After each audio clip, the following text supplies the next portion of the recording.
Welcome back, folks, to the afternoon session of day 2 of the Laser Performance Team Racing National Championship here in beautiful Charleston, South Carolina.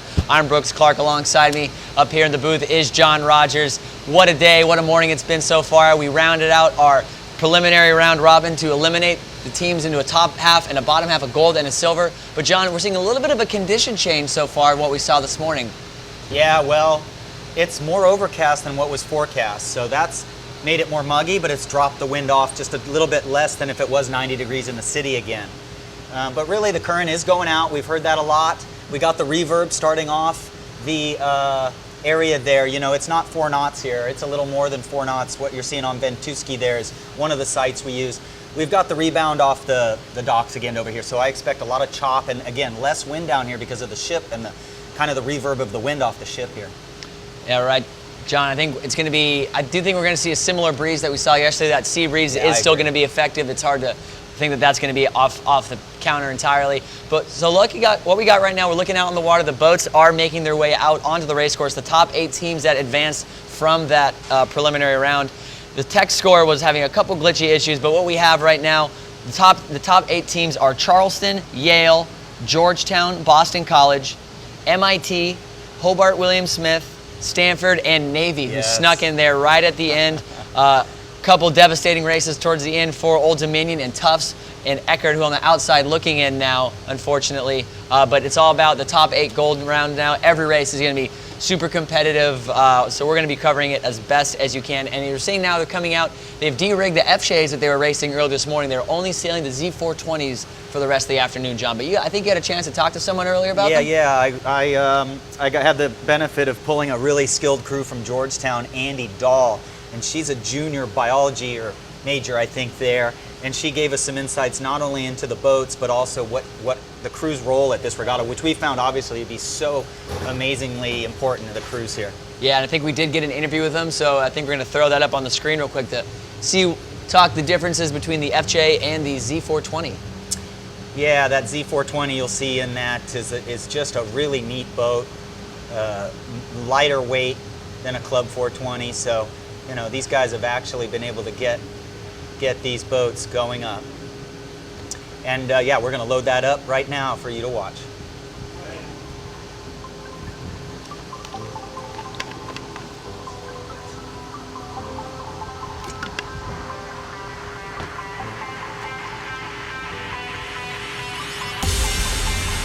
This regatta, which we found obviously to be so amazingly important.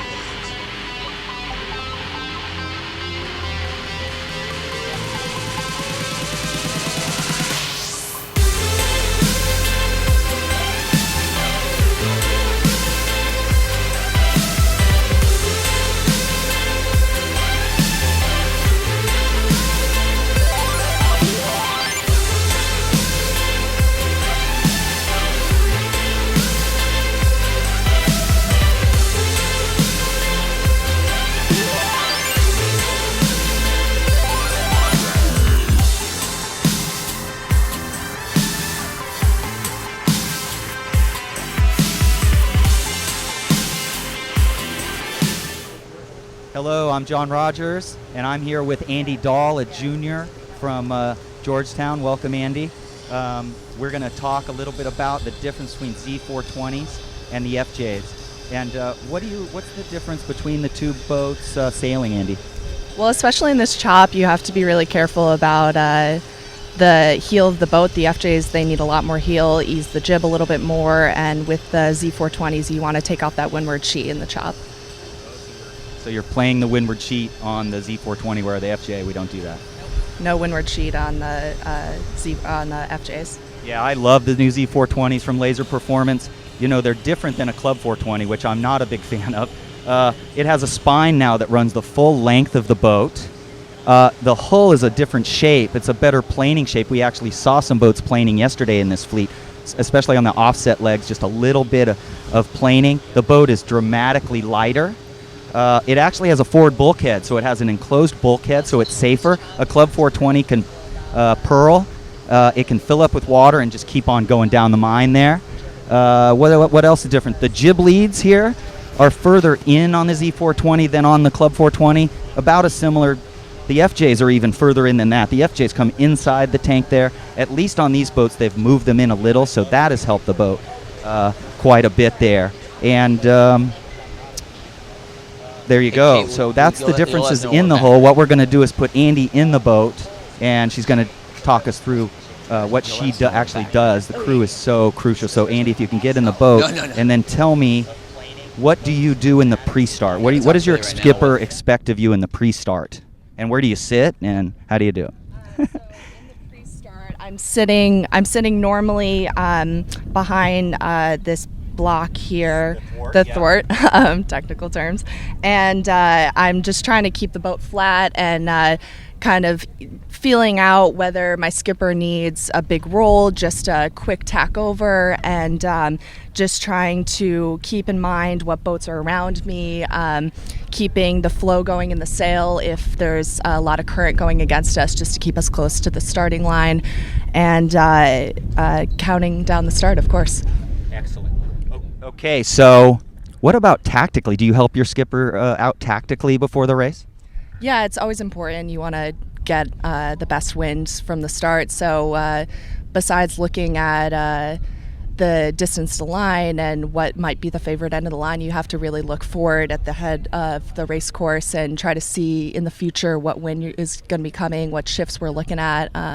Try to get the best start off from the beginning. So that leads right into what's been so crucial at this event. I think you would agree that the crew here has been so crucial because the conditions have been so varied. So what you're having to upwind, having to keep your head out of the boat. How about you hike out just a little bit and then talk a little bit about what you do upwind? What does your skipper expect upwind? Yeah. As long as this doesn't fall over. Yes. So Hold that mic right up there. hiking, you want to be with the chop, stay close to your skipper when you're hiking. Helps keep the weight centered. And sometimes with the chop, you can use your body weight a little bit, of course, in legal standards. And you want to be able to anticipate the changes in the pressure, be able to come in on a short notice to help with those lulls. And sometimes when it gets late and maybe the chop isn't so much, it's good to move as far forward as you can, just to keep your weight in the front of the boat. Now, what about where are you looking when we're going up? And what are you doing related to where you're looking? Well, it's best to be able to look where the skipper can't really see. So through that window in the jib, see what the boats are doing out there, see if they're lifted, what the pressure difference is, and also try to look behind. Pretty much let the skipper focus on moving forward and be able to tell him or her anything else. Yep. It seems to me I'm noticing a lot of need of the crew having to look out of the boat for the wind on the water. Are you doing that also? Yes, definitely. Looking at pressure and especially here down in Charleston, looking at where the current lines are if we're happening to run into the channel with big depth differences. We can really see how important the crew is in this whole program. Well, very good, Andy. This is Andy Dahl from Georgetown, a junior. And what's your major, by the way? I'm a biology major. Oh, surprise, surprise, right? Not many of those there. And I really love your team because of, the San Diego connections and the California connections of Campbell Delaskew and the Ryder brothers and stuff. So I'm pulling for you guys. Is there anybody in your life who's been a big inspiration for you, like maybe made a difference in your sailing that inspired you to stick with it? Well, it goes pretty far back, but my Opti coach, Tom McDonald, was a big inspiration just because he finally got me to love sailing and stop complaining about going to sailing camp every summer. So that kept me with it. Great. And what yacht club was that with? Vineyard Haven Yacht Club on Martha's Vineyard. Great. Well, now's your chance to tell Tom thank you. And thank you, by the way, Andy. Thank you a lot. Thank you. Okay, very good. All right, so there you see the difference between the boats. We got a really good insight of what is really turned out to be an incredibly important part of this regatta, and that is the crew. If the crew is not sharp on seeing the wind coming at their boat within the next 4 or 5 seconds, then they're reacting, and in sailing, reacting doesn't work. You need to anticipate, and it's really been important at this event, way more important than last year. Last year was much steadier. This has been a quite unstable regatta, and we love that because it means no race is ever over. So again, thank you, Laser Performance, building some beautiful Z420s here. The FJs are quite different. They're heavier. And so when you're watching the racing this week, you can have a little better understanding of what the sailors are going through and what they're trying to do as they rotate from one fleet to the other. So again, I'm John Rogers. Thank you again, and thank you to Laser Performance and all of the people at College of Charleston. Oh, John, that was a nice little interview you had down there this morning. Great. I love talking to these crews, man. They are so got their act together. Yeah, I mean, as a crew myself, and I know you crew a lot. It's always good to feel appreciated. You don't always get all the spotlight, but it certainly is a nice feeling. So what we're going to try to do, obviously, every single race in this gold round is going to be a race we're going to try to cover. So I think first race here is going to be Boston College and MIT. MIT is certainly surprising me personally. I didn't even think that they were quite up to par to make that final 8, but here they are sitting in 5th right now. It's interesting because 5, 6, 7, and 8, they're all sitting tied at 9 and 6. So a lot of opportunity to move up down there. Charleston's still sitting at top at 13 and 2. Yale right behind them at 12 and 3. That was one of the better races we saw this morning, John. Yeah. Yale and Charleston going head to head. Hoyas sitting tied with them at 12 and 3, and Boston College also sitting tied at 12 and 3. So a little bit of a gap between the final 4. Again, the next stage of the event will be the top 4 teams. At the conclusion of this round, will advance to a final 4 round robin. So we'll see if that can, if anyone can try to close that gap between the 3 loss teams sitting up there at the top and the 6 loss teams sitting down there at the bottom of the final 8. Yeah, for me as a coach, it's really enjoyable to see the BC team because they brought in Erica. You know, she took a year off to do her Olympic campaign, and man, she came so close to going to the Olympics, but then she was welcomed back on her team. And for some reason, last year, BC looked a little tense. They looked like they were trying so hard. And I mean, here you had Snipe World Champion Raul Rios and Scotty. Mm-hmm. And this year, Scotty looks, it's just a body language thing out there. It doesn't seem like he's having any problems at all. Erica's brought some solidification to the team, so I think that's why. I was on my way on the break there. I was chatting with some of the sailors. I saw Scotty walking by, and he just looked super, just calm, collected, just no worries. Yes. And I think that's just the mentality you want to have. You know, just keep it clean. And we're all here having fun. So everyone at the end of the day is, is out here having fun. It was bummed to see some of those teams, Tufts, ODU didn't quite make that final, but we knew going into it that 2 really good team racing teams would be left out of that final 8. Absolutely. And Stanford, we've had a few kids go up to Stanford from our program, and I really impressed with John Vanamore. Again, they've had 18 different sailors in their last 4 regattas represent their team, starting with their conference championship and then coming into this event. I mean, it's just incredible. Oh, wow, look at that reverb, brother. I don't know if we can get that on camera at some point, but the backwash off the dock is starting to kick in. Yeah, we were seeing it yesterday. It's kind of a thing that you don't really would think about, but I am an alumni at the College of Charleston, so I'm quite familiar with this venue right here, right in front of the USS Yorktown. And when the current starts ebbing out like this, it creates a really, really washing machine effect off a large seawall we have just to our left outside of the camera. So the bottom left-hand corner of this race course is going to be very a little choppy, and of course so it's always interesting to see what happens when all the boats start to get a little closer to those. The breeze has seemed to go a little bit farther left today in the afternoon than what we saw earlier. The race committee boats set up a little farther to our right. They were rotated a little bit more clockwise earlier this morning. Yeah, so definitely. I think our viewpoint's going to be pretty money, at least looking at the start line. I think, John, you're looking right down the start line right now. Yes. And looking at the Ventuski and looking at Windy TV, both those are showing much more of a south gradient there than the last few days. So it looks like we are gonna definitely see what Brooks was just talking about. It's gonna stay just 5, 8, 10 degrees further left than we've seen yesterday. Yeah, so we're talking about all the work and the effort that, it's 11 straight days. I was able to steal for a minute or so Greg Fisher, the head of the program director here at the College of Charleston, one of my former coaches and one of the best sailors I've ever met. And I was able to catch up with him to all the effort and work that goes into making this Nationals happen, because I know he's been breaking his back trying to make this event be as fantastic as it has been so far. So let's see what Greg had to say. So if you're watching out Greg there, Fisher, the program director here at the College of Charleston, and essentially the mastermind behind this entire operation here for the entirety of all of 3 Nationals. Greg, how's your sanity treating you so far? It's great. We're very fortunate to have a lot of support from the Yorktown. They've been like 200% behind this event for us, and that makes it fun for the spectators, fun for the parents, and a great experience. And our team we're excited. They're sailing well and they're having a fun time on the water. but the rest of our team that's here to help support is putting 200% in as well. So, I think at this particular moment, we're all in a good place and feeling really good about things. Every time I see you, you're running around to a different place, so I really appreciate you taking the time to stop by for a couple questions, but everything's been running smoothly so far? Yeah. We had some fun in the beginning when the storms were going through for the women's semis, and we have the tents on the flight deck, and of course they decided to try to fly a little bit, and we did lose one of them, but they're all good now, and it's cool. The team tied them all down in the next storm, and but we're pretty excited about it. It's all going well. Good. It's definitely been a team effort. You're getting a phone call, so we're not going to keep you too long, Greg. I'm so happy to. We'll stay then.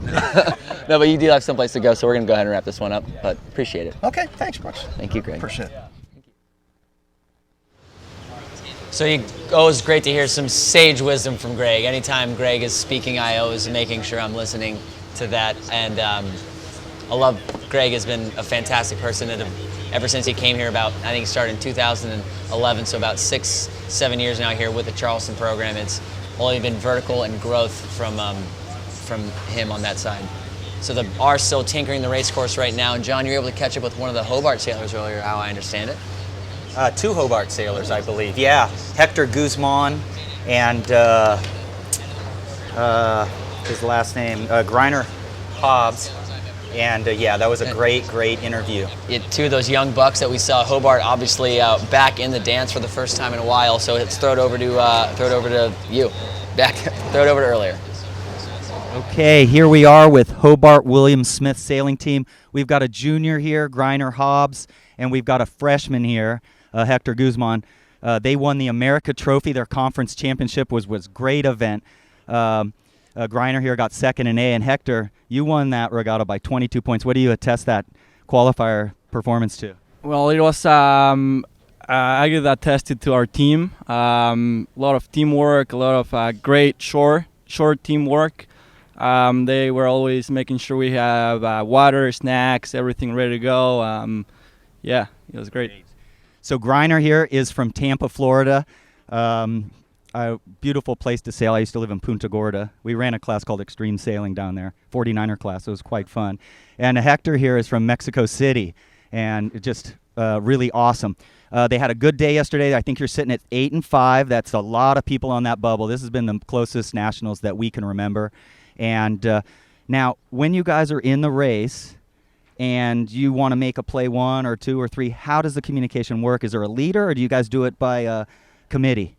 Well, I think it's all natural. I think we all communicate together. We kind of all know what the plays are doing and how they're working. But I think we all try to really communicate very loudly so everyone across the course can kind of hear what's going on. I think we all kind of are on the point to where we don't even really have to communicate because we kind of all know what's going on. It's kind of all natural. So great. And then when you're in the race, Hector, and sailing yesterday, for instance, it's difficult to change from one boat. Do you sail the boats any differently between the FJ and the Z420? Definitely, yeah. You can trim a lot more on the FJs, and that's probably the biggest difference. Trimming a lot more on the FJ. That's great. And then you guys sail. How long is the season for your team racing practices? When you do the regattas. How many regattas do you do to prepare for this event? So the team racing season's all spring, and we probably do 6 events. All 3 of our team race skippers and our crews, we sailed 7 weekends straight this spring. So it was all team racing, and then we did 2 or 3 fleet racing events, and then right back into team racing again. So very heavily on team racing in the spring. Well, I'm honored to stand next to 2 such good sailors.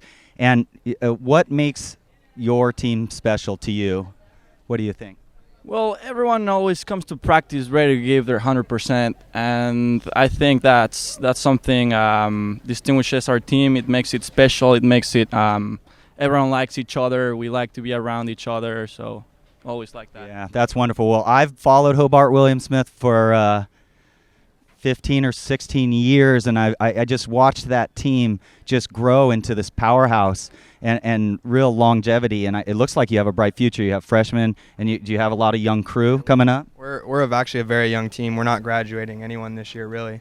So I I think you'll see some good stuff in the future too. Well, that's great. Thank you guys very much. It was a lot of fun talking to you. Go get them today. And so again, thanks a lot to these guys. Good luck to Hobart Williams Smith. And I'm John Rogers, and signing out.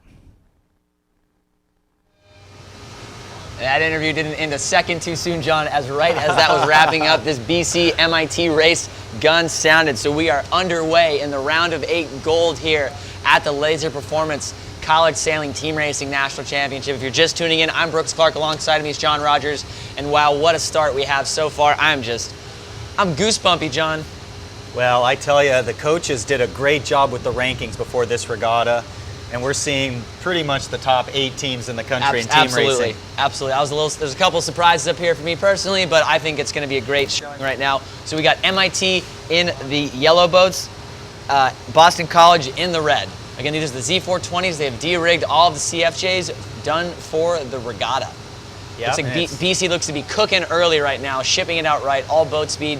All 3 MIT boats are in the middle of our screen. We got boat 2 right now, shipping it out left, tacking now. Trying to not get too close to that seawall we were talking about earlier, John. That little bit of reverb, that weird chop. Don't want to get stuck in there. That is your newest college woman sailor of the year, right there skippering. Yeah, Erica Reinke. She's going to be sailing 11 days at this event. Yeah, 11 straight days. So that's it's a marathon for certain. So, of course, the Eagles are always a force at the Nationals, no doubt. But we are about to be into full height conditions here. Just in the next 20 seconds, you're going to see nice little puff. Hiking. Yeah, nice puff coming down. Looks like this MIT boat is going to cross this Eagle boat, so maybe Boston College isn't as comfortable up forward as we thought at the moment.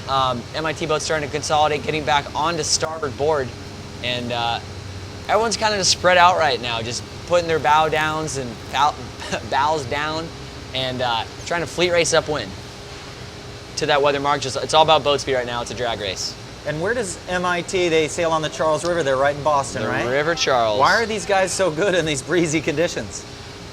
That's why I was so surprised. That's why I didn't think they were going to make it into this gold round originally, John. You know, their team race qualifier up in the Nisa district was on the Mystic Lake where Tough sails in their Larkson's weird, shifty conditions. So very similar to the River Charles. So maybe that's got a little bit of luck, but here they are being sporty right now in this big breeze.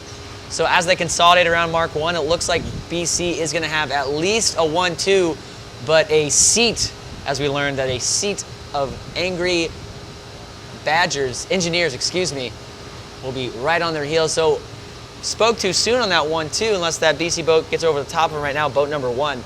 And that's what I was talking about there, is MIT was up there slightly overstood, and they were eating up that BC boat so quickly. Yeah, it looks like an MIT boat did have to do a penalties turn, it looks like, very slow, deep in last. So BC has a 1-2, 5, but the 2 MIT boats in 3 and 4 are nipping on their heels right now. We've seen so many 1-2s getting broken up so far today, John. All regatta long really is not only a testament to the skill and the level of team racing here, but just these conditions and how you're never truly out of any race. Wow, look at them go there. Yeah, I'm starting to cook on that top beat. Yep, just a little hole they're going through here, and then a nice breeze building on for these guys.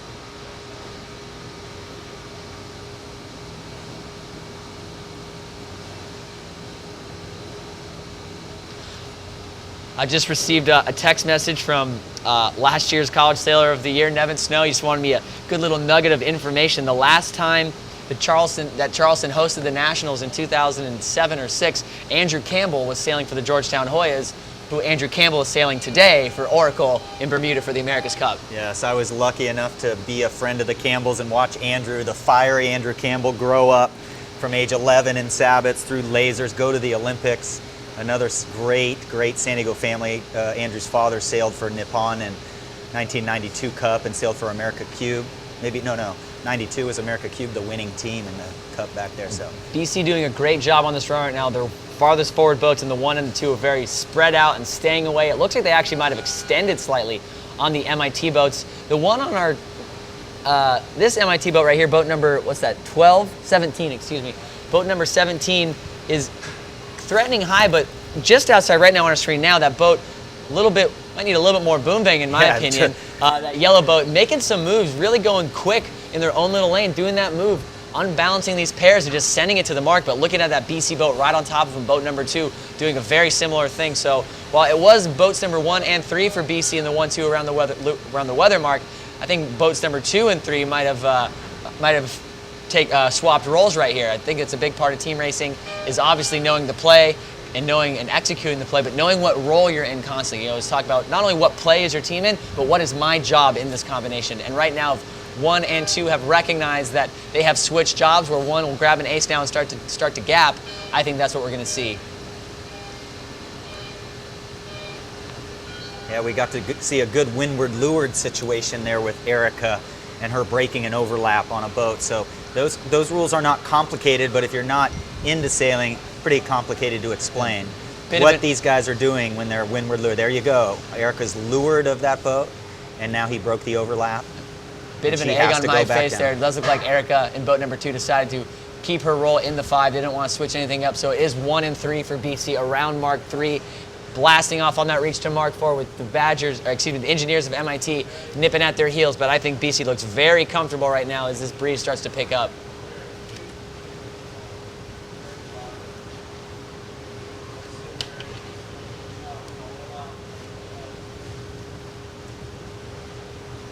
Oh, they are just having a blast. Look at the boats planing on that little reach. The wind is quite a bit opposite of the current now, and so we will see the chop build here as the wind and the current are opposed. Yeah, it's certainly going to be a factor.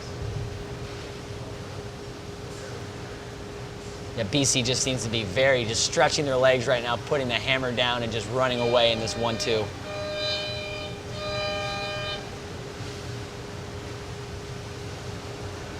Well, I wouldn't say MIT sailed a bad race there. I think BC really came out of the blocks hot there and got enough of a jump out there with Scotty on the right. That race was not difficult for them.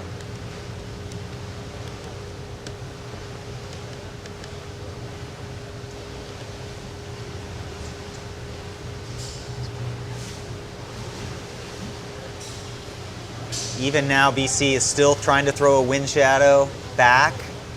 And so you'll see them sailing just in line with the wind of the boat that's behind there, 16, and that will affect their wind. There we go. Is that John Colby on your screen there? Shout out to our internet master, John Colby. Yes, he is the one who provides the on-the-water wireless for us. The Lightwise service we've been using, it's been phenomenal thus far. So it looks like these are the races to me, John, that MIT or just any of these bottom half teams need to win to try to consolidate that gap, shorten that gap a little bit to make anything closer, to give anybody else a chance to make it into that Final Four. But a three loss gap between 4th and 5th at the moment, BC in 4th and MIT actually in 5th. This will certainly help spread that gap. Cooking up around the weather mark right now. We'll see if we can throw it over to that soon in a blue and orange race. In the blue cars, we have the Georgetown University Hoyas, and in the yellow cars, we have the Hobart William Smith Statesman. But down here at the start, every race here is a good race, folks. So it looks like coming up at the start right now, we got in the pink Stanford, and in the green we have Yale. That was one of the better races we saw today. That was one of the first races we had today. Yes. That might have been the first race on the broadcast today. I mean, it's easy to hype up and talk about how every race is going to be important and good, but I think every race is going to be a premium. Now, usually you have to pay double to see this kind of action, folks, but not here on this free live stream powered by US Sailing. If you haven't already, tell your folks, tell your friends, get them over, get some food, maybe light the barbecue, throw us up on the big screen, and we will be with you cooking in this gold round and into the Final Four, where we will crown a national champion.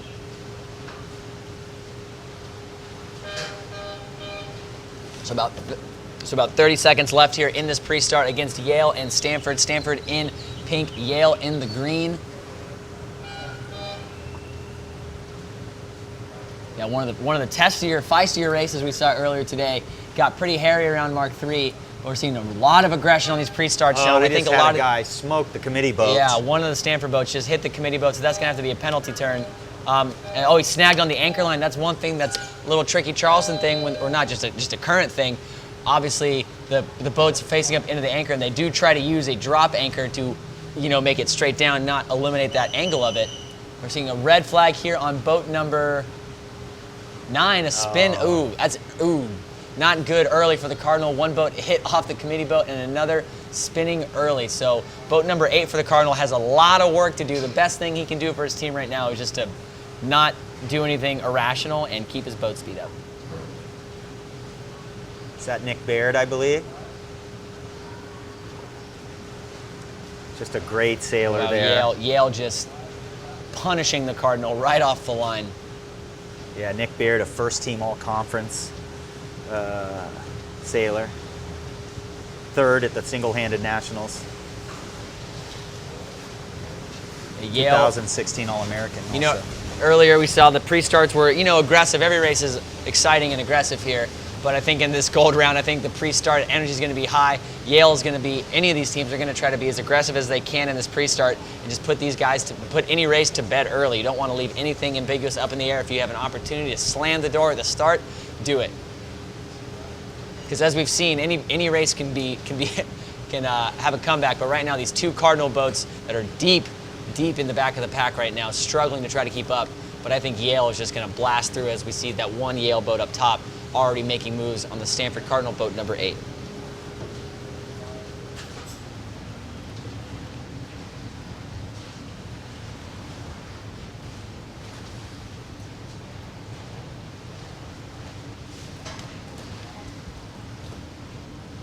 Wow, look at them go. There's some full hike here, beautiful. The FJ, we really play the jib a lot and keep the main pretty boned on, maybe just little burps here and there. But on this boat, we play the main quite a bit. And these fantastic on-the-water visuals. You can just see how breezy it's starting to pick up there. These crews are on the rail, hiking hard, and Stanford just doing everything they can to try to claw back into this race before they get to Mark 1. And it doesn't look like Yale has just almost extended as the one Stanford boat up front got passed by 2 Yale boats as Yale's getting around Mark 1 in a 1-2-4. Yeah, that was a great shot back there at Jacob Rosenberg, a kid from Long Beach. ABYC out there. He's a first-team all-conference sailor, so that was kind of fun to watch, and he's a freshman. He's from the Kanon family, former Kanon. There he is. Jacob was a great 29er sailor. I really enjoyed coaching him in Sabbats. He was an amazing auditory learner. We are seeing the Stanford boat up there at the top being a thorn in the side. Boat number 8 not quite wanting to go to bed yet. Doing everything they can, just trying to hit the brakes and seeing what they can do to get their teammates back in boat 7 and 9. But they are deep as boat number 9 is just now rounding the weather mark. Yep, you got Will Liddell there intentionally slowing down to windward of Ian there to try to slow him down. We have a bit of an exciting finish coming up on the final beat. We're going to try to flop it over to that. Blue and orange, it was the Georgetown Hoyas in blue, Hobart in the orange. Mixing up, we were pretty tuned into this Yale Stanford race, so didn't quite see how events transpired. But right now, to me, it looks like Hobart is in a 1-5-6 with Georgetown in a somewhat stable play 2 with a 2-3-4.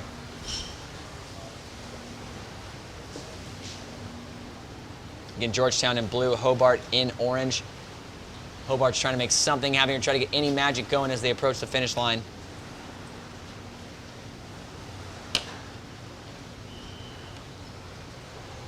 Looks like they're shooting the line, and there's the pin-in white buoy and the small inflatable as the committee boat. It's hard to see the angle from this. It looks like Hobart shooting the line, so they might have gotten the 1. So Hoya's got the 2-3, and it looks like the Hoyas are also going to get the 5th. So that's a play. Looks like a 2-3-5 win for the Hoyas there. A little hard to tell on the angle here of the finish line. So there we go. 2 top teams get those first races out of the way and just get the nerves out of the way a little bit and make sure they don't lose that first one to a team that they shouldn't lose to. Yeah, and then back down here onto this Stanford-Yale race. That boat number 8 for Stanford just being a thorn in the side, doing everything they can to get back into this race. But their teammates are catching up, but I think they just might be running out of real estate here.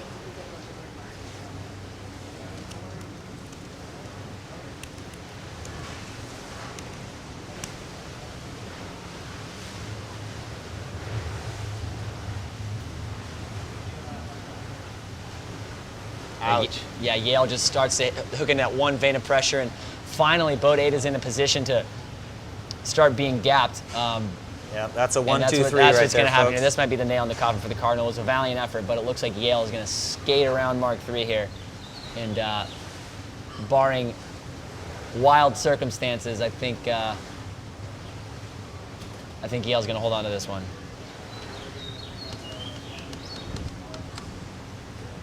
Yeah, for top teams, this is about the biggest gap we've seen, isn't it? Thus far today, yeah. I think this is, I mean, we're only 3 races into this gold round, but this is by far the most demanding lead. Even we saw Boston College. Boat 8 got flagged again. It might have got, trying to do a little bit too much for Boat 8. That's what you got to do. Sometimes you got to be a hero. You got to be a little erratic, a little irrational, and sometimes you get flagged. But that's just a little bit of hero ball. Never hurt anybody. Hero ball? Hero ball. It's Okay. for combining basketball terms with Yes. sailing terms. Trying to refresh tech score to see what the final result was on that Georgetown Hobart race. Again, I do think Georgetown did get the win, but it was very, very close. Yes, TechScore is just a great component they added a few years back to the college sailing website, because you Georgetown- can actually Georgetown go back got a and track your 2.35. sailor and follow what place they got in each regatta, what place the team got in each regatta. And that information turns out to be so important when they determine the All-Americans and all That's that. what I was going to say. I think that's why the they people did it. that are most thankful for the tech score are the coaches, who are the ones that have to, especially the All-American selection panel that has to go through each and every event and see how, and it's all stored right there on a simple page instead of having to go through a Google Doc or find some old results page and write down all their scores and finishes. But it's all right there in a easily readable and operating format. While I'm talking about the website, I really want to commend, Mitch Brindley and all of Jared, the webmaster, Danielle Richards. And if you go to College Sailing website, we really need to keep this 36-team format going out here for college nationals. Like we've talked about many times, it gives club teams and lesser experienced teams the chance to get out here and excite their fans and their parents.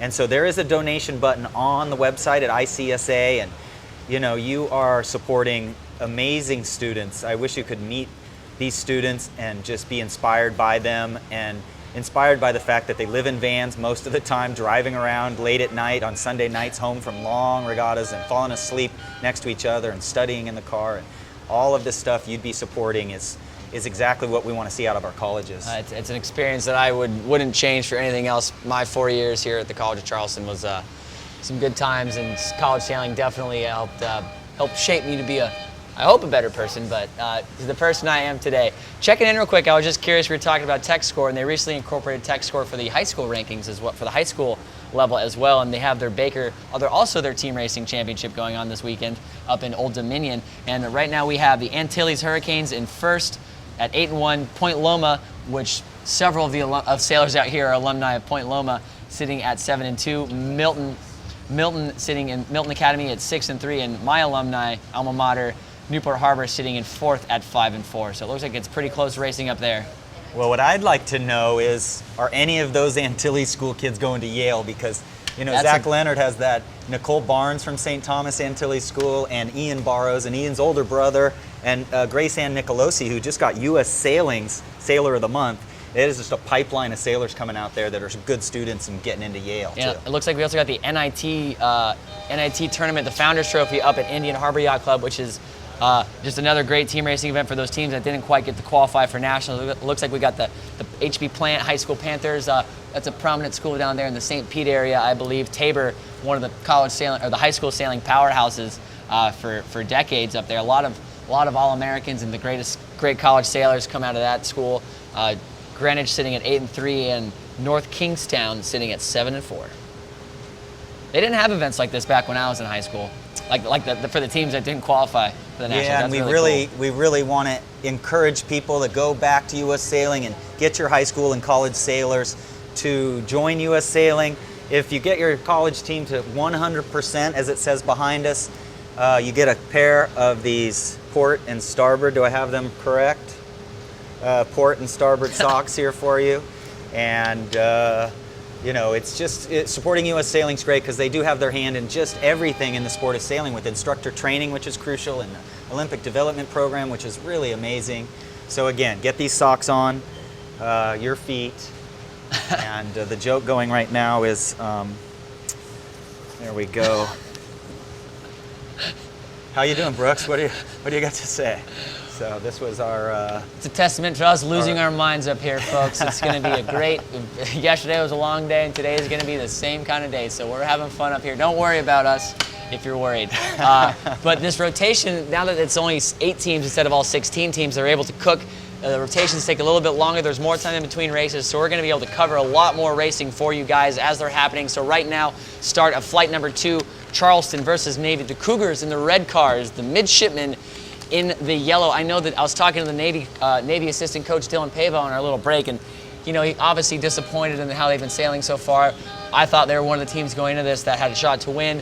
Struggled out of the gate a little bit, but did manage to get hot right at the end there of earlier today at the end of the preliminary round to squeak in as the eighth seed in the into this gold round. So Navy looking to get hot, and a win here against the Cougars would certainly fire them up for the rest of this round. I'm certain of it.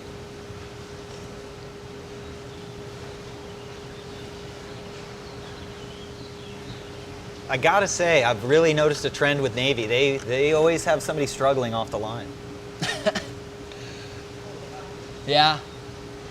Especially that race this morning against, I believe it was Yale. They just got smacked right off the line. They had one guy spinning, one guy was over.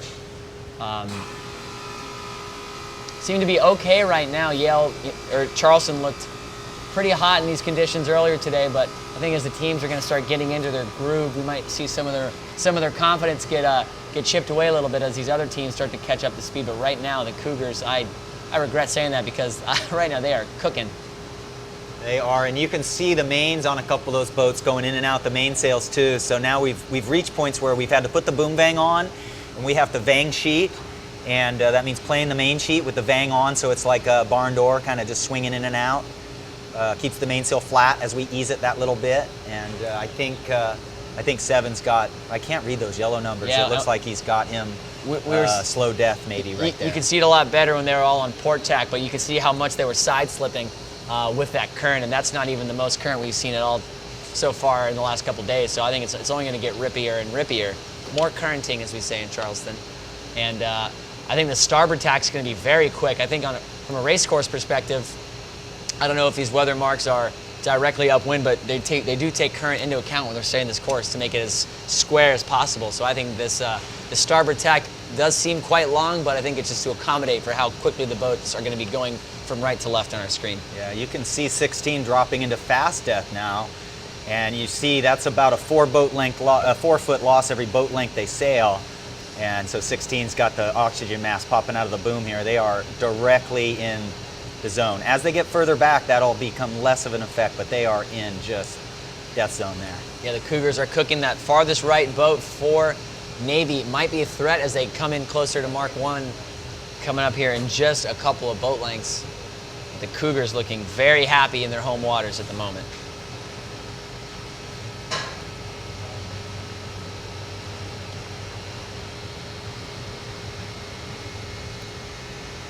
And it does look like the Cougars are going to round at least with a 1 and potentially a 2 unless that Navy boat can squeak in there over the top. But I don't think they have the lateral distance to make that happen.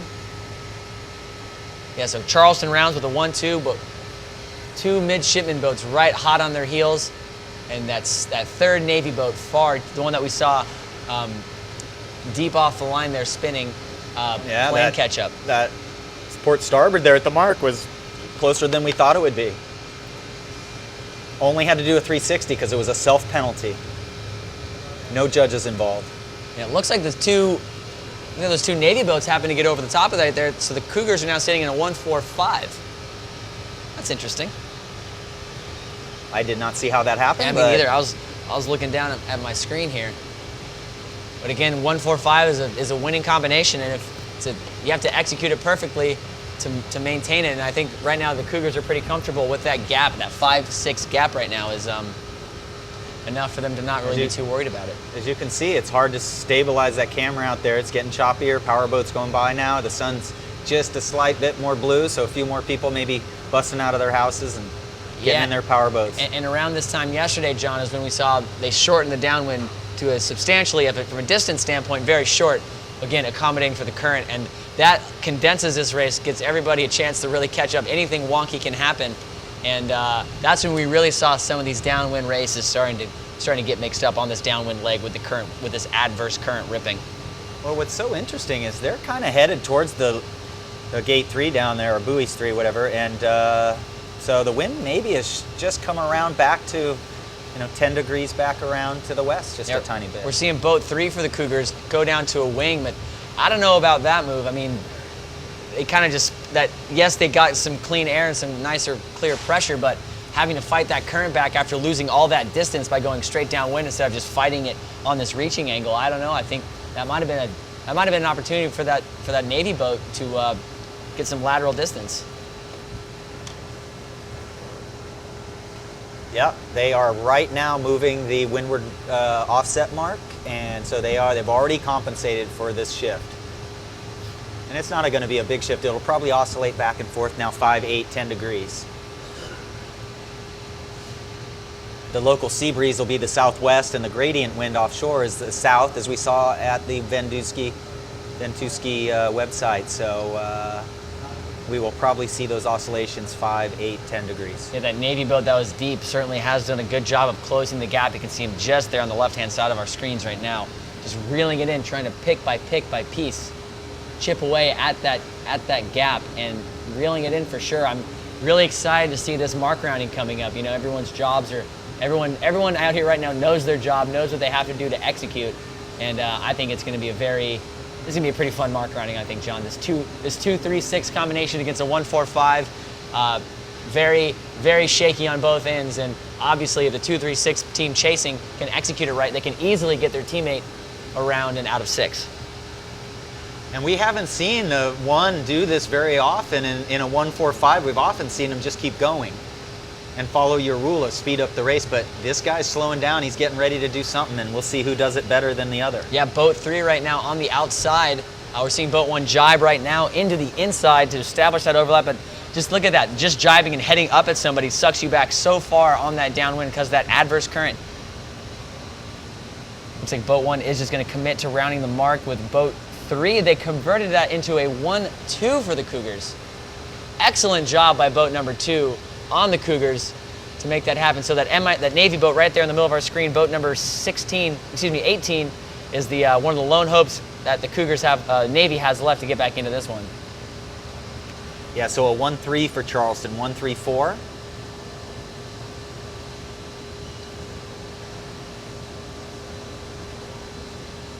We're seeing boat 18 right there, just trying to get inside. They might have some overlap, and they do. Trying to set a pick right now on boat number 3, but looking at the body language, everyone just very calm, very cool. And boat 18 needs to clamp down hard right now on boat number 3. I'm seeing a protest hail, the hand going up from that boat in the back. Boat 16, not quite sure what that incident might have been, but we'll get a flag either way. So if boat 18 can get on boat 3 to spring their teammate in boat 17 out, the Navy midshipmen can mix it up. And it looks like that Navy boat gets flagged, or they at least spin as they dip out. So boat 1 there is trying to get boat 3 into first.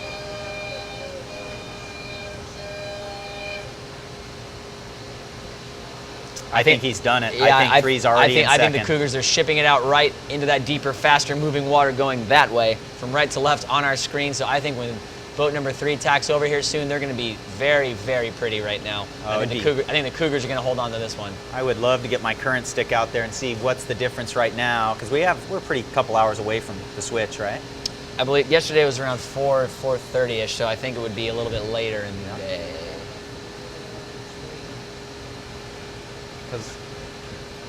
Cooking up next down here at the starting line, this blue and orange race. We'll get to that one very soon once this Charleston Navy race wraps up.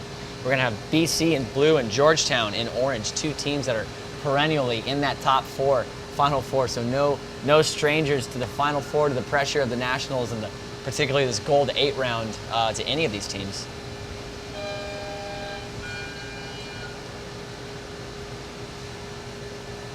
There you go. 1, 2, 4 probably for Charleston. Yeah, the Cougars just lighting the fuse and running away right now as they're going to skate through the line with a 1, 2, 3, 1, 2, 4. And they continue to hold on to their lead.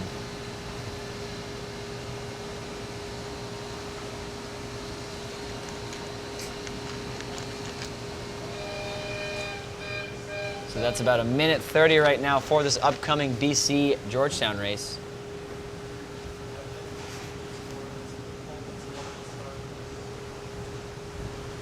Oh boy, I can't wait for this one.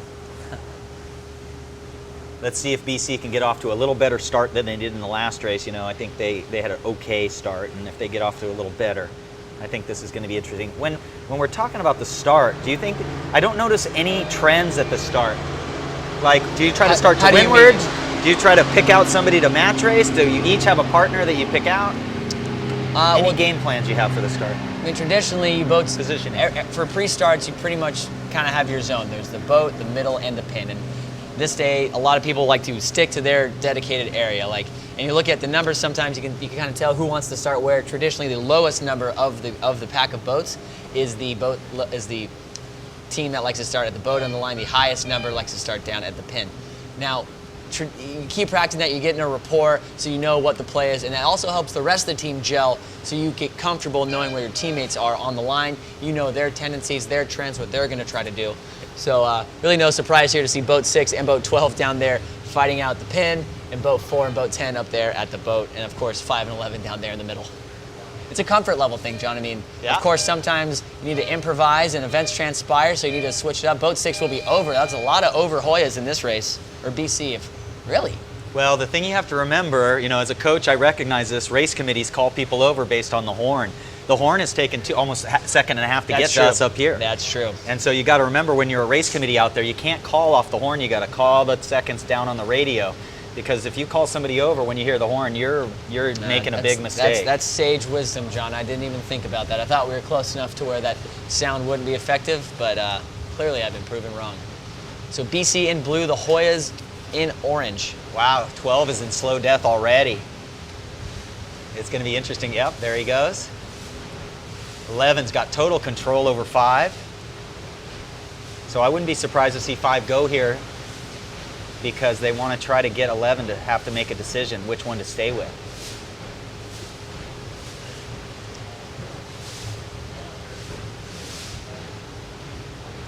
Great pressure right down the middle of the course. Boat 4 getting over the top of everybody right now, and boat 6 we're seeing jetting out to that left-hand side of the race course.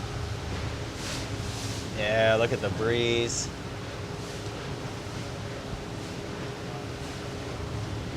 So 13 knot puff right in the center of the course against the tide, so it's making that extra chop. Okay. Hard left is light. That's what you're looking at, is the boats on the hard left are lighter than the boats in the middle. Yeah, definitely a big wall right now compared to those boats coming back over on starboard to the ones on port.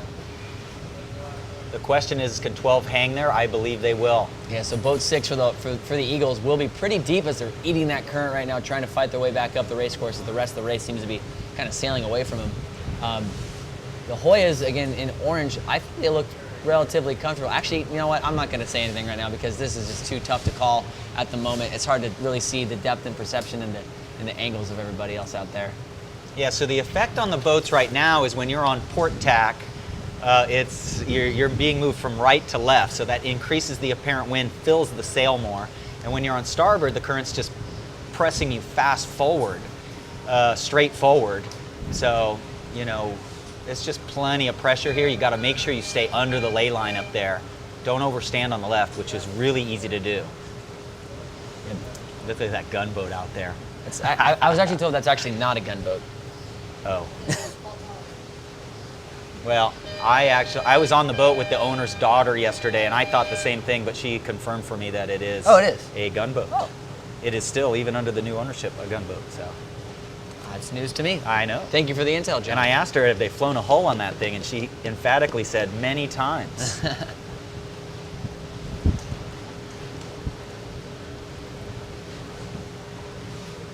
So coming up to Mark 1 right here, it does look like the Hoyas in in orange will round with a 1-3, it would appear, with that boat number 6 for BC. Looks like they picked off one of those Hoya boats, boat number 10. So Oh, look at that pass back. BC with a 2-3-4 around mark. That was a great move. 2-3-4, 2-3-5, but those Hoya boats are right there on them. And the current's even starting to pick up even more. It's hard to tell in this camera angle, but from where we're sitting right now, these boats their speed over ground is very, very marginal.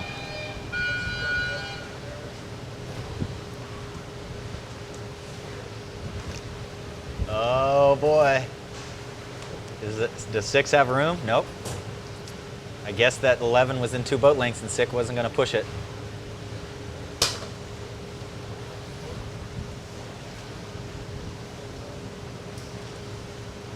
So it looks like they're going very fast right now, but it's just the water moving underneath underneath the hulls.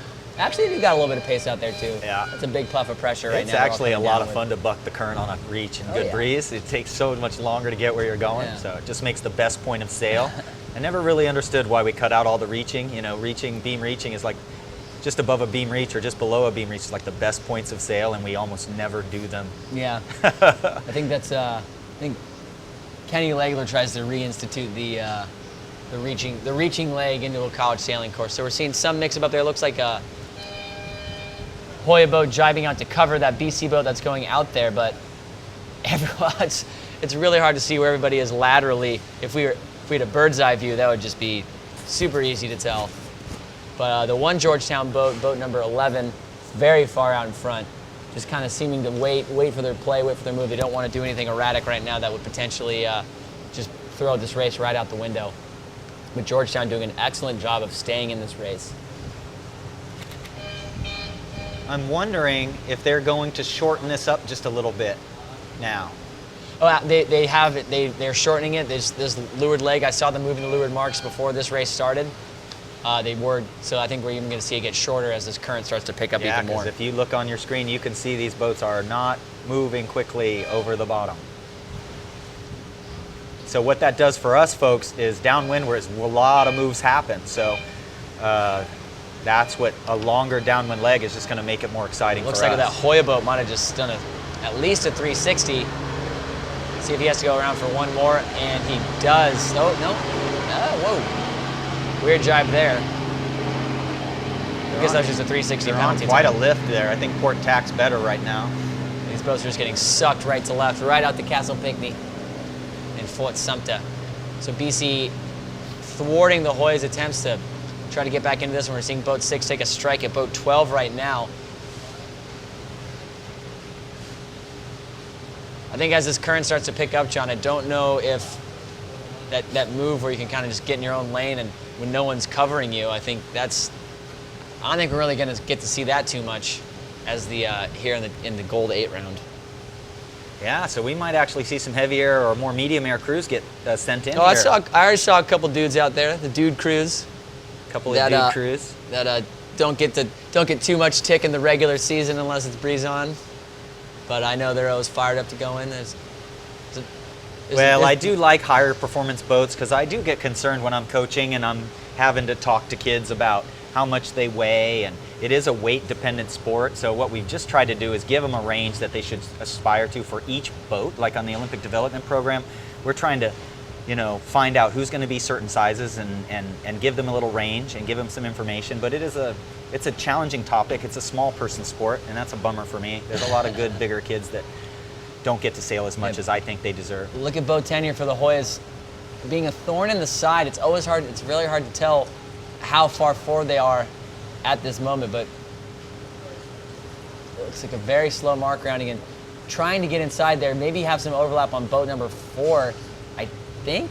Can't quite tell, looks like they don't. So BC's gonna round in their 2, 3, 4, but the Hoyas are clawing back into this one and being very, very feisty. Ooh, 2, 3, 5 for the BC Eagles, so there is a shot right now. What we're gonna need to see, boat number, boat number 12 for the Hoyas. We're seeing some protest hails from, looks like Erica Reinke, so might have been some contact or some fouling going on down there. Let's see if we can get an umpire call. This might be one of those things that will decide the race. Well, what's amazing is this is the first time they've got those a little out of whack because it's a right wind shift in general for the last 20 minutes, and they are beating to get to the offset mark there. Yeah. We haven't seen anybody tack on that leg yet. So a new experience here. This might shift things up a little. I thought I saw a protest, Dale, but I'm not seeing any umpire response. There's a flag going up right. No, I have no idea why she would call a penalty. Maybe it was just a little quick green flag that we didn't even see from an umpire.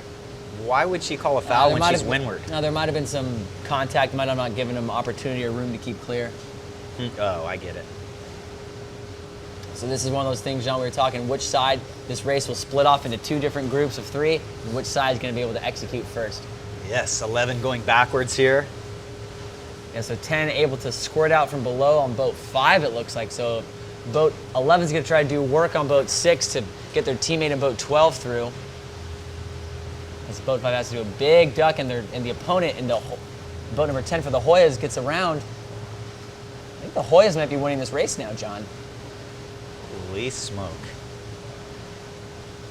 Yeah, 6 is just oxygen mask popping off there. I mean, they are buried. Oh, there they go.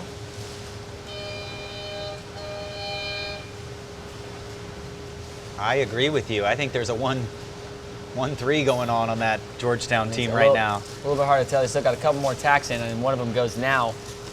Boat number 10 gets over the top of boat 5, so it's a drag race at this point. If the Hoyas can hang on to this one.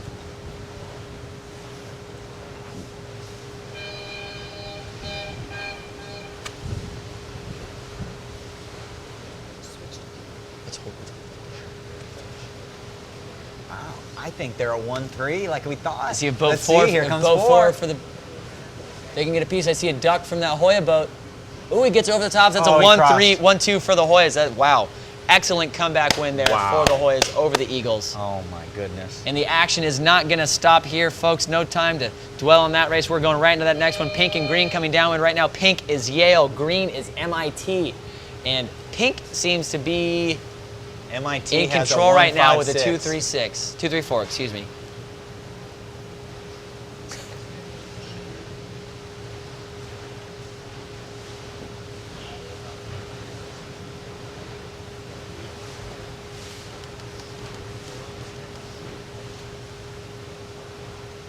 Well, MIT's in the 1 actually. Yeah, MIT has a 1-5-6, so it's, you know, it's a tough position. That's a tough position to be in, John. I agree. I think the 1 and a 1-5-6 and a 4 and a 2-3 and a 1-4-5 are the 2 hardest positions to be in any team race, in any 3-on-3 team race. Not as much mixing up here right now as we saw in that race just before that Hoya BC race. The Hoya BC race. It's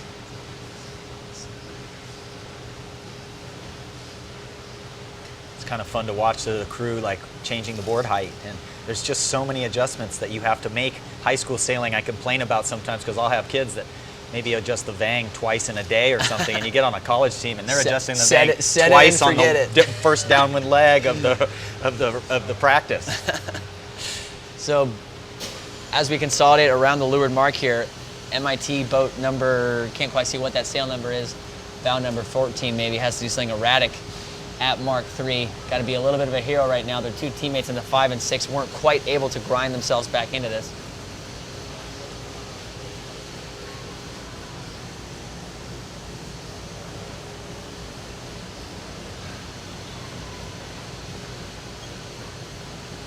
Boat 14 tacking and just, I don't know if they fouled there or dropped their tiller, but they just blew that. Oh my Lord. I think they dropped the tiller. I don't know what that was, but that's not when you want to do that. That's why the 1's an important position, because if you give it up, there's 3 boats right behind you. So that's going to be a 1-2 rounding for Yale. That's, wow. 1-2-6, but I don't think, that's a confidence killer. I'd probably saying some words on that boat that we'd have to bleep out on this broadcast if he did indeed drop his tiller.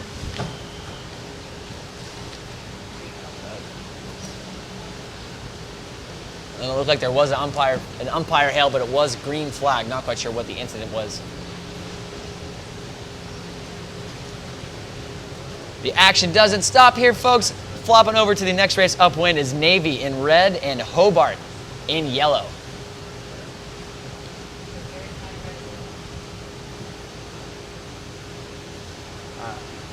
Yeah, Yale just boat speeding away from this one right now, and Navy and Navy and Hobart, two Mesa rivals, duking it out right now.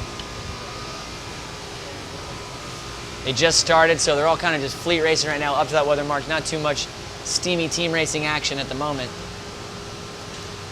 Navy looking to rebound after their first race loss against the Cougars. Looking happy at the moment. Yeah, so you got the bang on hard with the boom pulled down and the overbend wrinkles in the bottom a little. They don't have a lot of bang on. Yeah, that one's quite a bit of bang on that guy's boat. Big overbend wrinkle.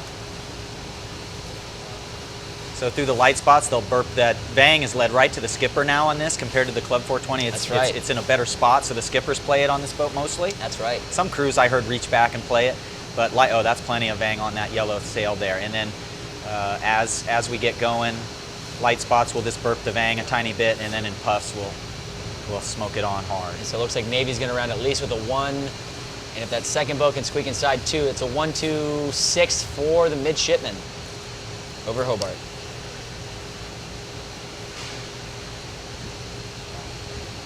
Yeah, so those overbend wrinkles are also how we can compare our settings to other people too. If we see, another team, we can compare how the boats are set up, and we're all using about the same amount of downhaul and the same amount of main halyards. So the Vang is what changes that lower shape, and when we're speed testing and even during races, we're comparing our settings by what the sail looks like on another boat near us. So, it's tricky being the boats 2 and 3 right now for the midshipmen. There's not too much you can really do from a team racing perspective. You can just keep running as fast as you can. In this scenario, you want to think, of course, there's stuff about balancing and covering and getting the right lane, but as far as team racing moves, etc., there's really not too much you can do. Just you're trying to run away while your teammate is trying to grab an ace back there and just start gapping.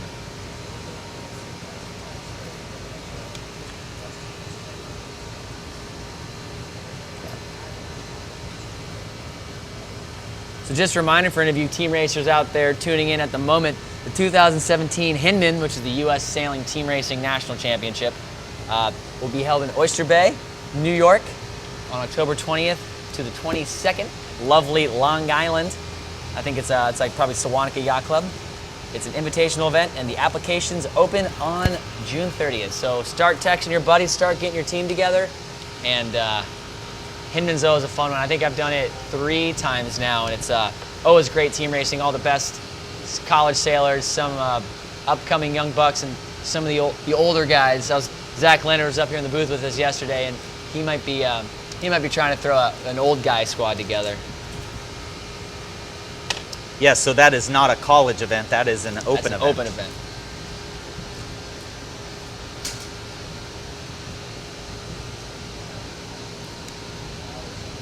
All right, here we are. It's this beautiful, beautiful weather here in Charleston. Oh, there we go. And hi to all our family, my 3 daughters, my wife back home in North Park in San Diego. I don't know if my parents are listening. They were listening yesterday. They were driving in the car. But if you guys are, I appreciate you. And all my friends, all my homies, I appreciate you guys all tuning in. Text me, use the chat on the live stream or on the Facebook page. We're streaming it on the ICSA streaming Facebook page if that's the modus operandi for your personal live stream viewing. But as we have it right now, Navy in the red boats 1-4-6 it looks like now, as Hobart was able to break up their 1-2.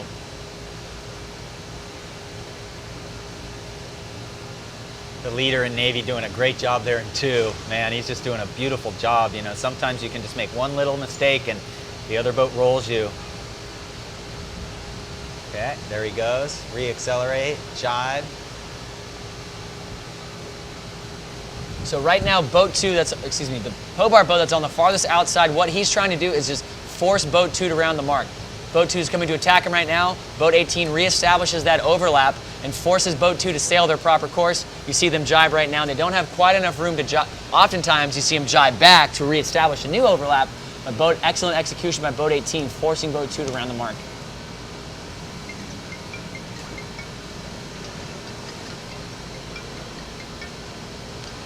So Hobart rounds in a 2-3-4, and Navy's got to be shaking their heads after getting disrupted on their 1-2 combination downwind. I think, I know that the 1-2-6 all day has been really, all regatta really has been pretty funky and not stable at all, and we've been seeing it race after race after race.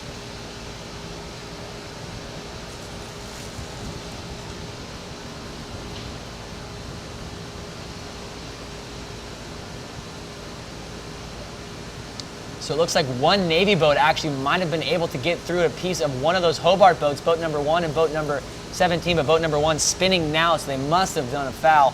Might have been one of those dramatic hero mode things we were talking about earlier, John, but it does look like boat 3 does have a piece of that other Hobart boat, boat 16, so hold on to your horses, folks. This one's not over yet.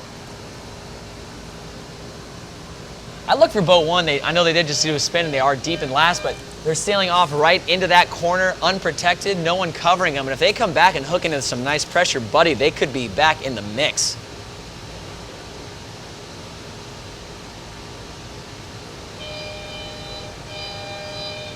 We're seeing boat 3 do an excellent job hanging on to that boat number, boat 17. Look at a nice...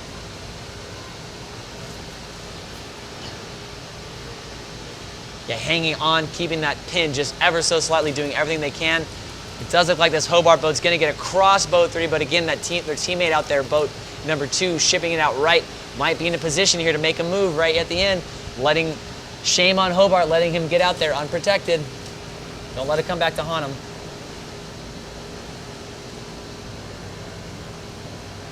Big tack here, boat 2 tacks and see if they're going to cross. I can't quite see how far levered up the course that they are. If they can sneak in here, though. They don't get one boat, but it looks like they're going to lee bow this other Hobart boat. But again, a 1-3 is all these statesmen need. Yeah, boat 2 ragging, trying to make anything happen, but it's not going to be enough. Unless that Navy boat, boat number 1, snuck in there. Hold on, folks. Hard to quite tell exactly where they are on the finish line. If they're just waiting by the finish line and luffing or trying to make something happen. So Navy might have got a 2-3-5. Might need to wait for tech score to get that one up to see how they actually finally finish. Looking for some body language right now on the sailors. We're seeing some Hobart talking to an umpire. Not quite sure what they're explaining, or the race committee, but exchanging words with the umpire. Typically, when you see that kind of body language by a sailor after a race, you want to think that it didn't go in their favor. So maybe Hobart a little upset about a call or a no call that affected the outcome of the race here. So maybe based off of that shot right there was enough to let us know that Hobart got the Navy got the win. I have a feeling Stanford is going to come out here and hammer this start. I think they know Charleston is the team to beat right now, and they really need a win. Yeah, absolutely. The Cardinals do need a win. You're right, John. And it's one of those things at this point in the regatta, you're winning, so you're all of a sudden you got a big target on your back. Everyone's kind of thinking Yale would be the team with a target on their back this year, but the Cougars are, as they're currently sitting at top of the leaderboard at 14-2, the biggest target. Every team wants to knock off the leader.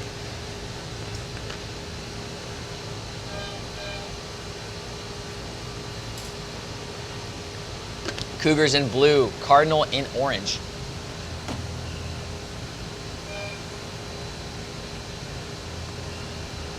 Very even start.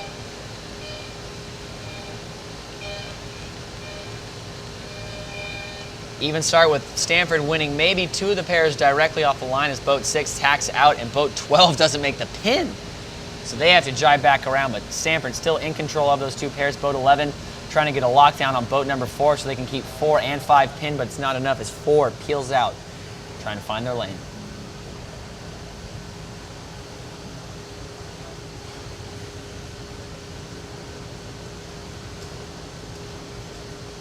Tech score confirms that Navy finished that race with a 2-3-4, so Navy did hang on to get the win. Still, that's not a win they should be happy about. They're in control and absolutely lost it. So that's one of those wins that, yes, a win is a win, but back to the drawing board on that one. No cause for celebration there.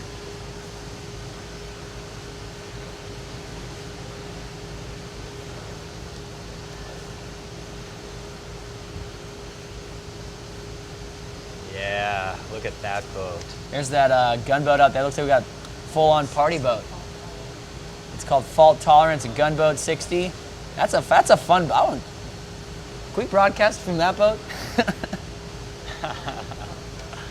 Maybe we should take the film crew sailing on that tomorrow. Sounds like they're letting some Sea of C fans. Or Tuesday. That's a little bit of home court advantage right there. Yes, in your home waters, you know who's got the cool boats. Yeah, we had the young lady, I wish I could remember her name. She was on our camera boat yesterday, and that's her parents' boat.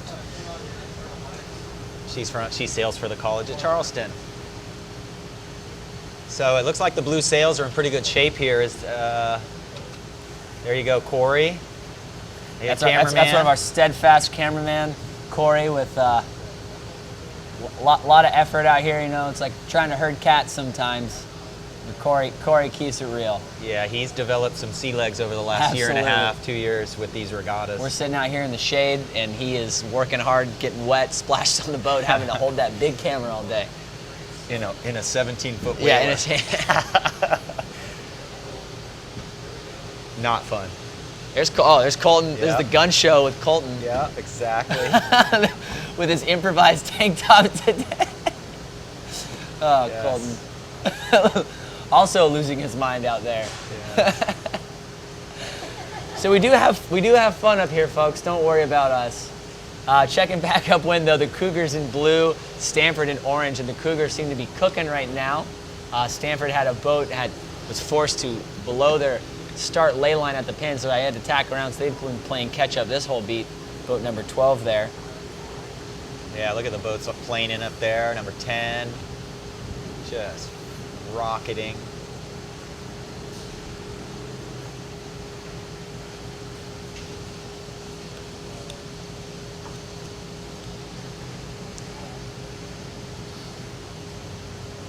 So Cougars are rounding right now at a 1.45. It looks like the Cougars are thinking play 4. We're seeing boat 6 still keep the pin on boat 12 out there, keeping that hammer on them, not letting them around. Cougars taking no risks right now. Just they want to get the gap. They've seen what's happened if you don't gap properly, and they are making it over the course of a leg at this point. Now the only risk here, right, is if they lose the 4, correct? If they lose the 6, the 5th. If they lose that. Yes, if they lose that 5th, they are losing this race. But mixing it up right now at that weather mark, you see boat 4 can take this abuse all day, given the fact that boat 5 is gapping them even harder. So it's like, fine, you can hurt me all you want, but my buddy's just hurting your teammate, so it's just a nil effect. So boat 4 just kind of just taking it right now, right in the face, but doing a great job, and they're just trying to keep trucking. You're seeing the leader right now of the race. I'm not sure what number that is for the Cougars, luffing right now, actually going backwards in this current. But they're just trying to consolidate. They want to keep their lead, but they don't want to get too far ahead to where they're unable to help if something goes pear-shaped.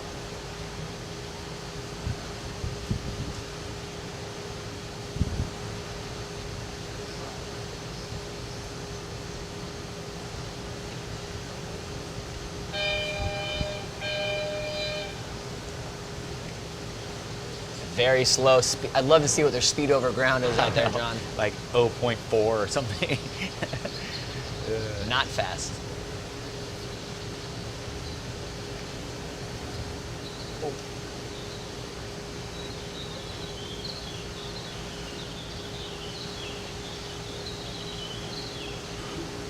Yeah, you see boat 6 start to heat things up. They're getting a little bit worried. It looks like they might have an opportunity to go play 1 here, as we're seeing them get more involved. Boat 4 might have squirted through there. Boat 10 and boat 11 certainly in a position ahead of one of those boats. Maybe it was just boat speeder, I don't know. But boat 6 staying close in case there's an opportunity to go play 1.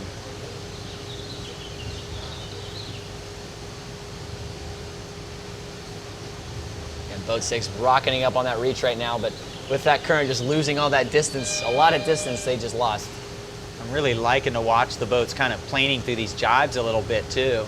And they're having to jibe back and forth to do what's called reestablish an overlap. So you'll see the double jibes and that might confuse you, so look up that move. It's all related to some rights between windward and leeward boats. In other words, those are all rights within the same tack rule. And so double jibes will reestablish an overlap. Correct. Oftentimes, especially when it's lighter, sometimes in these conditions you want to grab the FJ, or excuse me, Z420 boom, it's the main, just whip it over real quick and whip it right back.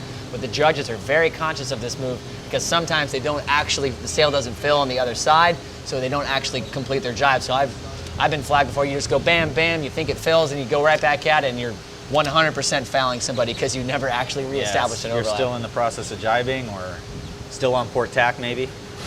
Right, so we're going to see Boat 4 break this overlap on Boat 11, trying to get around him.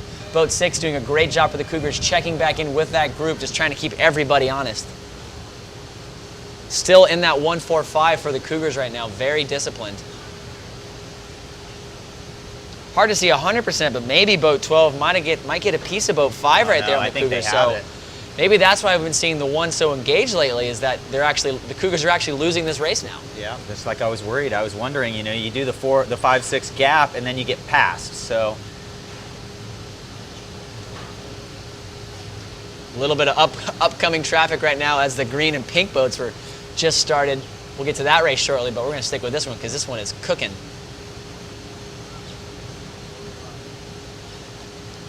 I mean, it's crazy because look, number 5's reestablished an overlap to leeward of 12 now, it looks like, or it's close. Yeah, I mean, it's crazy because after all, look at Boat 4 hanging back.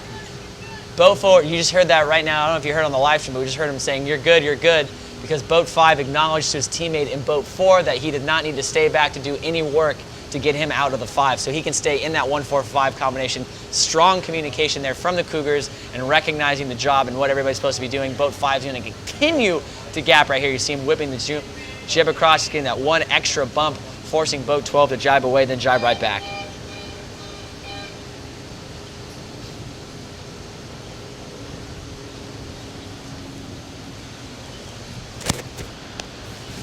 So hanging on to this 1-4-5 for the Cougars at the moment, after it looked a little dicey for a while. Looked a little dicey on that downwind for the Cougars, but we're gonna see right now Boat 10 and 11 clamp down very hard on Boat 4 to try to consolidate this race to make something happen and just slow this race down, while Boat 5 will continue to put the hurt, or at least attempt to put the hurt on Boat 12, but they did briefly lose that, lose their gap earlier.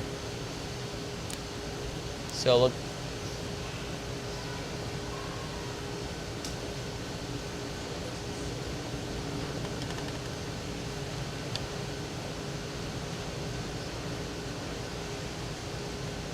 Yeah, we're seeing Boat 4 for the, or excuse me, yeah, Boat 4 for the Cougars just might have fouled there. They just did a jibe out. Not quite sure if that was intentional or just a way to get out. Like, okay, guys, let's keep this race moving. And that was a good move by him, as now everybody is back on starboard, and Boat 6 is in a position to help try to make a pass back to make this 1-4-5 into a 1-2 or a 1-3 play one. But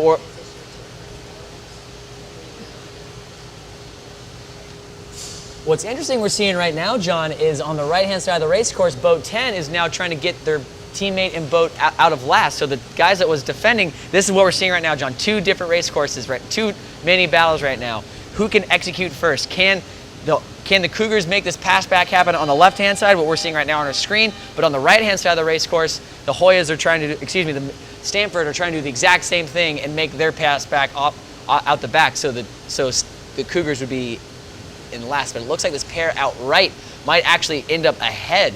Just the whole race became unbalanced. So right now, Stanford might be looking at a play one.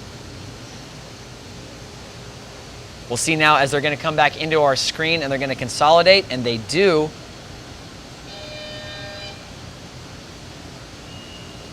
Oh boy, Cougars. Charleston just made a move to protect 5, Cougars, so 12 didn't get in. Yeah, I think Cougars, I don't know what their final combination was, but the fact that Stanford got last in the 12. I think it was 2, 3, 4. I think maybe 2, 3, 5. They might have even gotten the 1, I don't know, like a 1, 4, I don't know.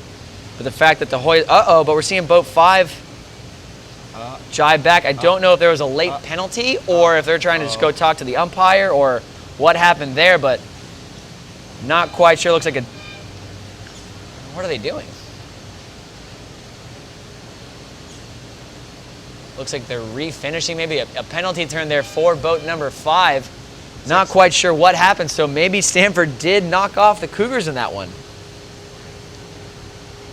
Wow. Did we have a windward leeward there at the end or I'm something? certain it was. Boats, when the entire fleet finishes in about 2 seconds of each other, John, it's likely that that's the case. So up next on the docket, we have the Hoyas and the Bulldogs down there at the starting line. Hoyas in pink. Oh, we're upwind. I was hearing horns. I'm sorry, folks. We're up here at the weather mark. Hoyas Pink in and pink. green. Yale Pink and in green. green, and Yale is in a 1, 2, 4 or a 5er right now.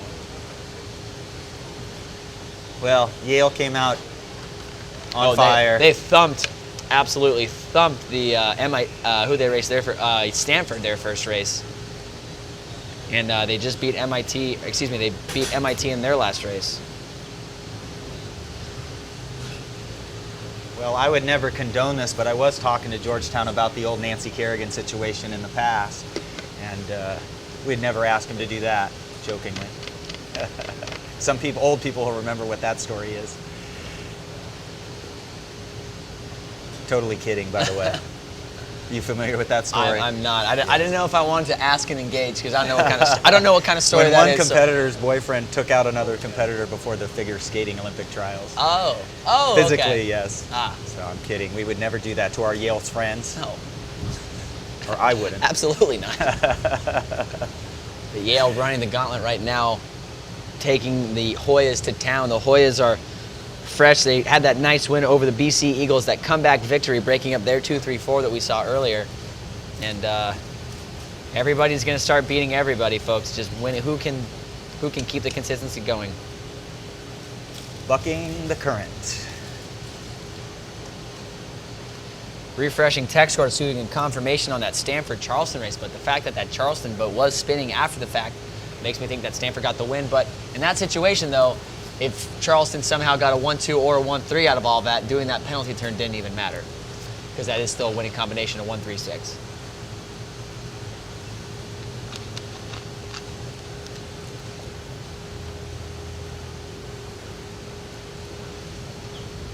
Folks, we are monitoring the chat on the Facebook page and on the live stream website. So please, if you want to have any comments, questions, concerns, shout outs, tell us how good of a job we're doing. We all appreciate anything whatsoever. On this awesome, and the race committee, we're just banging out races so far. We're race 129 right now. I mean, yesterday we went through race 102 in that preliminary round robin. We were out here for 8 hours, and it was just awesome. It was just all great racing too, which is what you want to see. So Yale rounds Mark 3 here in this 1-2-6 combination.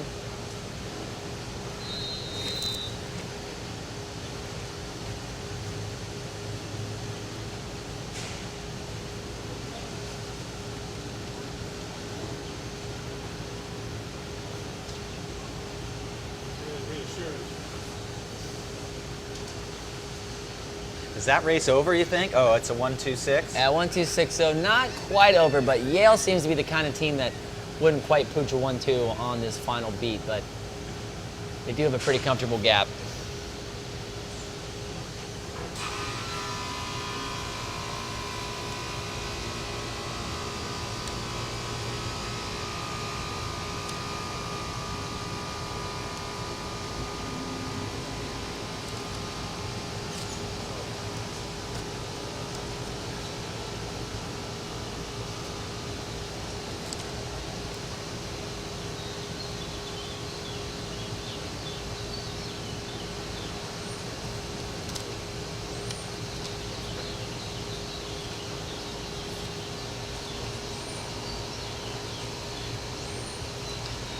Charleston's, oddly enough, not a lot of people know this, but Charleston's one of the larger ports on the East Coast.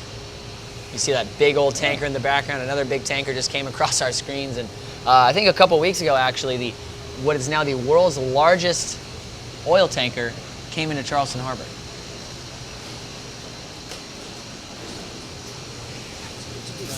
Yale continuing to skate away with this one.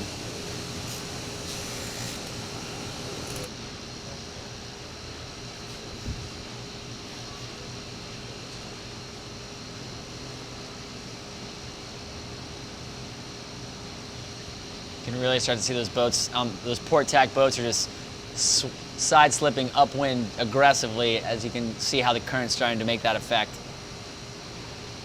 It's only gonna get stronger, folks.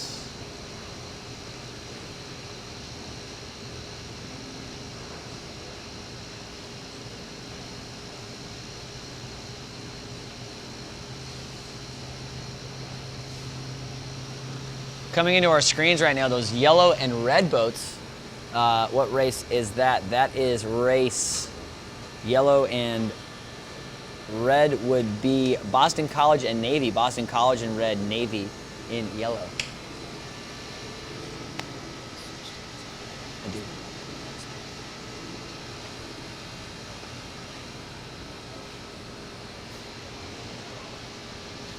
So Boston College and Navy coming down the line right there. The blue and the red, excuse me, the red and the yellow. And it looks like Navy in the yellow is comfortable right now ahead of the Eagles, finally shaking off some of their dust. Nice to see the midshipmen hot off of their comeback win over the Hobart. That was a tough race for them. They were winning, then they lost. We just received word on tech score as well that Cougars did in fact win that Stanford race. So that penalty turn that we saw that boat doing after the finish was not affecting on the final result.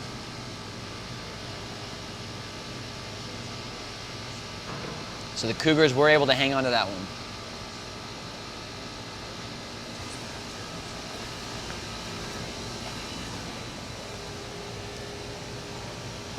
Well, super. I'm hoping we'll be able to get my friend Creighton Walters over here, a local ship captain, a pilot for the College of Charleston, for the harbor. For the harbor here.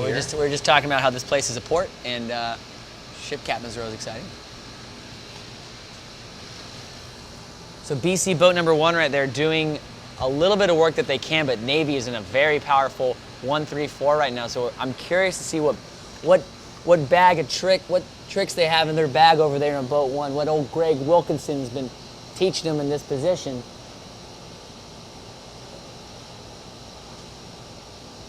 The breeze seems to have softened up slightly.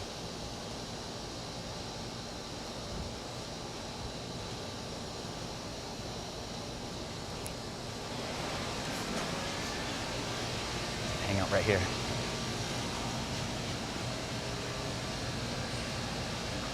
So Navy able to hold on to their lead right now, transitioning in their 1-3 into a 1-2. Sigh of relief as it's getting light and soft down there around Mark 3.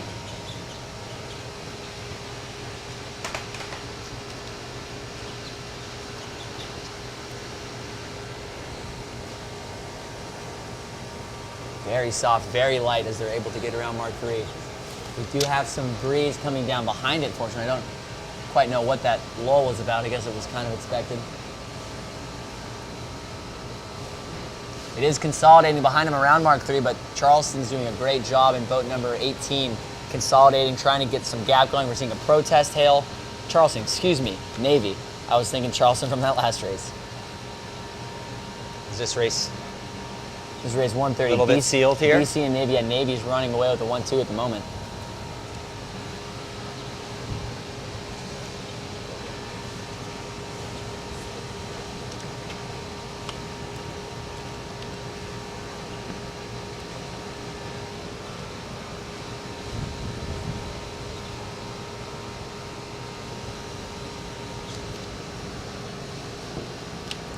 Shout out Russ O'Reilly, who just tuned into this broadcast here. Russ is a former, last time the Nationals was here, we were talking about that. He actually put on a clinic in A Division to get the win for the Cougars in the Co-Ed Championship. So Russ, thank you for tuning in.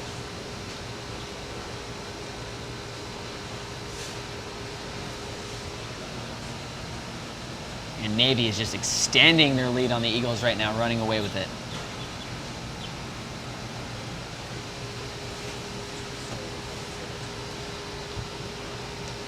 And how I understand it, we have a little bit of a weather demonstration we're about to have coming on.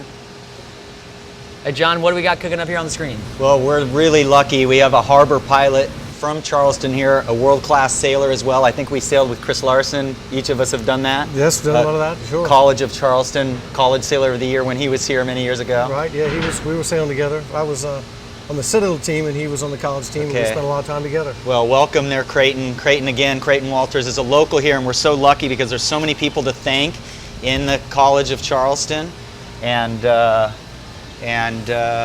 you know, Greg Fisher and all these guys, but we need to thank Creighton because he is the chairman of the J. Stewart Walker Endowment Fund. Give me a little feedback on that. Well, the Stewart Walker Foundation is a foundation that started years ago when the first College of Charleston All-American, Stewart Walker, was killed in a tragic accident in a lightning.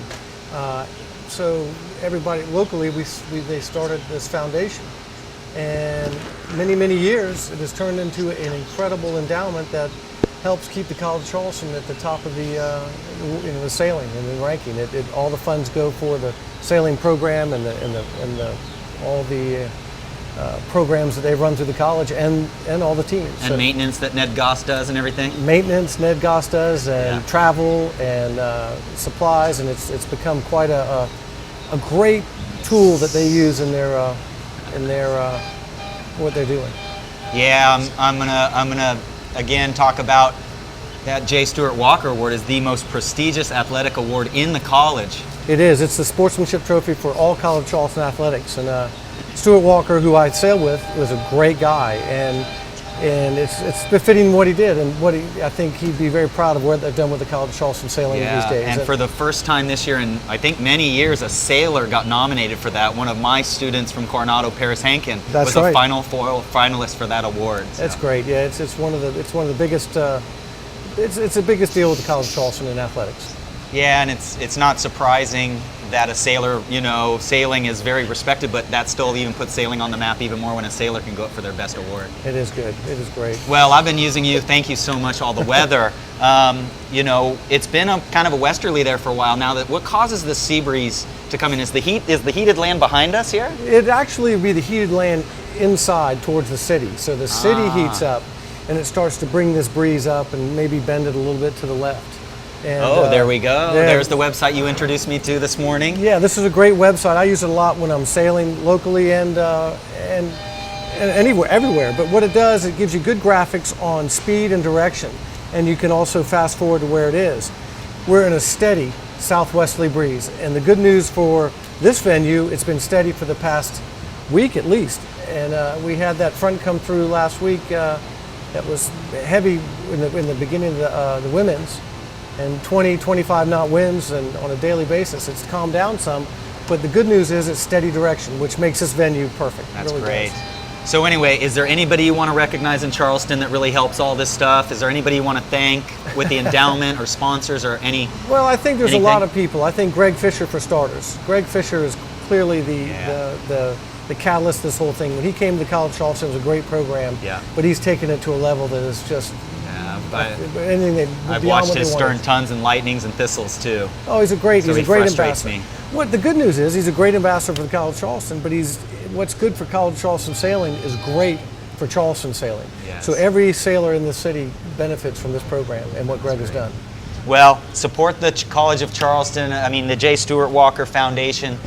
That would be just an amazing way to support sailing here and keep bringing kids from all over the country to this amazing program. It really would be. Any support would be helpful. We have a fleet endowment campaign going right now, which is called the Hussar campaign, which was another endowment that we started for just fleet replacement, and it's that in itself is a handful. Creighton, thank you so much. So nice to meet you, and thanks for all the help. I got one question for Creighton. You are a harbor pilot here. Yes. Charleston, renowned for its current. That's right. What's going on? I sailed here for 4 years. I don't even know what's going on. Well, right now, and it's been big tides this week. So the tide is ebb tide right now. You're in the full brunt of the ebb right now. I just saw the graphic where in about 3 minutes you're going to see the full ebb. Out in the channel, you might see 2.5, 3 knots. Inside this, you see the dark water, the lighter water, heavier current out there. Choppier water, of course, against the current. Wind against the current is more current. Inside here, the graphic shows, I think, that you're going to be looking at the height of the ebb in just a few minutes, and then it'll start slacking down. I think this whole team race will be on ebb tide. Yeah. Well, and then we were noticing earlier, it does look like that when it does start to switch, it switches in the shallower waters earlier before it switches out in the channel, correct? It probably does. What happens is it stops earlier inside. The water continues to go whatever. One of the things you'll notice when they say high tide or low tide, that number is great. Current actually runs sometimes 45 minutes to an hour after the predicted tide. So the current is a little bit longer on both ends. But yes, you'll see it slack down in here in the shallow area, and will actually start flooding in the channel underneath earlier. Okay. That's a whole new thing. That's a whole nother dynamic. That's great. Well, thank you again, Creighton. It was just Well, spectacular. anything I can do to Appreciate help, glad to be here, and I'm Yes. rooting for the college, but we'll see how everybody seems to be having a good time. Absolutely. Well, it was just wonderful to meet Good. you, and thanks a lot. Good luck with all that. Yeah, thank you for the wisdom, Creighton. Yeah, Yeah, that was thanks. really a lot Dropping of the fun knowledge to- on us. to meet friends of friends, and it's such a great world of sailing. You know, we just run into each other, and we meet new people that know each other, and that was just a lot of fun. Kind of having a harbor pilot really give you a lesson. I learned a lot. I just got some knowledge dropped on me, and that was sage. I learned something today, so I can There go you to go. bed happy tonight, knowing that I learned something more about. Look at her hike about and the Jacob College of Rosenberg Charleston. there. So yeah, what we got coming over here? That was checking back in Stanford on the is, racing. Stanford in blue, MIT in the orange. Yeah, so it looks like we have a 1-4-6 for Stanford right now is my feel here. It's always great to see these academically strong schools also have very good sailing teams, like Stanford, Yale, MIT. Yeah, that's what it was prestigious so. universities. I was so stoked last year in San Diego talking to all the kids I knew because every one of them was like, "Oh yeah, I got a job. Oh yeah, I got a job. Oh yeah, I got a job."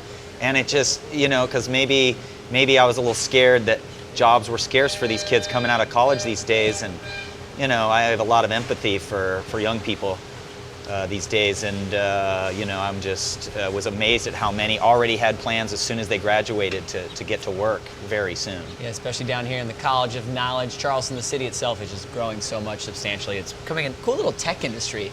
Kind of weird. Anyway, enough about life, Sean. Let's get back to the team racing. Let's get back to the we have a great fun stuff. windward mark here. MIT and Stanford. Stanford in the blue, MIT in the orange. MIT rounding in a 1-4-5, it would appear.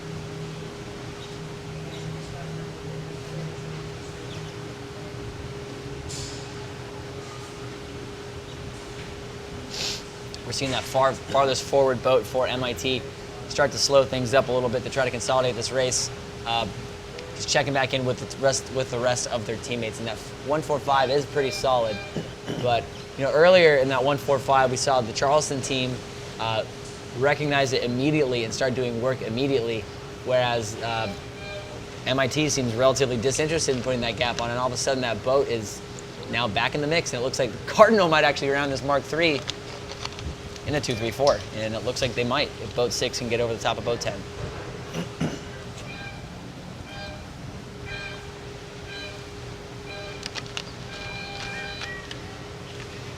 And now we wait. Yeah, now's the exciting part. Is we were just hearing from Creighton Walters about how we are about to have max ebb.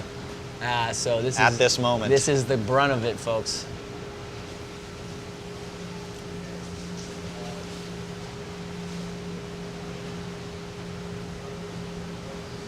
I'm curious to see if MIT can really start to shake things up again. They're trying to get a coverage scheme going, Brian. Right now, boat number 4. Oh, they did have overlap on boat number 4 on the inside. See how boat 5 and 6 start to square up here. Are they just trying to go fast forward, or are they going to try to start doing some team racing and just gap?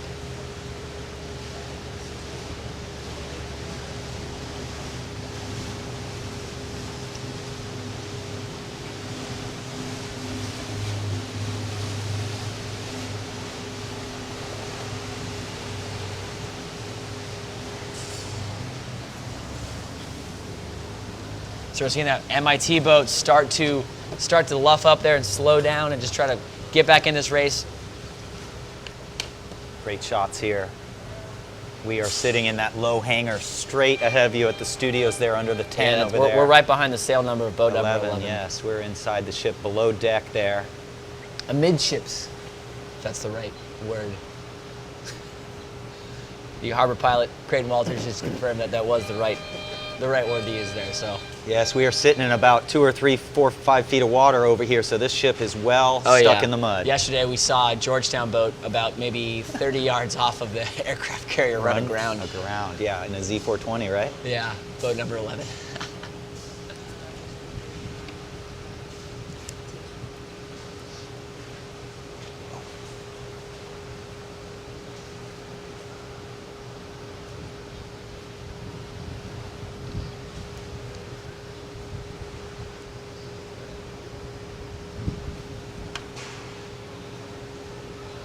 Stanford trying to mix it up right now against the Cardinal. And it looks like they might have broken through to a 2-3-4 if they can get boat 4 ahead of boat 11.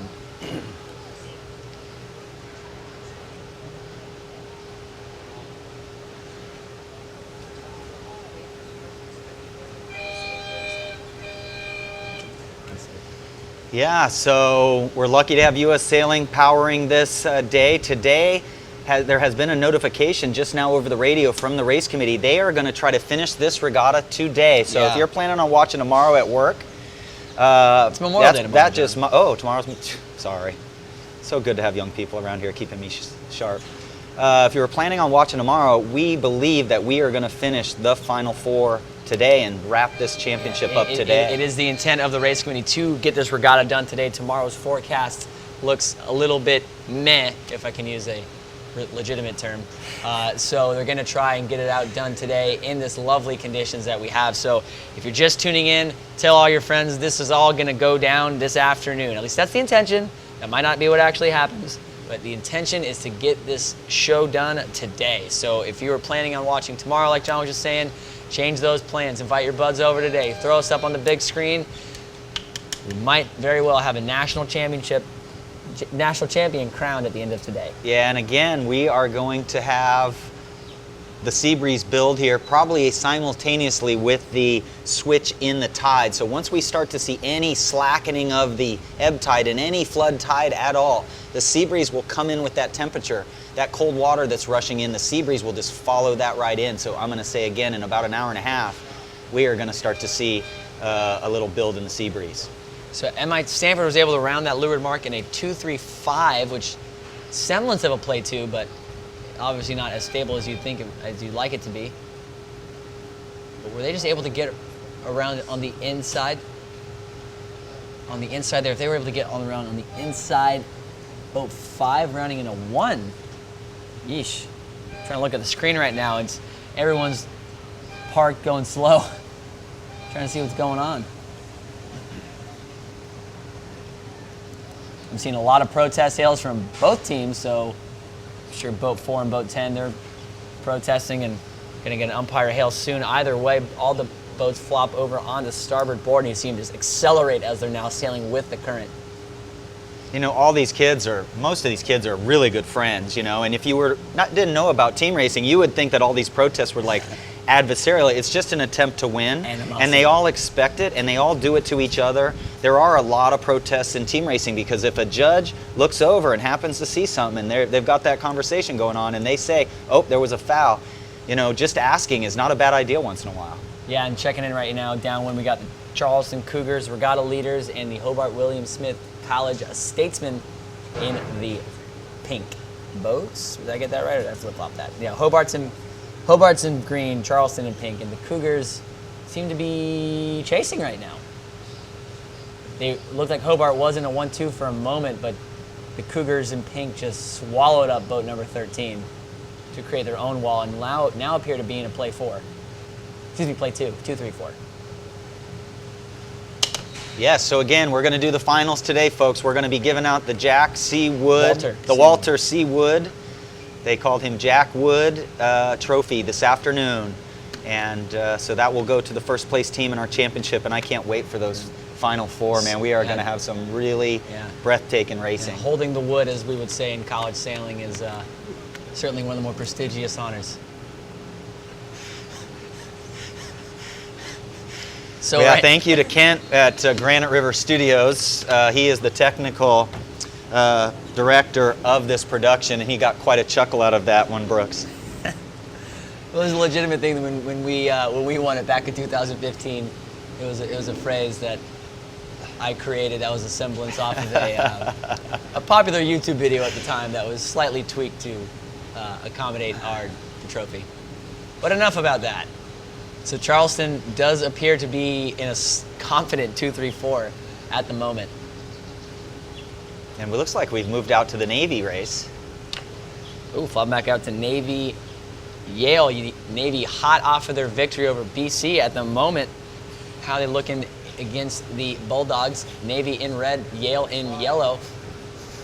Navy appears to be at least have the one. There's our boy Patrick Snow, one of my favorite students ever, you know, coaching him in the 29er back there. Oh my goodness, that kid worked hard. It was a lot of fun for me. Again, it's a little bit of a beat to the offset mark here for College of Charleston and Hobart and William Smith colleges down here.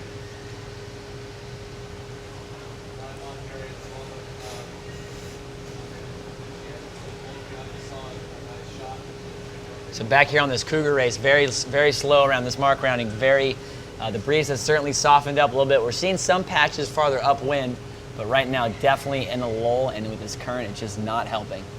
Cougars were in a 2-3-4, but it looks like one Hobart boat, farthest left Hobart boat on our screen, might have gotten a chunk of one of the Cougar boats here. So this one isn't over yet, and a green flag thrown from an umpire.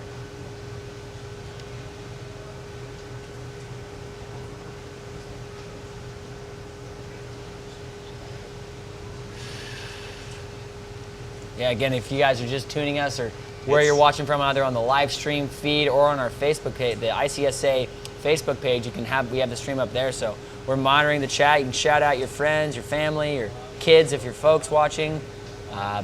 We're seeing it all. So let us know what you want us to say. We won't say everything you put out there, but we'll likely acknowledge most of it. Tell your friends to tune in. Well, so Hobart trying to mix it up right now against the Cougars. Sorry, John. This is about as good as anybody has sailed against Charleston. Maybe Charleston's had a couple of tough races, but this one's tough. No, absolutely. Hobart always a tough out, especially they've been a very hot team so far. They've qualified to the Nationals this year for the first time after a couple years absent. And Cougars with a 2-3-4 around that leeward mark, or 2-3-5. It looks like the statesman might be in a position. I did hear an umpire whistle, but didn't quite see a flag. Maybe it was just a green.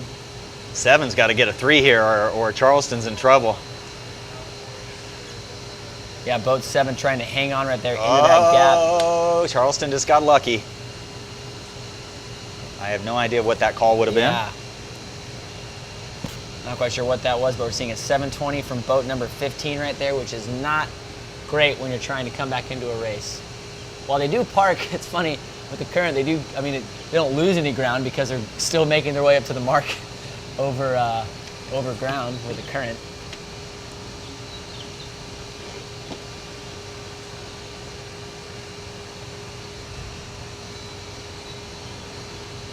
Hobart's still thinking they had a shot in this one, though. We're seeing that farthest weather boat ragging their jib on boat number 9.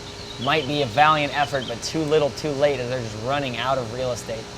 We're seeing that other Hobart boat on port, however, I didn't see them earlier. Look at them. They got a pin on boat 7. Boat 8 jives out, tacks out, excuse me. 2-3-5 for Charleston. Not quite through the finish line yet.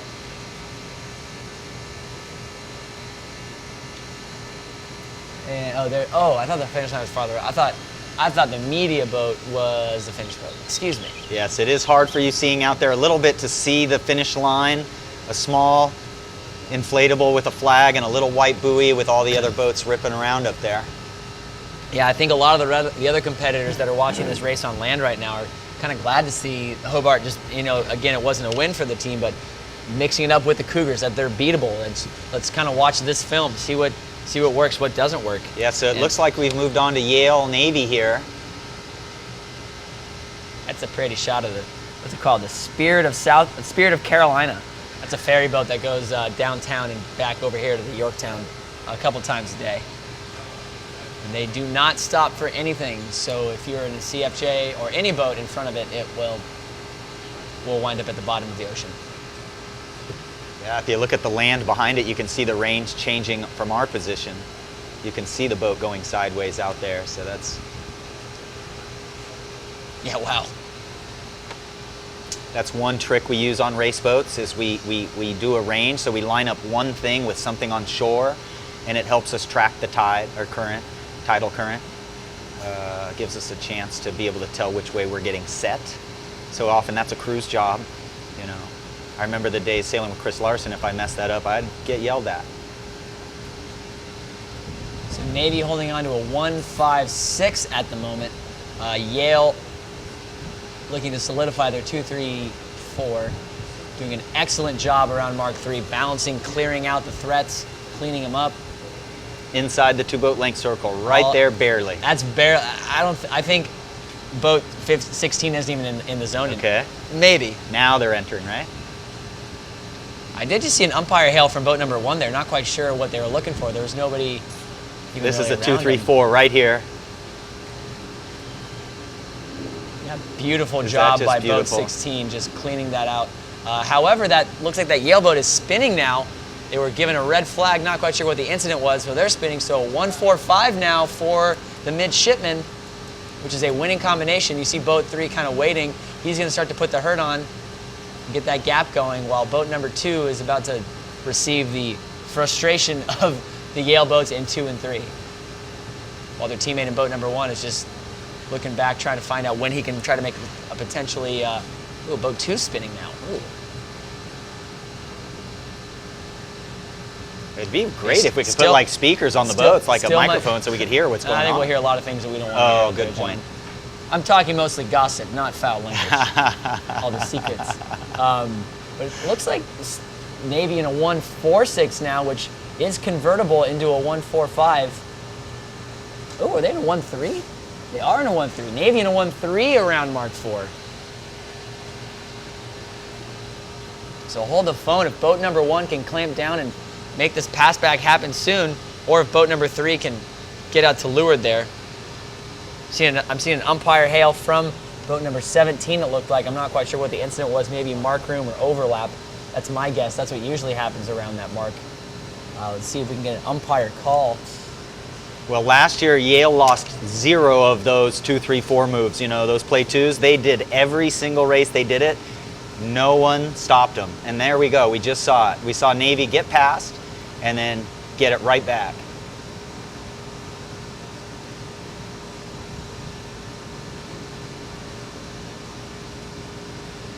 So Yale might have just hit the juice button to get that turbo mode going.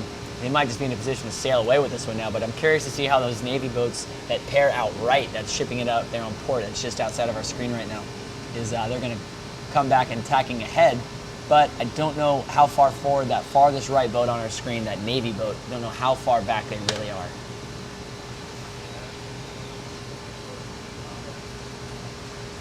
Again, folks, if you're just joining us, we did receive word that the intent of the race committee is to finish this regatta today. That means after this round of 8, we're going to roll right into the Final 4 and we'll crown a national champion. So if you have friends that were saying, oh yeah, I'll just watch the Final 4, tell them that's going to happen today, because that's likely going to be the case. So get them all to tune in, text your friends, spread the word. We don't want anybody to go home unhappy and say they missed it, but it's going to be their fault. They weren't tuned in to this awesome live stream powered by US Sound.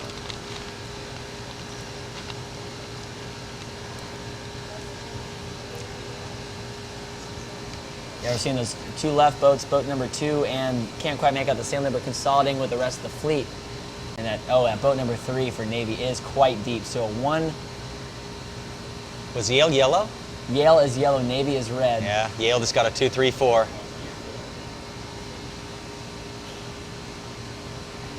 So typically we'd have another race docked up right behind this, but there's a bit of a hiccup in the rotation. So we were able to, earlier I was able to catch up with Charleston Dockmaster Ned Goss, who has been here for about 5 or 6 years.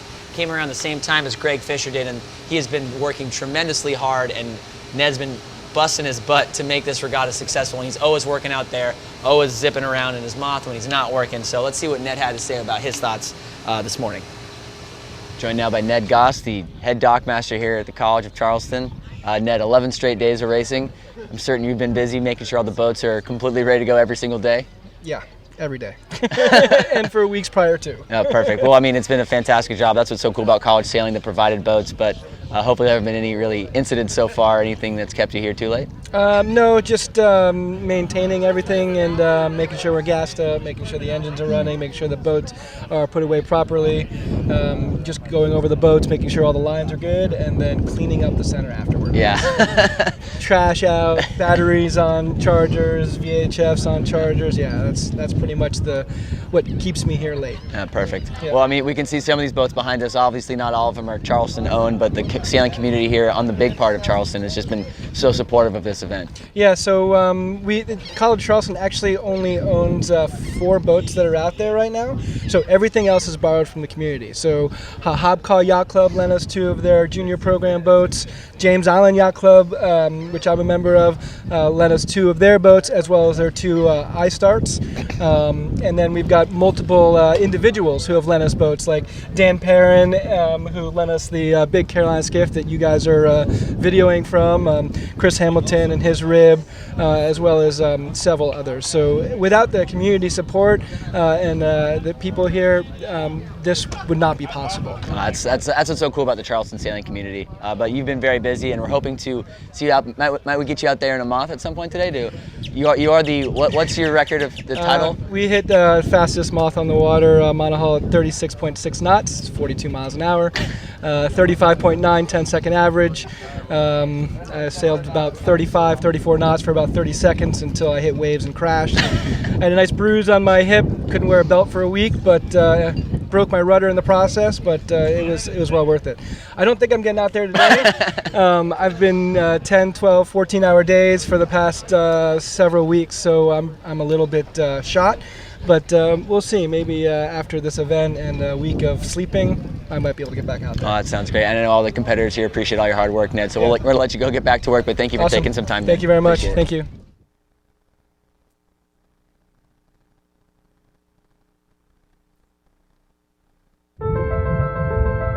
At first, it was a necessity to feed our families, to explore new worlds.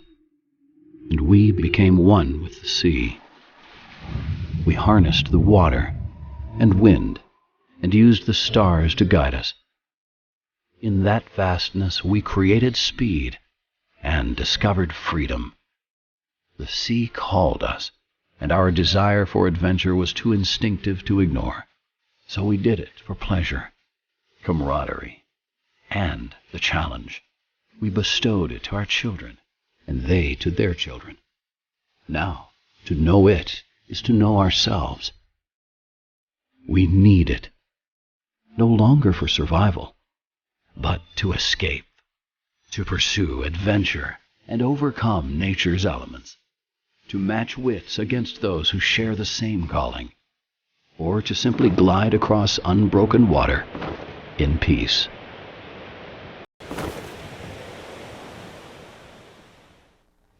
Joined now by Ned Goss, the head dockmaster here at the College of Charleston. Ned, 11 straight days of racing. I'm certain you've been busy making sure all the boats are completely ready to go every single day. Yeah, every day.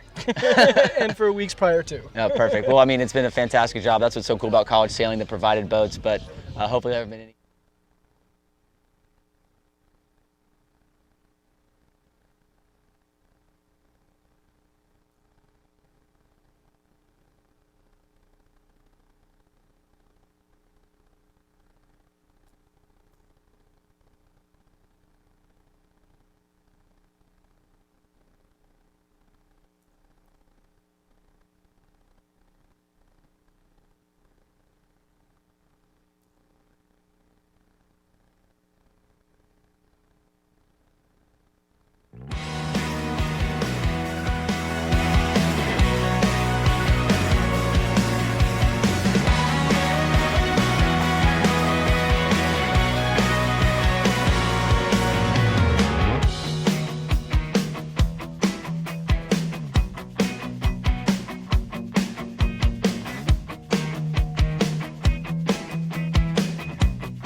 So that ad right there for the Hinman Trophy, just again to reiterate, it's an awesome, awesome team racing event.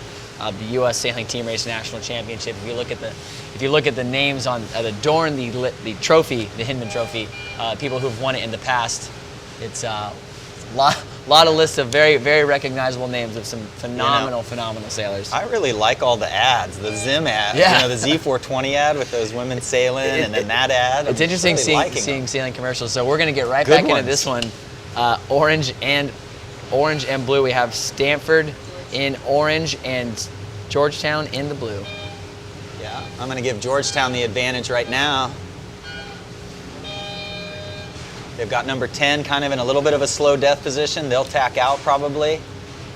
They had 6 tack out.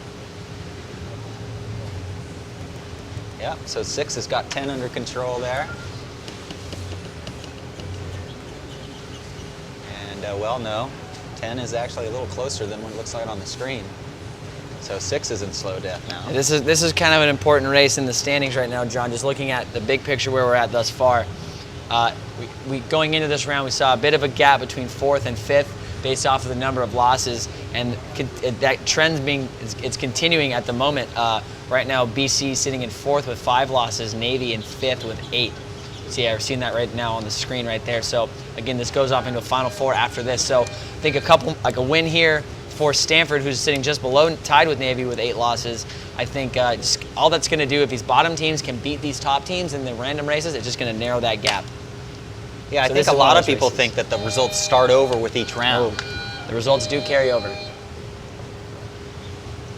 For a while there was talk about maybe making the Nationals a couple. They experimented with a couple regattas over the course of the season back when I was still in school, making a knockout instead of just a round robin. The thought is, the knockout, everyone still has a chance, everyone's still in it. But I think the thought about carrying the scores over rewards the teams that have sailed well all regatta, because you don't want to, be maybe off of the loser regatta that you went undefeated in but had a couple bad umpire calls or something. They want to leave everything up to they want to let it all be decided on the water. Yes. Personally, I'm an excitement guy, John. I'm an adrenaline fan. I think a knockout round would just be absolutely electric.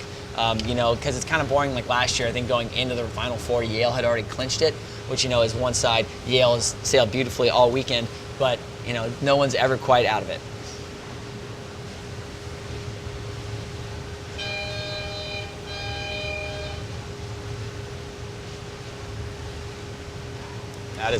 That's a good race going on out there, I think. They're a little spread out.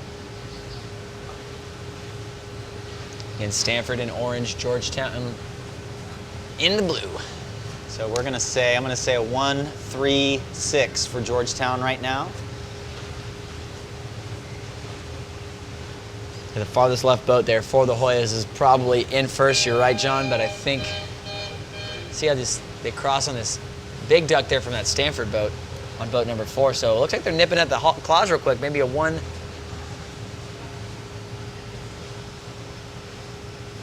It's going to change from a 1-3 to a 1-4-6, I think, but we'll just have to see.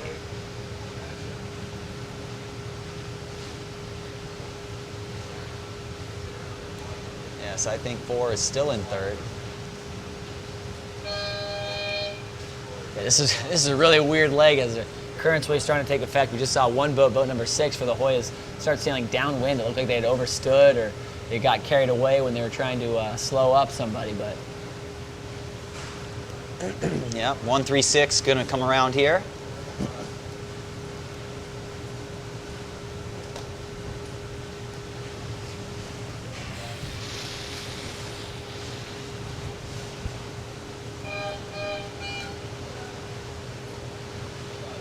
So the Hoyas look like they might have rounded, a 1. Oh, that Georgetown boat spinning, so an automatic play 2 right there for the Cardinal.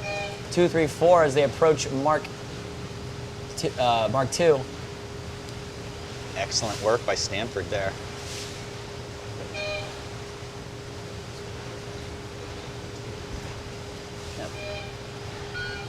So we're saying the play 1, play 2, play 4 all around, and some of you might not know exactly what they are, but they're specific plays the combinations that are, if you have it, it's just a winning combination, so you don't have to constantly be doing math like, oh, does my team have less points than them? It's just set plays and numbers. And then, so this one is a play 2, we're saying, for the Cardinal. It's a 2-3-4 position. It's a very solid combination, very hard to break up. So I'll be very impressed to see if the Hoyas can break this up. We've seen it a couple times just already over the course of the regatta, breaking up strong combinations on these downwind runs. Play 1, of course, is a 1-2 anything or a 1-3 anything, and those are pretty much clinching combinations, so no matter how the other boats finish, you will win that race. So a couple of mindsets that the sailors go into these races, so they just know exactly what their play is, what their job is, and how to effectively sail.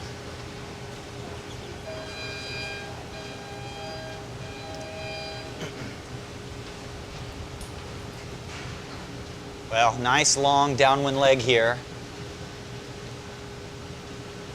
Nick Ewenson just joined the live feed. Nick Ewenson, hello. Was my assistant coach here at the College of Charleston for a couple years. A beautiful team racer. Taught me pretty much everything I know. So Nick, how you doing? Thanks for tuning in. So Stanford able to hold on to this 2-3-4 right now. Very, very well spread out on this downwind, not giving the Hoyas any opportunity to really try to bite at them. Yeah, where did the Ewensons come from? Nick Ewenson sailed at the St. Mary's College of Maryland. I recognize that name. Does he come from a sailing family? His brother Jeff sails. Yeah. Lightnings or something, or J24s? I think he sails at a little bit of everything. Yeah, I think he's good. It's very good. Yeah, he's on a CNC 30 at the moment, I believe. Oh, those are kind of fun, those redesigned high-performance little things. Yeah. So boat 6 for Georgetown right here. They were the 1 at one point, but they might have just put themselves into a position to... No, they're doing okay right there. It's a little bit hard to see from where we're sitting. So it looks like Stanford might now have a 1-4-6. That's odd. You don't really see a 2-3-4 develop into a 1-4-6 too much.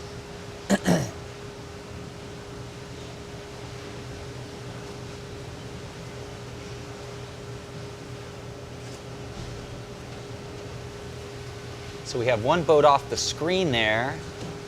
If he comes in and... Yeah, that'll be... I think you're right. You got a 1-4-5 on the orange there.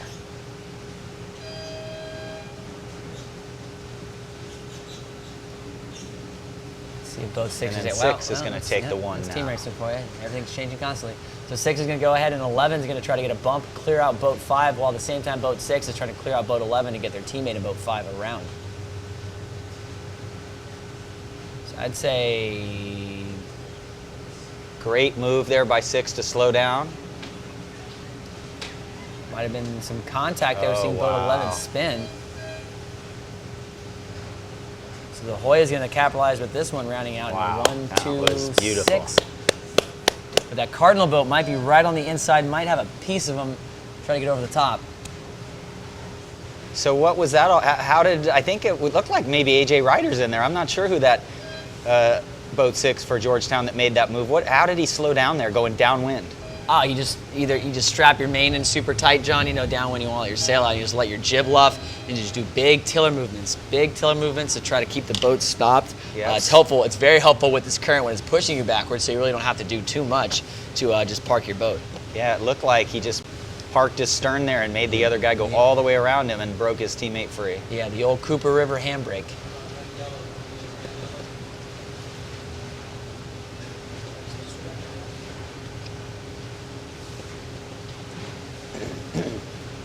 Yeah, that race might be over. What do you think, Brooks? Yeah, I think it was a little bit dicey around Mark 2, Mark 3 there for the Hoyas, but the Cardinal weren't quite able to execute, and the Hoyas had slipped inside there for a play 1-1-2 runaway. All right, we got the helmet team back out. MIT, come on. MIT versus the Cougars. Coming up one right now.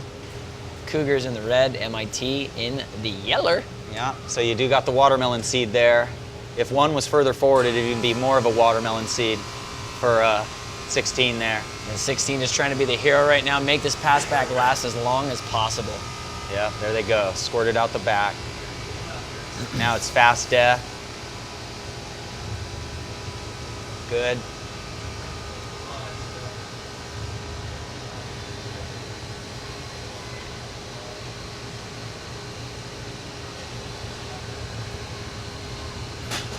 Charleston's got this really under control. They'll just come out here. We can't see the rightmost boat, 17 MIT, on the screen now, but they're going to come into the screen, and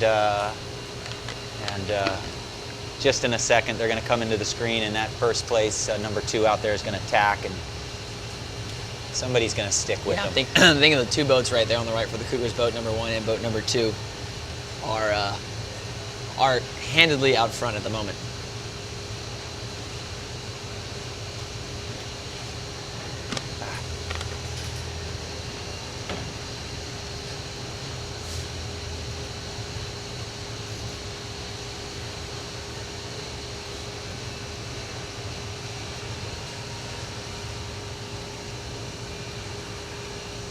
What time we getting to be here? We're getting to be here at 2:48. Remember, we're going to be here a while, folks. We still got some good racing to go. Make sure you stay checked in and make sure you don't miss that Final Four. Make sure you get all your friends out there to hook in. Have your kids watching this. Any kid who aspires to sail in high school or college can watch and replay all this stuff and replay it later and be able to, analyze these.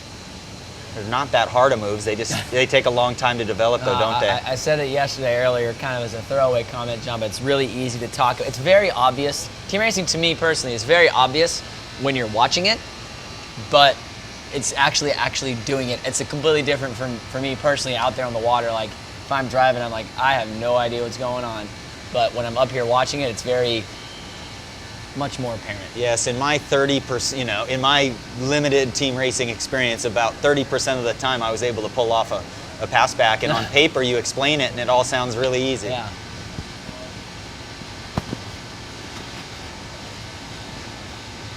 Oh, you called it. You were right. It was a pretty easy lead for Charleston there, 1-2. 3. Yeah, Cougars ripping around there with a 1-2-3 for sure. Bit of a weird situation right now looking at that Georgetown-Stanford race. I think Georgetown did indeed get the win, but we're seeing a Stanford boat sail back all the way back to the finish line. Maybe they got like an umpire flagged them late or something like that, so they have to refinish themselves. That's odd. I wonder what happened there. Well, it seems to me, I don't know what the coaches said. I didn't really get a lot into it, but I have a feeling yesterday everybody obviously was trying to get in the top 8, but it seems like the top 4 have really shown up today, and are they more serious? Are they sailing better? Were they a little more laid back and calm yesterday? I just see them all kind of peaking. John, that's a good question. I think it's a combination of everything, which is a very cliche thing to say, but it's an attitude. They know. I was talking to some of the Cougars. We were out there on the break between the 8 and the that break we just had, whatever it's called, and they're all laughing, joking, having fun. Everyone, not that anybody here is super tense and uptight. Everyone's joking, having fun out there. But I think consistently over the course, if you look at each individual teams, the races that they sailed, who they've raced against, who they've lost. Looking at Navy's scorecard right now, going into this round, they had lost to Eckerd, a team that didn't make the gold round. Just the small races like that just chip away at that just one race at the time. But it makes sense at the time. It's just a race at the time, but it comes back to bite you. That loss will stick with you for the entire regatta. Yeah. So this race we're watching here looks Charleston there looks the mast blow over. Maybe they lose that one. Yeah, Cougars lighting the fuse and running away here, continuing their dominating performance thus far. That'll put them at 17-2. Still sitting atop the leaderboard. It's just really nice to see them, how well they sail downwind, wing on wing, these little Z420s, man. They just can even see the skippers kind of scoot back a little, earlier than in almost any other small modern, not modern, but of the small dinghies we use now, very seldom are you sitting back in 8 knots of wind, and in this little Z420, we're scooting back in 8 knots to get the bow up. Oh, yeah. Ooh. Yeah, I think MIT is just trying to finish the race at this point, hope for a miracle, but I do think the Cougars are gonna run away with this one here. And the next race isn't quite out even on the race course yet, as we were saying. Oh, there's that Stanford. That Stanford boat was going back to exonerate and refinish themselves, so that's the hiccup in the rotation. So after this Charleston race, we do not have anything on deck for you yet, but the next race we will when they get back out here, and that race is going to be Stanford and Navy.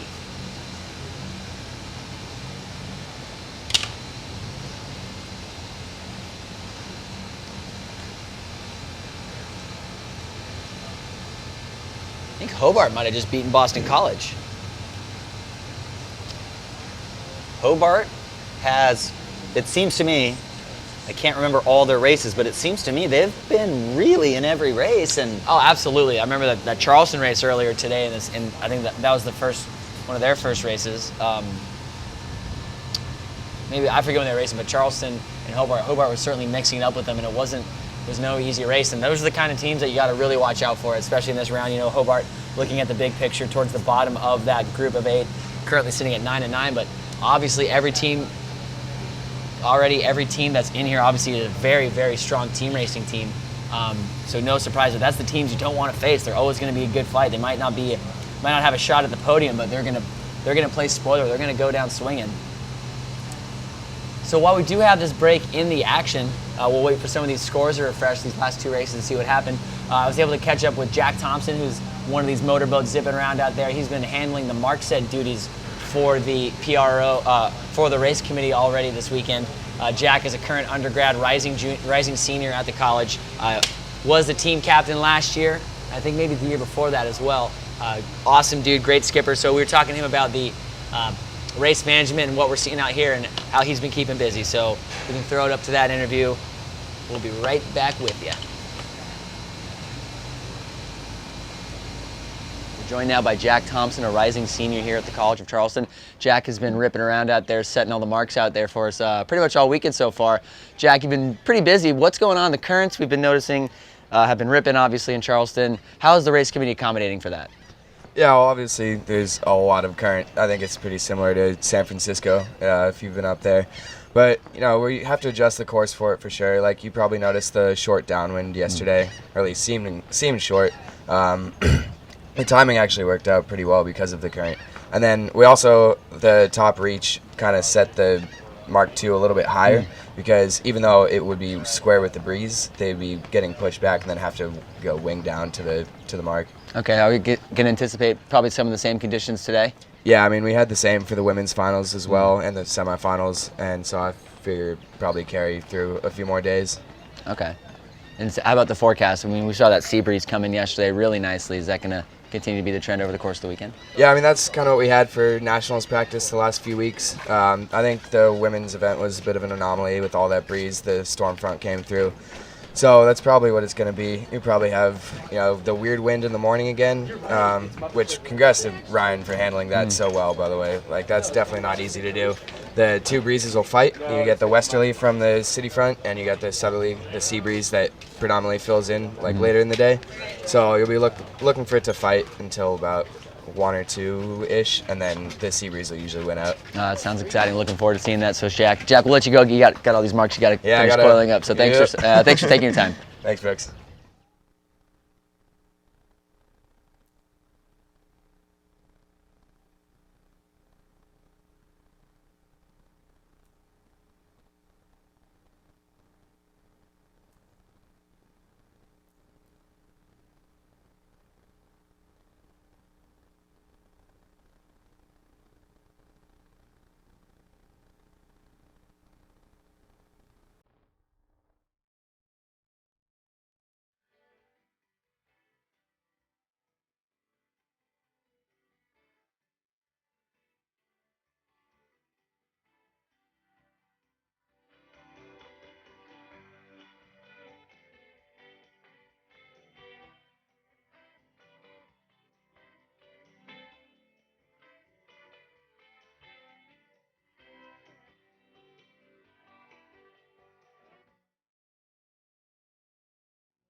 right, welcome back. We just had to take a quick little break there. There was a break in the action, so your lovely commentating team of myself, Brooks Clark, and joined with me is John Rogers. Hydrate and refuel.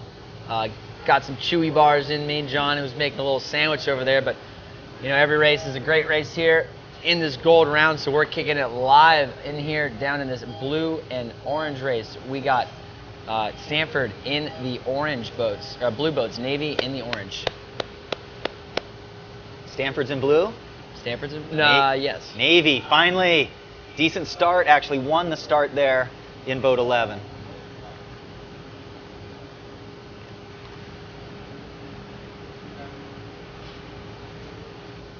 So 5 has got 11 under control right now.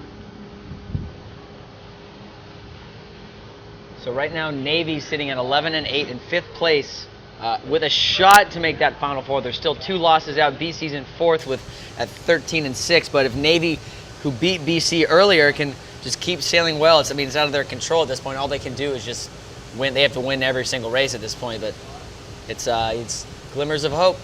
Yeah, that was a subtle pass back there. 10 pinned 5 with the starboard advantage and allowed his teammate 11 to break out into a clear lane. And port tack is lifted a little bit right now. Big ship going to come into your screen in the next 30 seconds. Is that an oil tanker? What's that thing? I don't know. Probably. There you go. There's that low, long black ship. Looks full of something. Patrick Snow, you get a lot of years of experience right there watching that kid sail. You know, a classic example of a kid who came through the 29er as well as the FJ and the 420 and still can handle this format, which 29er sailing is about as far from this format as you can get. You're going to see him gapping up there. You can see him going right to left on your screen. That's the current we've been talking about.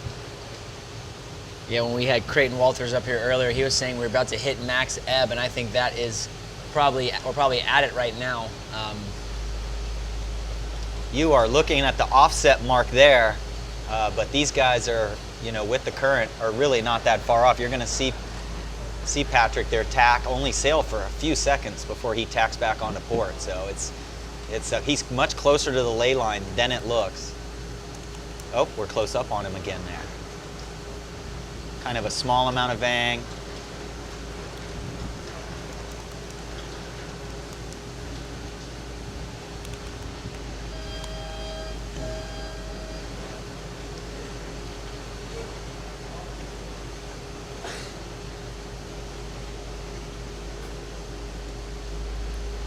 Yeah, Stanford probably, you know, Navy has 8 losses. Stanford has 9. They are definitely a long shot to get into that Final Four, but I think a loss here would all but seal that fate for them.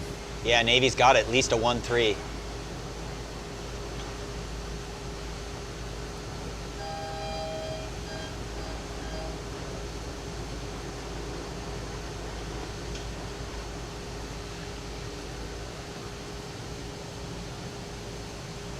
Yeah, 1-3, likely 4 around Mark 1 here for the midshipmen.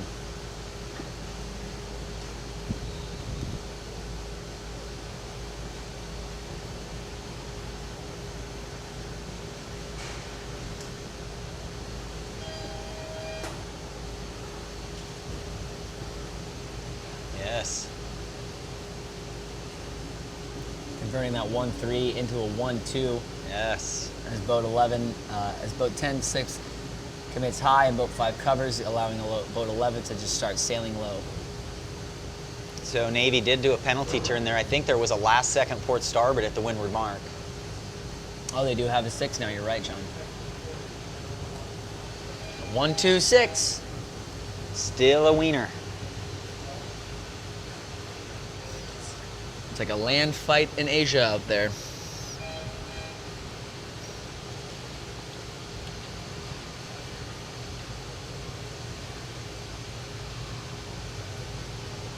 So you'll see them going here from wing on wing with one sail on each side as they go more downwind, and then as they turn up more to a reach, you'll see the crew jumping all over the place here as they go from reach to wing and back and forth.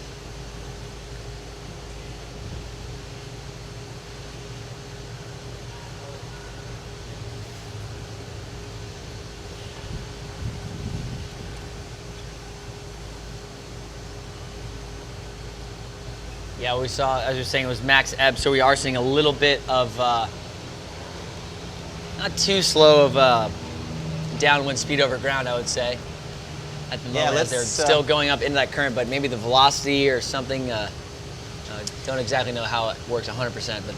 Yeah, as we watch these starts, let's keep an eye on the race committee boat at the starts, because that boat is still swung upwind backwards, and as that boat starts to swing normal with the wind direction, we'll be able to see that at the starts, and that's when you guys can figure out that we're starting to go slack on the tide there. So we are actually past the point of max ebb right now, and over here where they're racing, there's still 1.4 knots or so, and out in the channel it's still a little more than that. So, but it is starting to just start the process of backing on. The reverb is slowed down on our dock over here. So Navy has maintained that 1.3 that they saw. We saw them around Mark II with. Stanford being frisky though, trying to keep them honest up there. Boat 5, Boat 4, the biggest threats to their lead at the moment, and trying to get them unbalanced as best as they can. But I think Navy might be doing a better job than we can give them credit for to keeping it flat.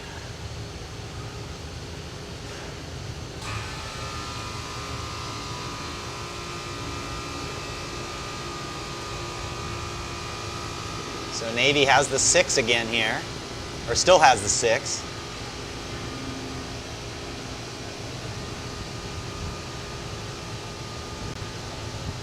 Yeah, I think Boat 4 is making some moves on Patrick Snow in 11 there. I think that's been a gainer just in the last 30, 40 seconds, a little gainer for 4.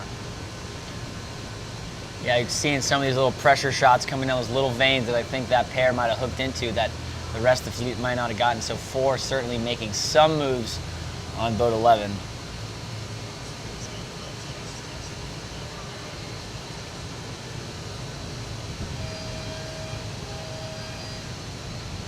Those are the boats out to the right side of your screen there, 12 and 6. So 6 is protecting the inside, correct? Yeah, Boat 6 jibing now to protect that inside, but again, they're chasing, so there's not a whole lot of protecting they need to do. They're trying to do what they can. Boat 5 on Boat 11, that's a threat right there, getting them that bump out. That might have changed things up a little bit. So Boat 10 now needs to make a decision about how he was. I think Boat 12, his teammate in Boat 12, as we're seeing him to get gapped now by boat number 6, getting that slight bump. How's Boat 10 going to get one of his teammates through to make this play 1? We're going to have a 2-3-4 here very soon. Stanford might have sailed their way back up into a 2-3-4. Very, very redundant, seeing that 1-2-6 broken up by Mark III. Yep. I mean, that really just shows the skill of the fleet. If this is so much consistency, it does look like one of the orange boats squeezed in there, maybe. Oh, wow. Yeah, excellent I job. don't think 12 had room on 5. Boat 10, they must have established an overlap. That boat, 5 didn't really have any interest in braking as soon as they could, as they were able to get that little gap. So now 1-4-5. Maybe they were just outside of 2 boat lengths. Might have been. Wow.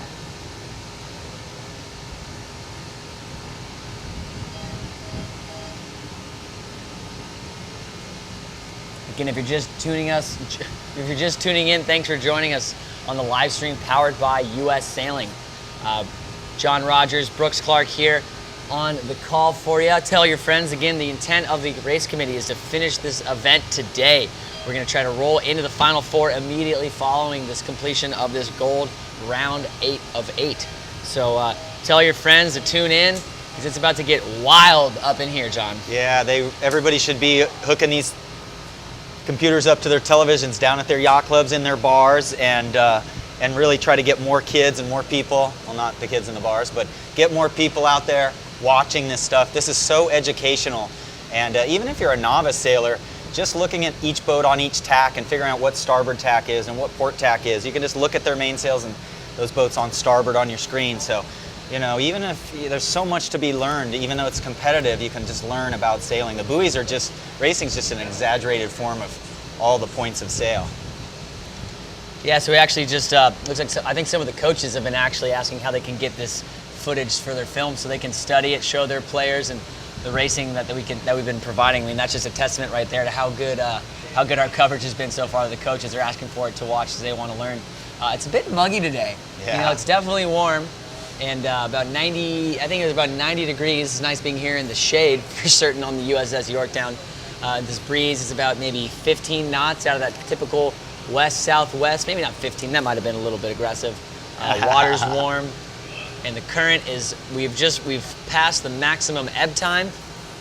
So we're going to start seeing some current switching that we saw earlier around this time yesterday.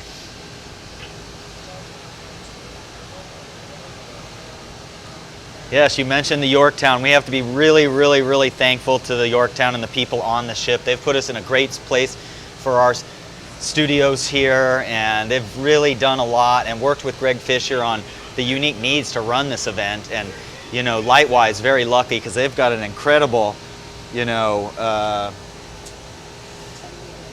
incredible 10 gigabit connection over here.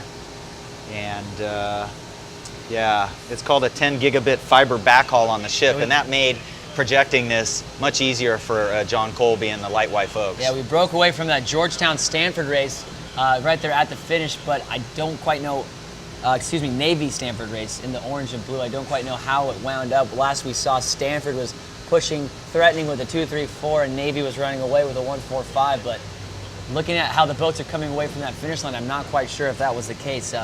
So sorry we didn't get to stay with that one on you guys, but we got a good one up here. MIT and Georgetown cooking up win in the red and yellow.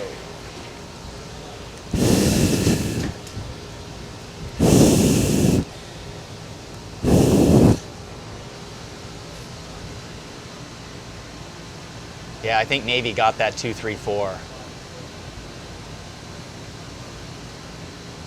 No, I think Stanford. I think Navy might have lost that race. Oh.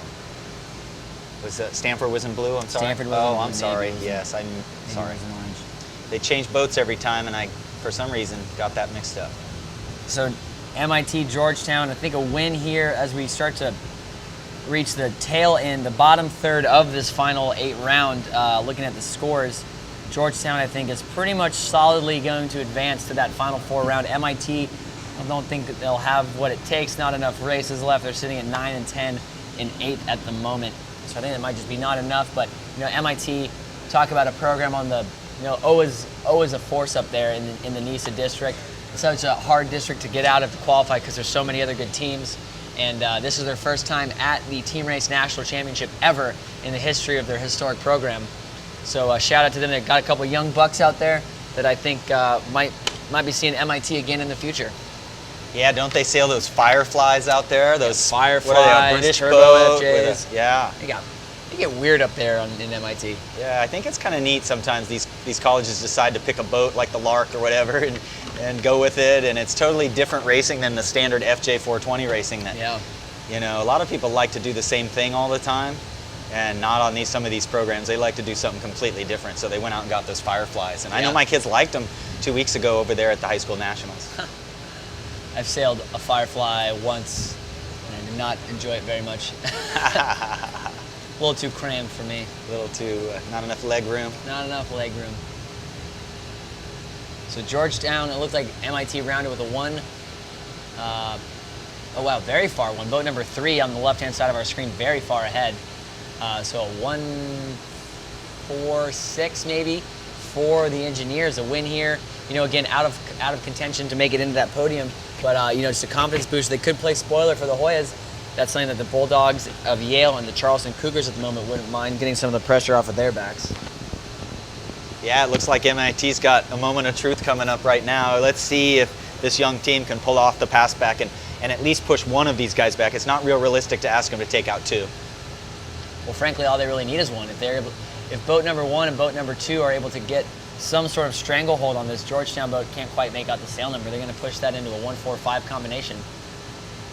At least a 1.46, and then they'll pass that back into a 1.45. Yeah, I always like to watch those special team racers, Michael Menninger, and you said Zeke Horowitz and stuff like that. And Mikey Anderson was one of these people that could get to the windward mark first and then finish last. And his 2 other teammates would be first and second by the time they blasted out of either the first or the second mark. So he could take out they could take out 2 people. I don't know if you've ever had any friends or seen that. Somebody who is really good at the double boat pass backs. I'm surprised we haven't seen anything out there thus far. I think we saw one. There's just the occasional mark rounding where someone is caught napping and just tees up and takes out like the entire team. Okay, so walk us through this. What is he trying to do there? So right now, boat 1 is trying to bait one of those boats. He's trying to protect the inside. Is he in 2 boat lengths? He is in the 2 boat length circle very marginally at the moment. I would say he is in it. Trying to bait that boat inside. I don't think that boat has room. So if he can try to draw a foul there, I don't know about that. Foul. If he was inside 2 boat lengths, it's a little hard to tell from this angle. That's a foul. But if he was inside 2 boat lengths, that Georgetown boat was able to slide right on in there. And all of a sudden, Hoyas, who are in a 2-3-4, are now winning in a 1-3-4. Wow. I guess he couldn't get to him. Yeah, he either couldn't get to him, or he was indeed, he did have mark room. That's just something we couldn't see from this. It just seemed like he was in 2 boat lengths for so long. He must have been sitting just outside of 2 boat lengths.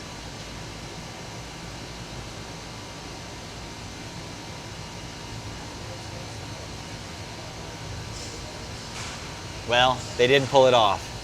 No, it doesn't. That's okay. They're going to be back next year, I'm pretty sure.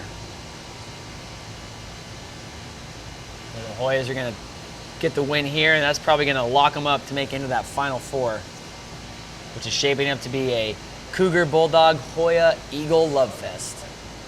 Yeah, so all 3 of those skippers for MIT are coming back. Cutter O'Connell, another San Diego Yacht Club kid.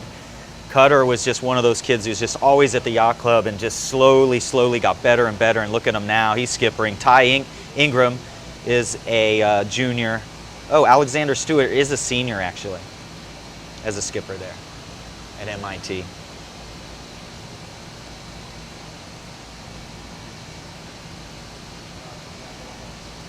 Yeah, some of the MIT crew, Lisa Sukharov, Choyan, sorry to butcher that, folks.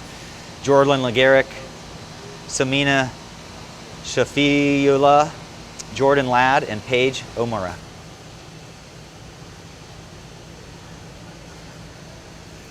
Yeah, can you all make sure your U.S. Sailing membership is up to date also? Join or renew today and receive your exclusive U.S. Sailing College Nationals t-shirt. I believe those t-shirts come through the Coral Reef Sailing Apparel Company, and David, who comes to this event every year with just tons of clothes. David is a great guy there with the Coral Reef Sailing Apparel, and you can find him on Facebook at Coral Reef Sailing.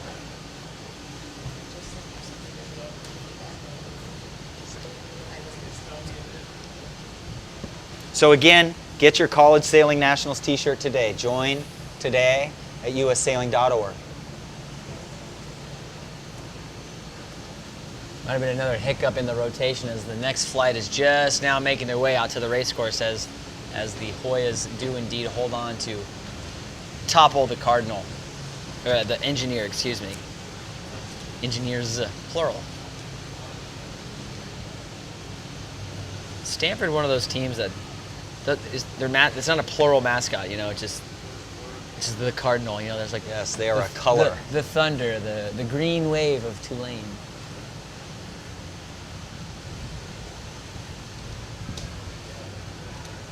Well, we are lucky. You can see your view there. What's that bridge called there? That's the Thomas Ravenel Bridge. Yes, beautiful, beautiful bridge. It was it's relatively new, actually. I think it was, when was it built? Let me do a little bit of history. I heard it was 2001 or something. Looks like it was completed, the Arthur Ravenel Jr. Bridge. Excuse me, not Thomas. I think that's the guy from that show on Showtime, Southern Charms. Not a fan of that show. Anyway, we're not here to talk about that. It is completed in 2005. Okay. It used to be 2 old rickety-looking bridges. Yes. Each bridge was one-way traffic, but now the Ravenel has not only become an icon of the city of Charleston, but a expediter of all traffic. Yeah. We're very lucky to be here on this Cooper River right here, looking across to the city, off the Yorktown. And it's funny because I did read some stuff on the museum here, and it shows the Yorktown supporting the first Apollo recovery in the ocean. The Yorktown supported that. And my 7-year-old baseball coach, who did carry me off the field one day when I was throwing a fit, he was one of the SEAL team guys who was on that, in that picture on this ship. So Phil Myers was my baseball coach as a kid, and he, you know, my parents appreciated him a lot because I was pretty full of myself. And Phil Myers carried me off the field because I was not going to come off the field. Yeah.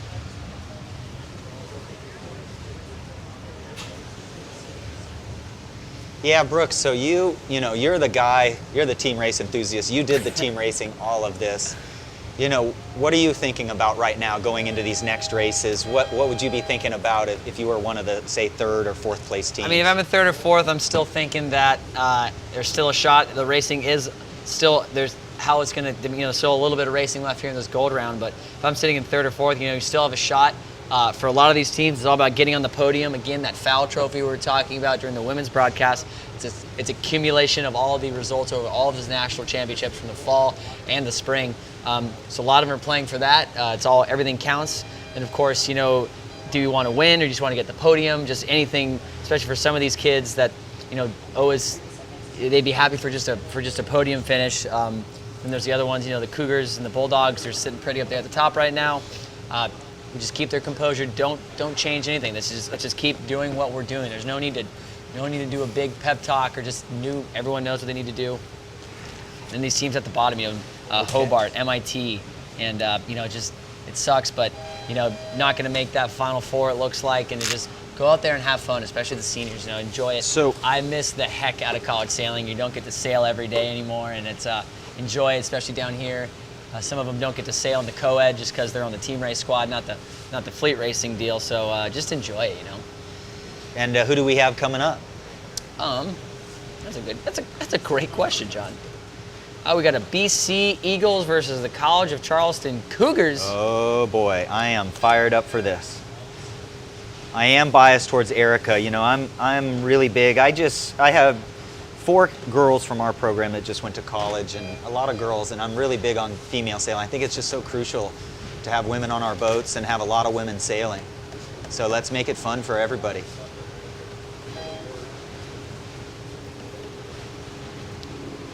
Again, right now, Boston College sitting in Pretty 4th. conservative start? No.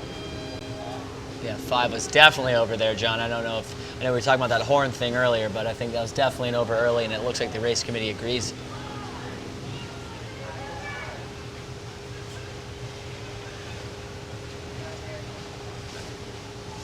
Oh, I jinxed her, man. Eric, John may have jinxed it there as Eric goes over and didn't even hear the race committee till a couple boat lengths after. So lucky break there for the Cougars to get one BC boat deep early on. So Erica's going to have to grind back in this one. Of course, she certainly has the wheels for it.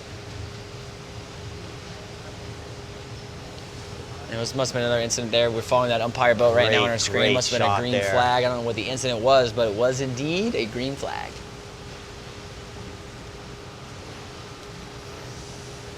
So yeah, this hiking that you see going on, it's really to make it so the boat will sail straight. If you sail the boat heeled over, and the boat will want to turn, and then you're fighting the rudder to counteract that. So then you're creating drag. So that's why we got to keep the boat flat, especially to keep the helm what we call neutral. So you don't have to turn the rudder. The boat will almost sail itself if you play the jib and the main just right. And many of these teams, right, Brooks? I mean, you guys did rudderless practice all the time, didn't you? Oh yeah. So imagine that, folks. If you haven't watched it, try to find somebody who will demonstrate it for you. One of these championship teams of sailing without a rudder all the way around the race course, and not super efficiently. But man, it's really important to learn that. Yeah, you just learn that really the sails are the thing that's two-sailed boats. The sails what's really driving and steering the boat. Yeah.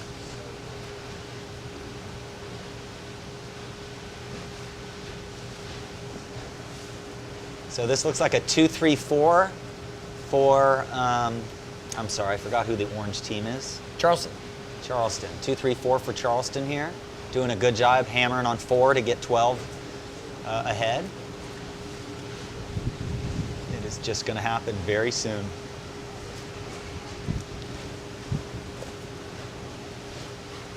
Cougars have been Yeah, sailing. 12's already ahead of 4 there. Cougars have been sailing very well all regatta long, and they are currently your regatta leaders, sitting at the top of the podium at 17-2. 2 losses. Wow, that's impressive to pull off in a national championship.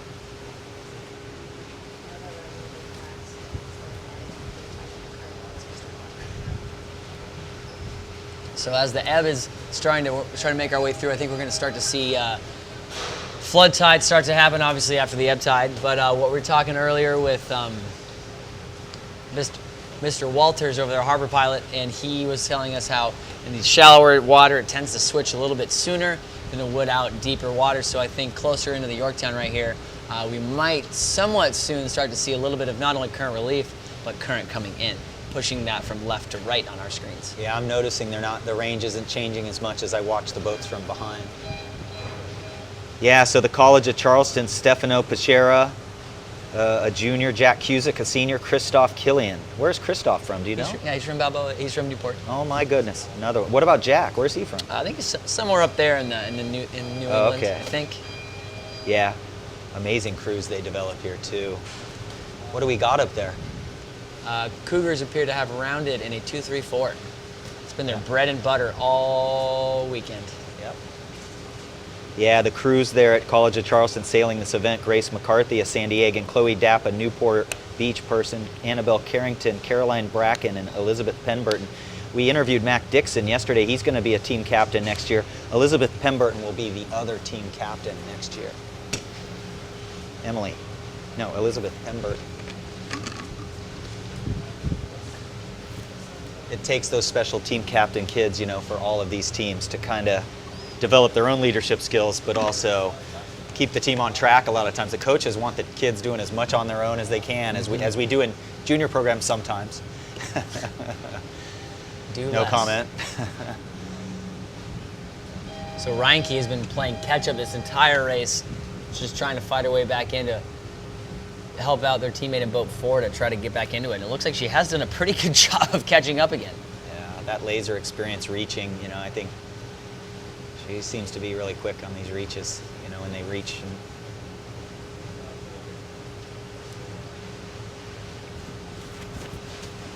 Okay, well, BC's really under the gun here. We're going to come down to this leeward mark, and it's going to all jam up again, isn't it? I think so, especially with the way things have been going. Yeah, 4 can just hurt 11 a little, jam that up a little. Yeah, let Erica's trying to get down there as well, just to 11, certainly the most vulnerable boat for the Cougars at the moment.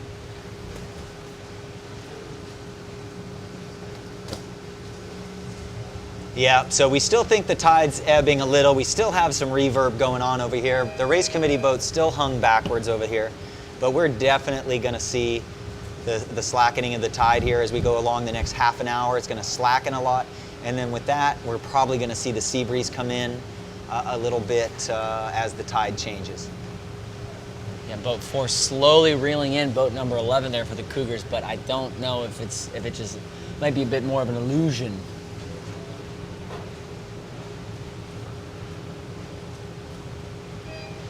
That's interesting. Split tanks for some of these teams. Typically don't see that. Back in my day, we wouldn't really do that until it was really breezy, and we actually have the crew on the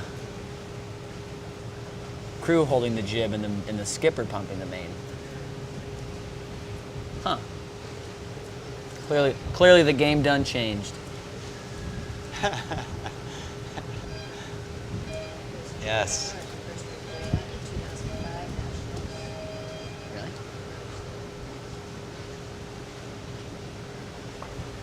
Yeah, so coming into this mark, boat number 6 for BC trying to do, might be a little bit desperation move right here. I don't know how they're going to pull it out. They jibe, and a wall of Cougars are coming in behind them in the 2-3. If boat 4 might be able to try to get over the top of boat 11, but I don't think it's going to be enough. So Cougars will round this in a 2-3-4 at the moment.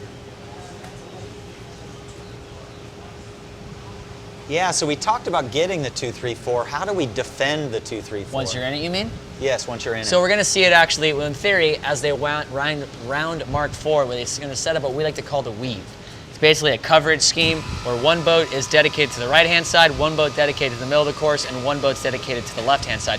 Now, each of the boats will change, and their roles will change as they make their way up the course, kind of zigzagging and crisscrossing. Traditionally, we would have seen the first boat, the boat in the second, tack, and then tack right back to be the middle pair, whereas the third place boat will tack and be the left, and the fourth place boat traditionally sends it out right. But it seems to be a bit of improvisation So right now. essentially, you were saying 10 would have tacked earlier. I mean, traditionally, that's like that's how the playbook would do, and obviously every race is different. You need to improvise. You need to have a bunch of different. That's in like the perfect world. That's what you want, and obviously Charleston's been sailing so well. I trust that they made the right decision there.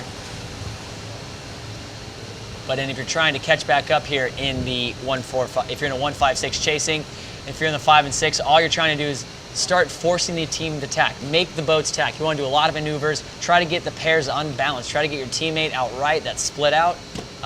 Unbalanced, kind of called, just make some noise. Don't just go down and sail to the finish line all slumped over. Start tacking, boat handling. Try to make your opponent make a mistake. Force them to the middle of the course so they have to duck or tack or something. And that's when the air is having a split second decision that would either mean a tack or a duck is when we're going to see an error, and that's how you can really strike and get back into it. You're just trying to unbalance the pairs if you're in 5 and 6. And well, interestingly enough, Erica and boat 12, one of those two are in. Yeah, the farthest left boat on the third. screen for BC is certainly rampaging upwind right now, but I can't see. Yeah, that is Erica Reinke, Women's College Sailor of Quantum Women's College Sailor of the Year. Might just be running out of real estate. She's certainly caught up after being called over early. It's no longer a 2-3-4. And I think it's going to be a 2-3-4 finish here for the Cougars, as it looks like they all go through the finish line. Might have even gotten the one there at the end as boat number 6 tried to do something fancy at the end, but big win there for the Cougars.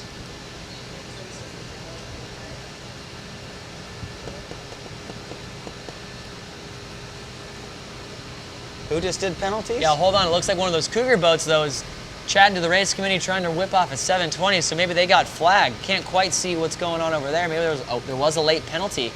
That happened to them earlier against Stanford, but their teammates had gotten the 1 and the 3, so it didn't affect the outcome of the race. But I don't know if that's the case for this one, because that looked very close. Make up sure there at you the top. refresh your results soon. It's going to be up there very soon. That's what I'm doing. And I think Charleston lost it there for somehow.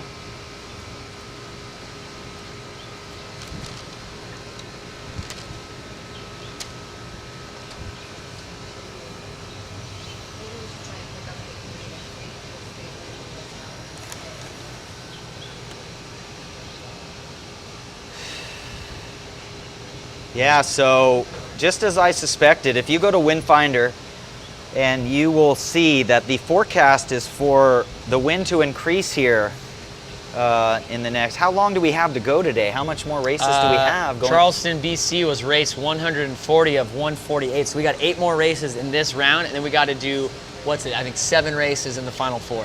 Okay. So 15 more races today. Yeah, make sure you're out there telling your friends, because the final 4 is gonna happen today. And we're just getting kind of started here and ramped up, because these teams are just slowly peaking as we go along, it seems like, many of these teams.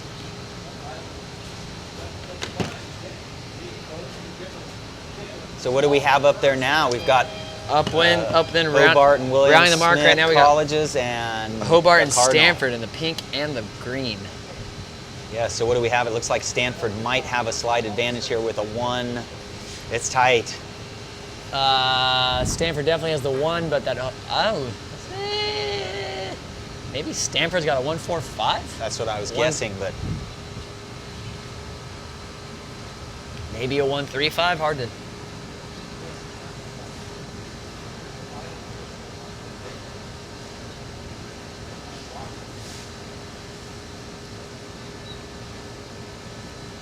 this number 8 on this side, though, is, Yeah, doing in their own lane, able to find. If it was a slacker tide, they'd be in a better position. But I'm going to say they are pointed exactly at. I think Stanford. There you go. Look at that. I think if you're Stanford right now, you're going to recognize this and just convert. You're now in a play 2. You're not still trying to keep this 1-4-5 or whatever you're trying to get into. You are now in a play 2. So as soon as they can recognize that, I'm certain they already have, we can start to see a little bit more. We'll start to see some more team racing, or we're going to start to see a lot of team racing because it's a team racing national championship regatta. But in terms of not just drifting downwind, they're going to try to get into their play immediately. Very slow out there on the right-hand side. That Stanford boat just jogged on the starboard. Boat number 9 might be inside of him now, and he is. So now a little bit of work needs to be done here for the Cardinal.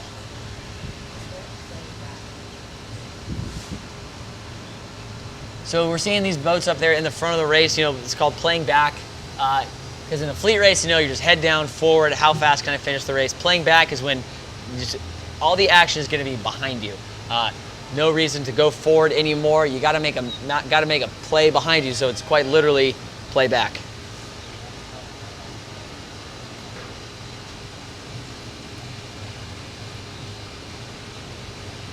Well, they secured a 1-4-5, so. Yeah, it seems though that Hobart boat, maybe they had the one briefly, but their play didn't call for that, so they might have given it back up to Stanford, who is just now retaking a 1-4-5 lead, right, John?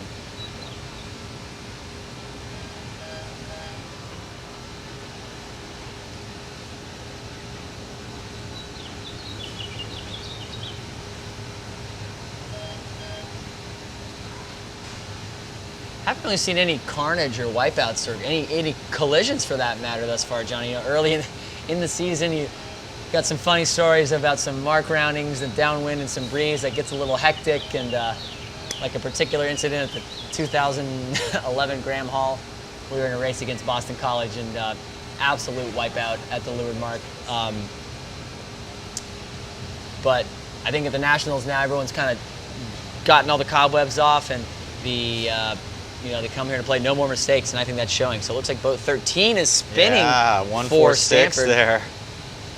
So now a 1-4-5 is now into a 1-4-6. So what needs to happen immediately is this Hobart boat needs to try to get a chunk of one of these boats, one of these Stanford boats, and get a piece on him. However, he is getting the wind shadow of those 2 Hobart boats in front of him, trying to pin him, and he's going to get continually hammered as he tries to tack and get free. Yes, if he doesn't get back to that 4th, it's over. Get back to the 4th and get his other guy in 5th. Yeah, wow. I wish I would have been able to hear what that foul was.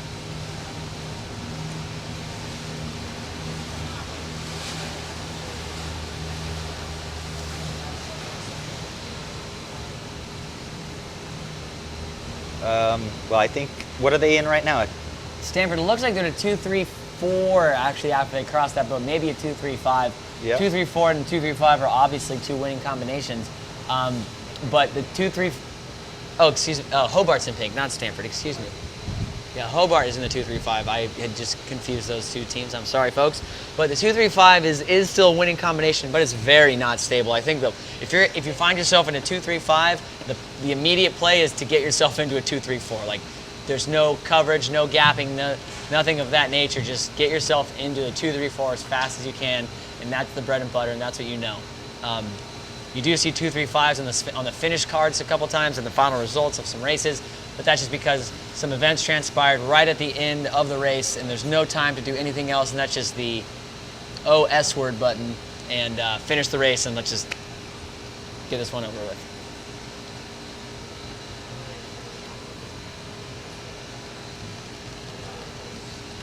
So there you go. What a 2-3-4 Hobart and William Smith colleges. Yeah, so Hobart's going to get the win there. Again, nothing really going as far as a shot at making the Final Four at this point, but just I think playing they just blew for pride it for Stanford. Yeah, playing for pride at this point. I do think you're right. That might have been the nail in the coffin for Stanford. So I think we can safely say that Charleston, Yale, Georgetown, and BC will be the 4 teams advancing.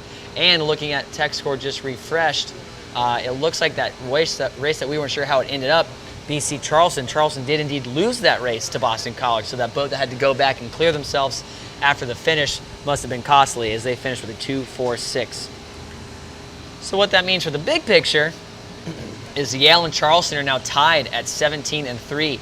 Georgetown in third at 16-4, and BC in fourth at 14-6. Yale and Charleston, if it comes down to a tie for the seeding, it's all about the head-to-heads. Charleston beat Yale in their first meeting head-to-head, and they're going to be the last race of this gold round of 8. Yeah, so we're somewhere around 13 or 14 more races to go today, and this is the finals coming up in just less than an hour probably. We'll be entering into the finals, correct? You're right, John. And we The are final four. We're seeing our viewer count climb slightly, as it seems as though some of you are heeding our warning of trying to get all of your friends out there to tune in, because they will indeed intend to finish the final 4 today. There will be no team racing tomorrow. So again, if you have friends that wanted to catch this, or if you want to watch it, text them and let them know what they're missing here, as it's about to come down to the wire. This final 4 is going to be tight, as all teams are within, we just looked at the scores.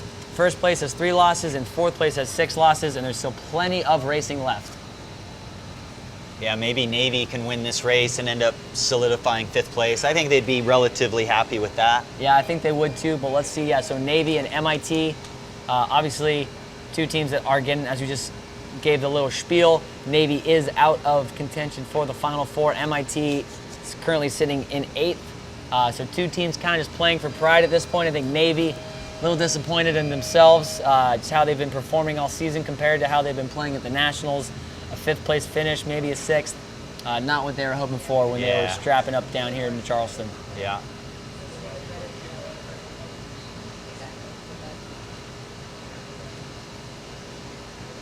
Yeah, and many of these sailors for Navy will be sailing again, starting on Tuesday with the co-eds. Absolutely.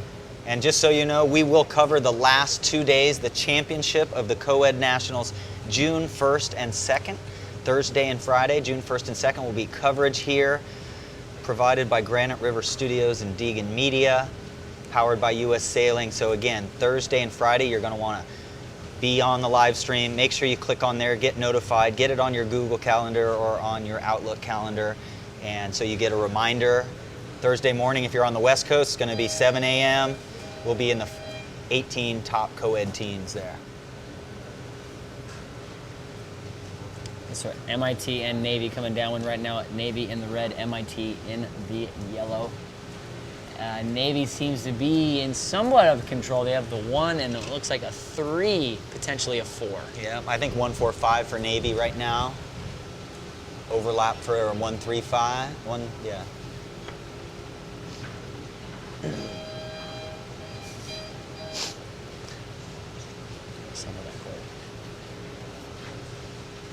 Can you believe 142 races? That they are short races. How long are they lasting? What do you think? I think they typically, I actually think I want to say, it sounds like an unwritten rule, but I think it's actually a written rule. They want them to be somewhere between 12 and 8 minutes for each race, which is why, we were talking about how 8 and 12 minutes? 8 to 12 minutes. We were talking about how they've been skewing the course to accommodate for the current, and that's what they're really keeping in mind as they do that. Yeah, so this is a great thing for youth program directors and race committees around the country.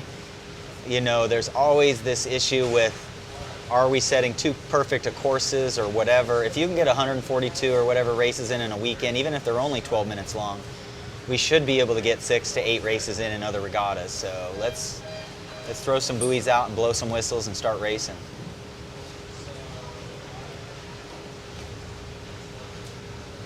BC Yale. Come on, BC. Yeah, I think a win here for BC would, just all it's going to do is make the racing tighter and get everybody a shot as they get into this Final 4 round. 2 teams that we will be seeing definitely in the Final 4. 2 NISA rivals that we almost always see in the Final 4 at the Team Racing National Championship. Excellent start by 12 there.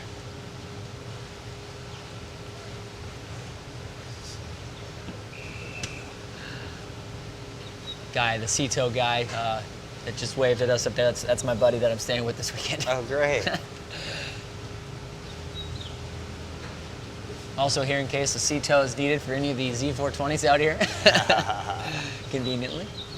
It would be fun to hook up on a long tow and go for a little speed run. Go for a ride. Yeah. So BC, Yale in the orange and blue boats. BC in blue. Or excuse me, Yale in blue, BC in orange. Now, these are the races, John, that the intensity will be very high. This is a race that's when, this point in the regatta is when we start to hear some emotions come out, John, just loud yelling, like when Erica was over that race against Charleston earlier, you heard all of her teammates just screaming and yelling, like, because she couldn't hear because she was so far down the line. Yep. You know, that's when the adrenaline really starts pumping. Wow, these boats are just trucking upwind. There's Ian Barrow's big, strong kid. His brother Thomas went to the Olympics for the United States, beat out a couple other great college sailors, Judge Ryan and Hans Henke. Hans, another Coronado kid there that got second in the Olympic trials. You know, 3 months before the Olympic trials, those Judge and Hans weren't even named as a possibility. And with 4 races to go, they were on their way. But Thomas Barrows and Joe Morris were just a little too good to get beat, and went to Rio, and very amazing opportunities there. BC kind of in control of this race right now. Looks like they have at least control of one pair.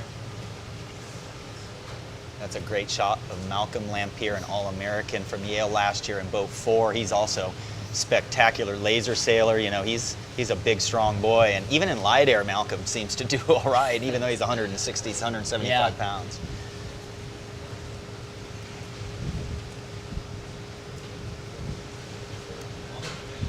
So if we're looking from the boats from behind, I'm having a harder time seeing them gauging up to the left there, so we are definitely starting to see a slowdown here in the current. Yeah, absolutely, John. You can kind of tell Al's using as a little cheater indicator is that seawall right there to our left. What's that reverb like? How choppy is it down there? And it doesn't look like it's, you know, it's still some slop, but it's not as bad as it was. Wow, Malcolm really just put the power down onto Erica and forced her to tack out. So 2 tacks compared to his 1 tack is going to just be that 4 or 5 seconds he needs to just push her back a little.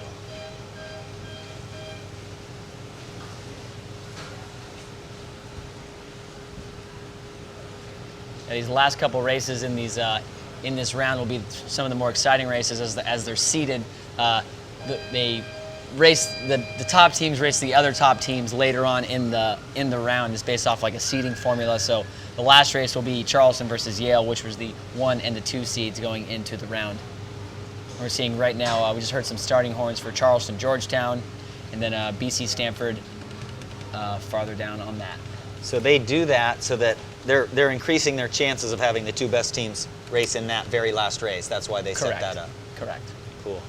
I didn't know that. That's really cool.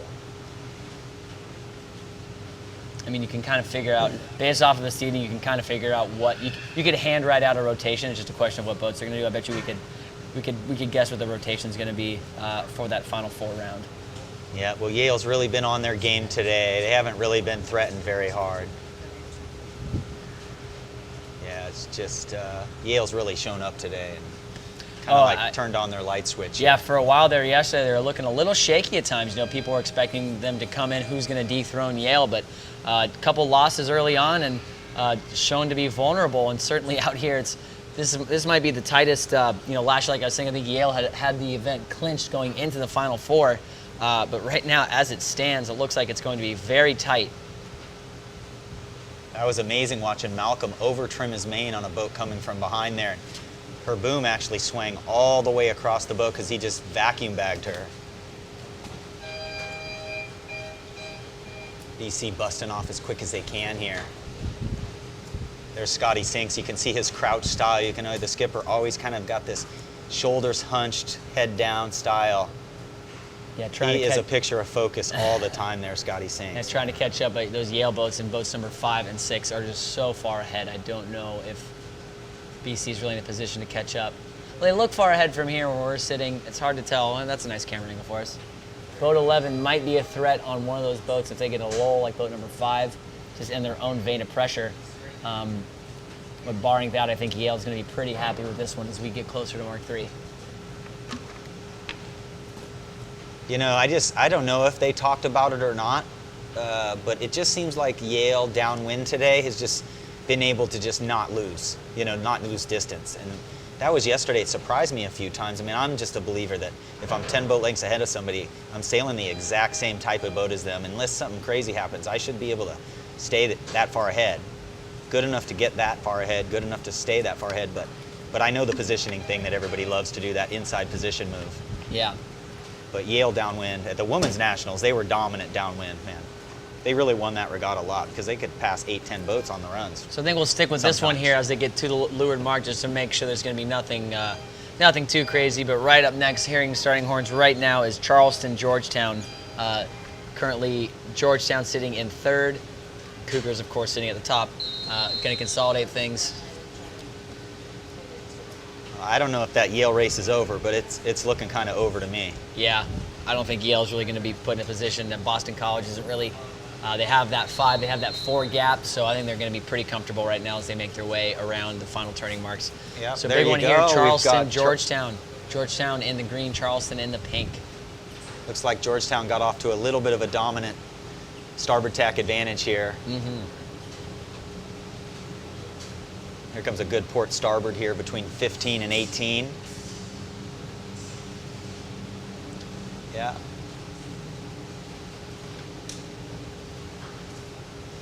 Yeah, when these fleets mix up like this, it's all the rules of racing apply. So if port or starboard boats, no matter, even if they're not in your race, you have to give the right of way if you are supposed to. People have been protested and flagged by umpires to if that happens. If you're watching the roll tacks here, if we just tack the boat flat and just let the turn the boat and cut flat, our sails would luff as they cross the boat. And by roll tacking, we're able to whap those things across, and they go from full to full. So we don't lose as much speed because there's less drag through our tacks. But also, it allows us to do that big flatten at the end of the tack, which pumps our sails. Pumps on these big centerboard and rudders too. It pumps our centerboards and rudders underwater, little fins. But it's mostly a sail thing, and they hop out and jump. But it's really also to prevent that luffing as we go through the wind, which is just drag. So Georgetown, I think, has a 1-2 here.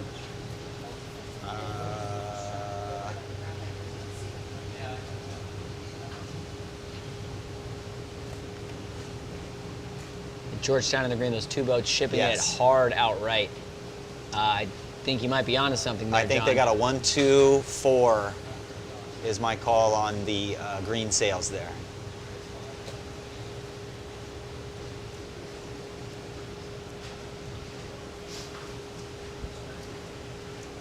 And that was closer than I thought. Nope, never mind. That's definitely a 1-2 up there. For a second there, I thought boat number 6 was involved, but then I remember they're in the other. They're one of those Yale boats that's very far ahead in that race. That race is still a 1-2 as they're going through the finish line right now. Cool.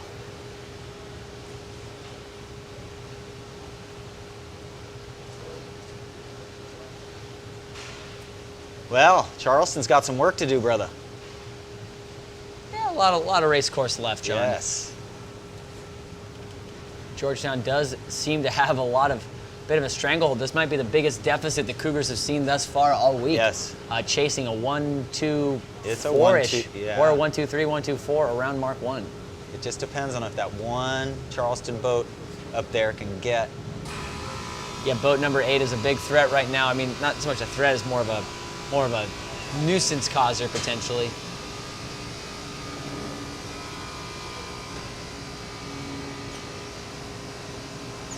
Yeah, so he was able to tack in front of 8. 1-2-3 for the Hoyas. That's a statement race right there. That's got to feel good right now. Yeah, it was like Charleston tried to get back in the race, but maybe they just missed a couple shifts, a couple holes, and even off of a kind of a bad start, they weren't able to get it back. Sometimes that just happens.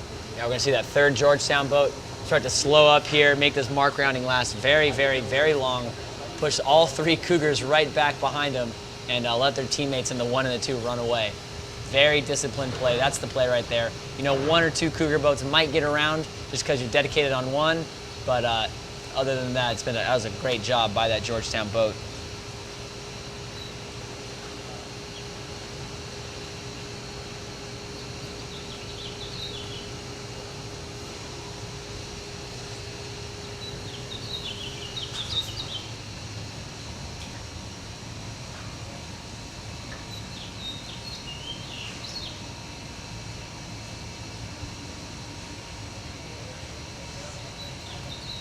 Yeah, right now, if I'm Charleston, I'm just trying to, go fast. It's hard to be losing to a 1-2, especially when there's that much of a gap. But as we've seen all weekend, there's easily ways you can break up these combinations. And you just got to have and hope for the right luck.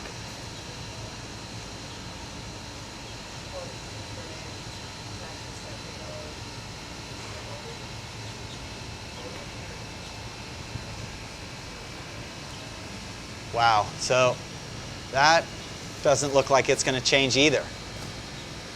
Our championship teams kind of came out here and a little bit of a clinic going on here from the top 4 teams.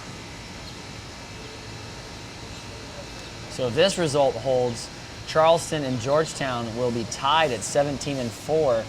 However, Georgetown would win that tiebreaker as Georgetown won head-to-head earlier on. And of course, when it comes down to ties, it's all about who be who head-to-head. And this is actually a crucial race because come championship time, come this Final Four, if Charleston and Georgetown win or end up tied, Georgetown will know they own that tiebreaker. Yes, that's just huge. Again, seeing the scores right there. Boston College just that loss right there for the Yale, from the Yale Bulldogs. I keep saying Eli. It's one of those schools that they have like 2 mascots. I don't really get it.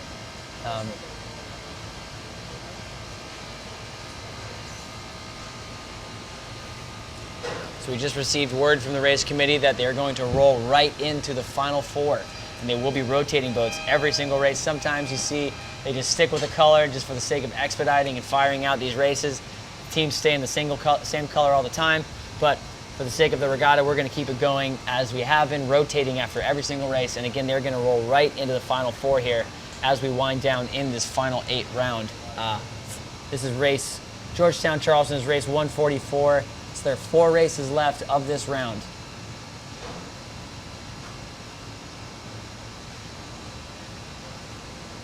So again, if you're just joining us on this live stream powered by U.S. Sailing, the Laser Performance Team Racing College Sailing Team Racing National Championship.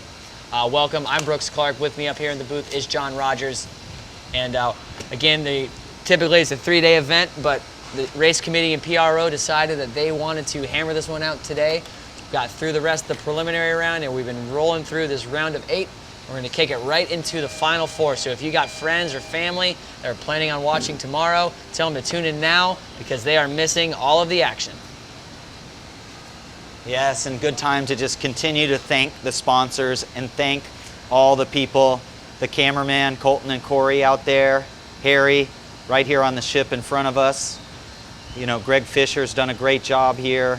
Ryan Davidson, the race committee chairman, great job.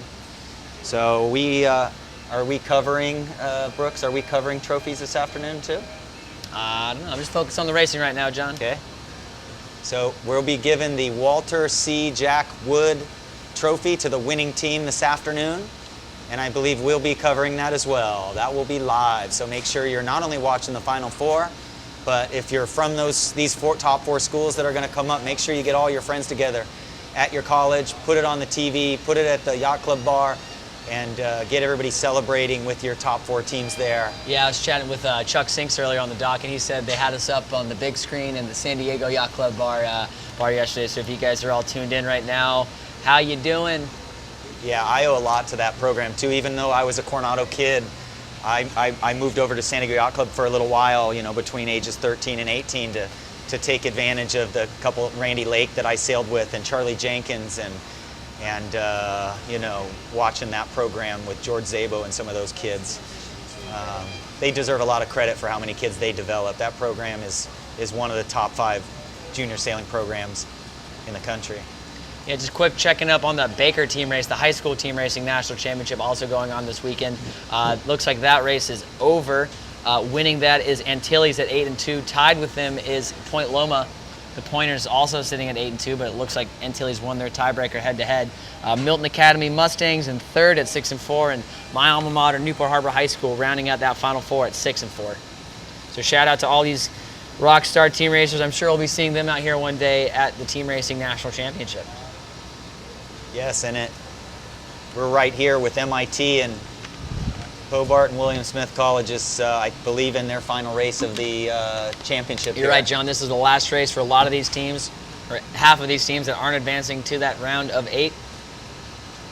So right here, maybe the coaches put in some of those heavy air crew seniors just to get them one last start, one last race, and kind of playing for pride at this point. Hobart.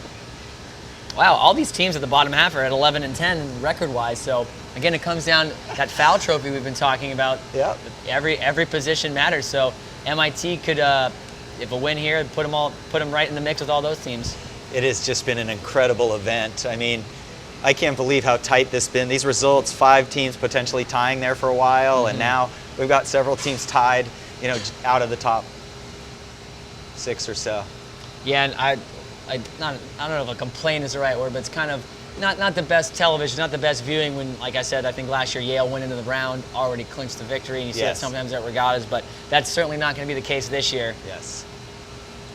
Man, this is like bow to bow, 4 boats. There's Hector Guzman there. He's got great technique. Freshman, man.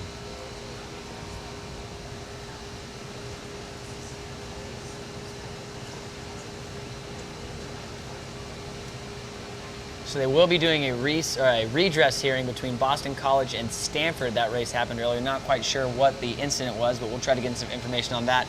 So they will be doing that in between as we wrap up this round of 8 and the final 4. So I might have lied to you a little bit earlier. Lied to you a little bit earlier when I said we're going to roll right into it. The race committee is going to do the best job that they can, but they're going to do that redress hearing right in between the 2. But we will stay with you live all the way through. That is just beautiful.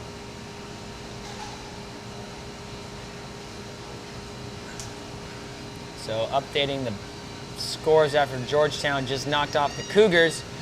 So Hoyas and Cougars tied at 17-4. Yale sitting atop at 18-3, and BC at 14-7.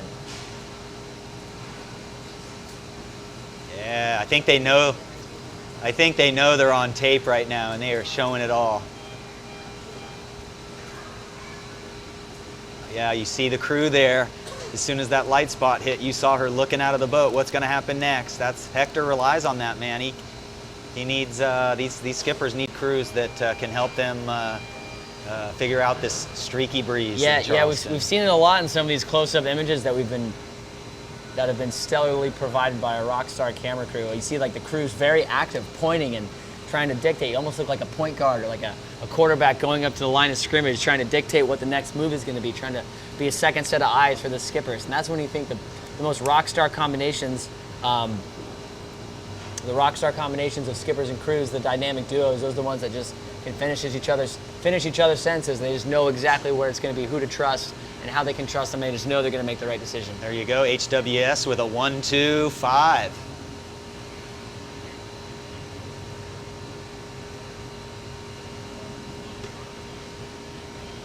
Well, maybe MIT ran out of gas just a little bit.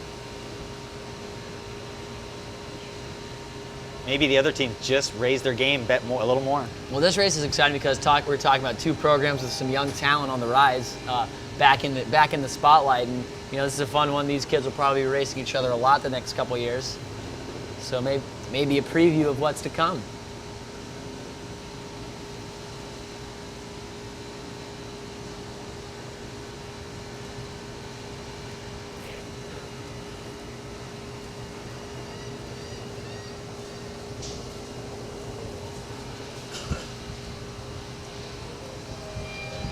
Yeah, so you do have an opportunity to rejoin us Thursday and Friday for the co-ed live stream coverage. Make sure you get notified for that by clicking on the Get Notified button on the live stream tab at the college sailing website there, the 2017 Nationals website. So what are we seeing here? I see a little MIT gain, but Slightly, but I look at that Hobart boat way out in front. I think it's a little deceptive how close these boats actually are. I think Hobart's pretty happy in a 1-2, potentially a 1-2-3. Yeah, so we're just past 4 o'clock here on the East Coast, and that tide is slackening up very quickly now. And the forecast is for the breeze to build here a little bit, so hopefully that that hits us for the last few races, and we see some full hike conditions there.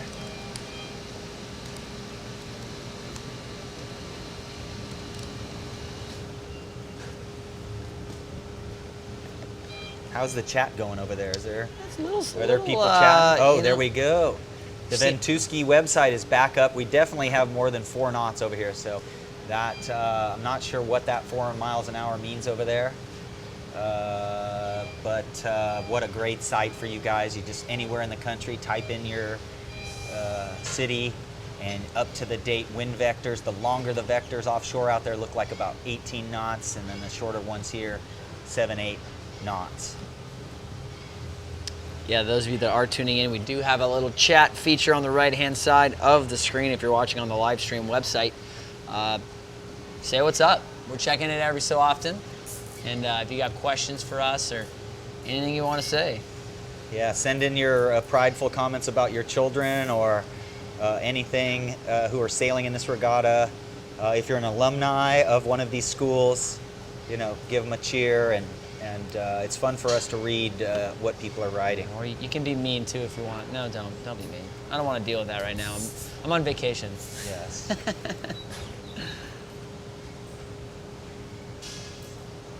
Okay, so where do we get? Hobart does indeed round in a 1-2, and it looks like they got a comfortable gap behind them as we're starting to see course kind of mellow out. The current seems to have slackened slightly.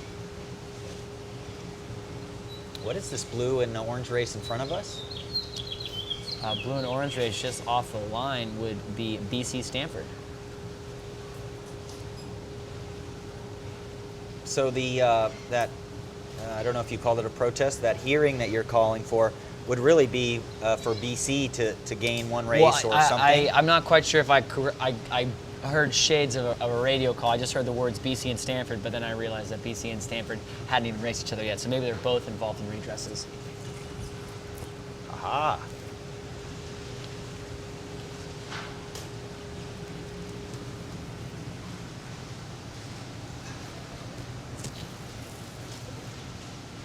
Oh boy, sitting on these 2,000-pound cleats here, these springline cleats over here are starting to feel it. I'm glad they're finishing the regatta today. Tomorrow I'll get to take the camera crew for a sail, actually. That's my plan. I'm either my butt's gonna be happy that we won't have to sit on this anymore, or my voice box is gonna be happy so we don't have to, it's been a long couple days here, John. So we could take me, you, and Kate on one team and put Corey and Colton and Kent on another team. Do some team racing. Yeah.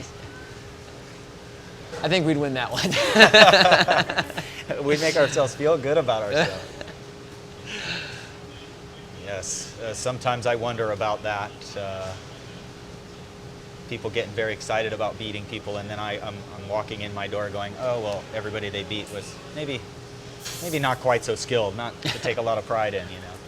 You always judge yourself based on your competition, you know. If you're doing well against good competition, and race by race you're improving, then that's real. I know people love to win, but just the general knowledge that we're just getting better at the sport that we really love to do is just enough for me. Now at age 24, how old are you, Brooks? 25. 25. At age 25, I would have not said that. So. I was still way over competitive, and a lot of my friends would attest I was quite over competitive until I matured around 40, maybe. Well, I you know, that's the reason why I got lucky and sailed with the Moose McClintocks of the world, and the Vince Bruns and the Bruce Nelsons and Billy Hardesty's, Willem Van Ways. I got to sail with those folks because of that determination and that drive. That drive. But you know, emotionally, I don't think it was really healthy for me. I don't know if I took a couple years off my life, but being just a little too intense. Well, there we go. We've got the blue and orange at the windward mark. Thank you for watching, everybody out there. Every time they come back to me, I'm always touching my hat for some reason. I don't know if that's something that I do or. You look great in that hat. It's cool. This is a U.S. sailing hat. That's fun.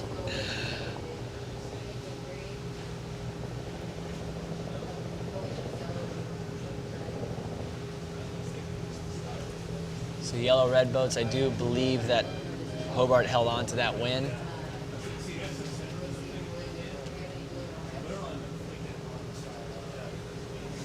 who's winning that race out there? I forgot which was in which boats. BC's in blue, Stanford's in orange, and BC seems to be in control at the moment with a 1-2-5. With the Stanford's got a boat a little bit farther back of the caboose.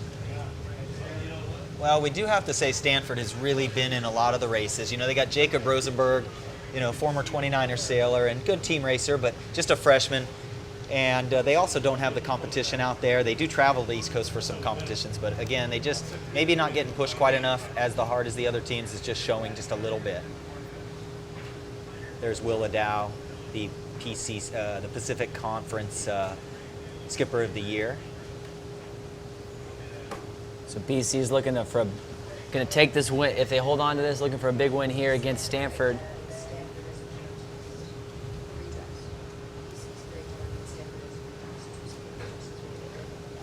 So a little clarification we just got on that Stanford Boston College. We said they were involved in a redress yet. They hadn't sailed.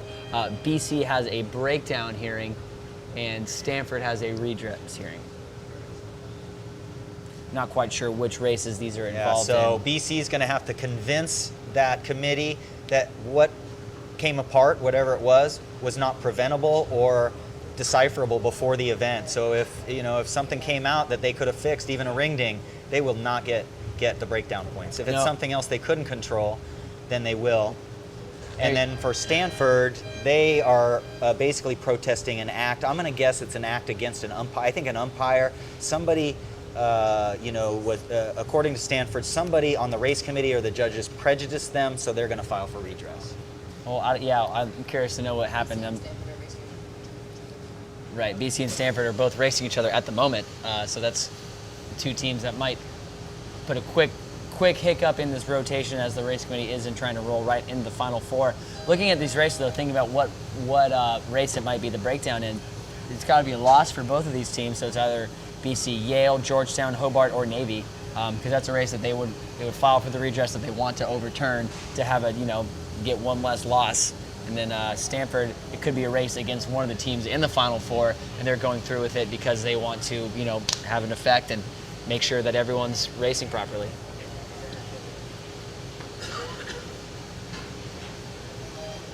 Well, it sure is nice that, I'm not a big judging fan because I race snipes and J24s or whatever, and those are 2 mile long courses, 1.5 miles long, and the judges are only in certain areas and they don't catch everything. But on this small course format, it's ideal, and it really has reduced the protests and all of those things. I mean, it's ideal for this short course. Oh, I can't even fathom a time when going through a team race event and you would be unable to, you'd have to, there could easily be like 6 protests in a race, Exactly right, yeah. And having on-the-water umpiring has revolutionized that, so you can make a split-second decision.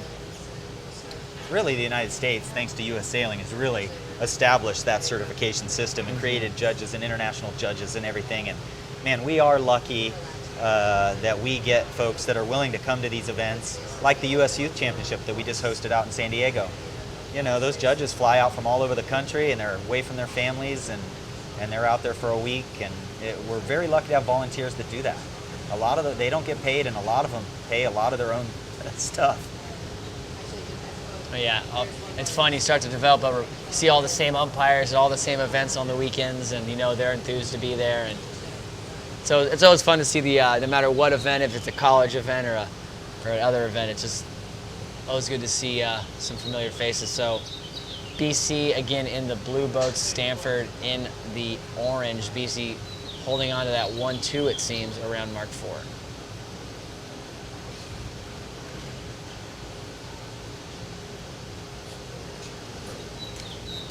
Yeah, one of the other things I learned recently at the Snipe Worlds in Italy was judges judge differently in the U.S., than they do in Europe. Mm-hmm. And I've only been flagged once in my life before. At the 2003 Worlds, I got flagged in the Snipe. I think we're sculling. But I got flagged, or Doug Hart and I got flagged twice by the Italian judges. And we had some major disagreements over that whole thing, but we ended up, again, getting disqualified from 2 different races there. So, we learned that different judges judge differently, and it's hard to train. You can't really train for kinetics because one person thinks rocking is one thing or pumping is one thing, and another person doesn't think that same thing. So obviously we were the ones who didn't think that one thing.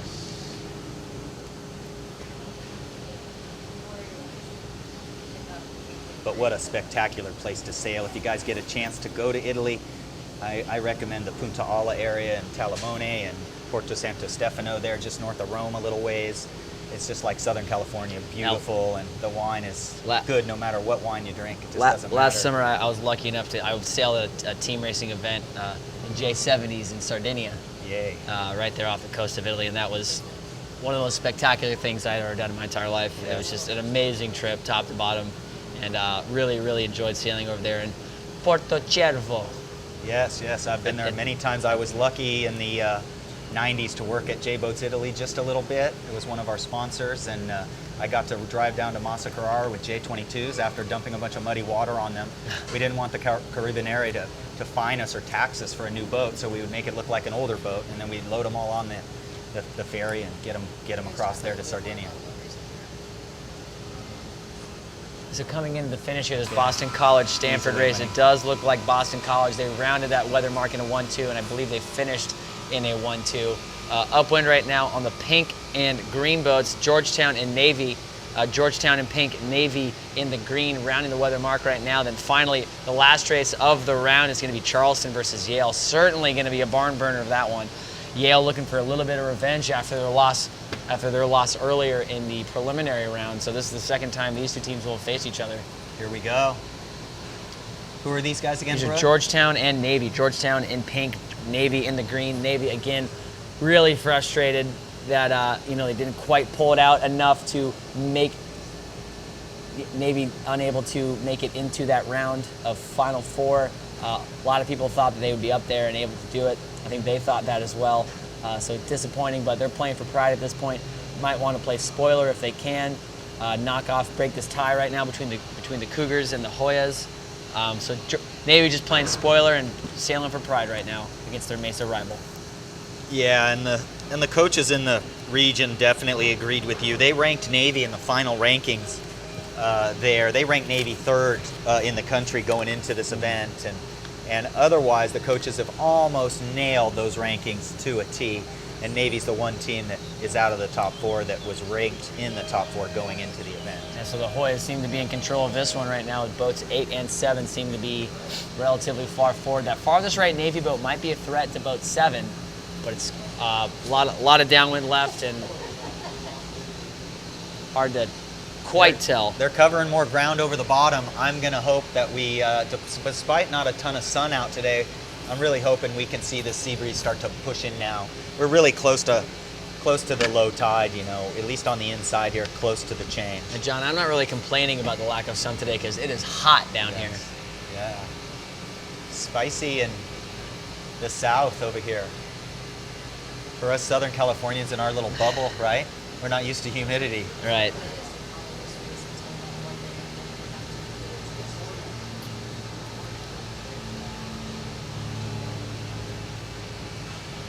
Georgetown in control of this race right now, again looking to take some momentum into the Final Four.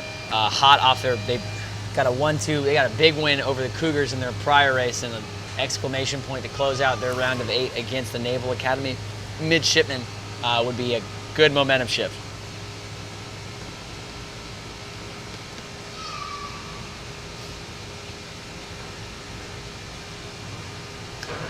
So if this result holds and Georgetown does get this win at the moment, they would move up to 18-4. And if Charleston beats Yale in this next race, Charleston will be 18-4 and Yale would drop to 18-4. So we could have a 3-way tie, all 3 teams at 18-4 going into the Final Four, which would be pretty spectacular. It's almost like we couldn't script this. It's just so perfect. There is a nice pressure coming down that Navy boat on right the inside on the screen. right that we were talking about is making some moves. So Hoyas might be thinking play 2 right now.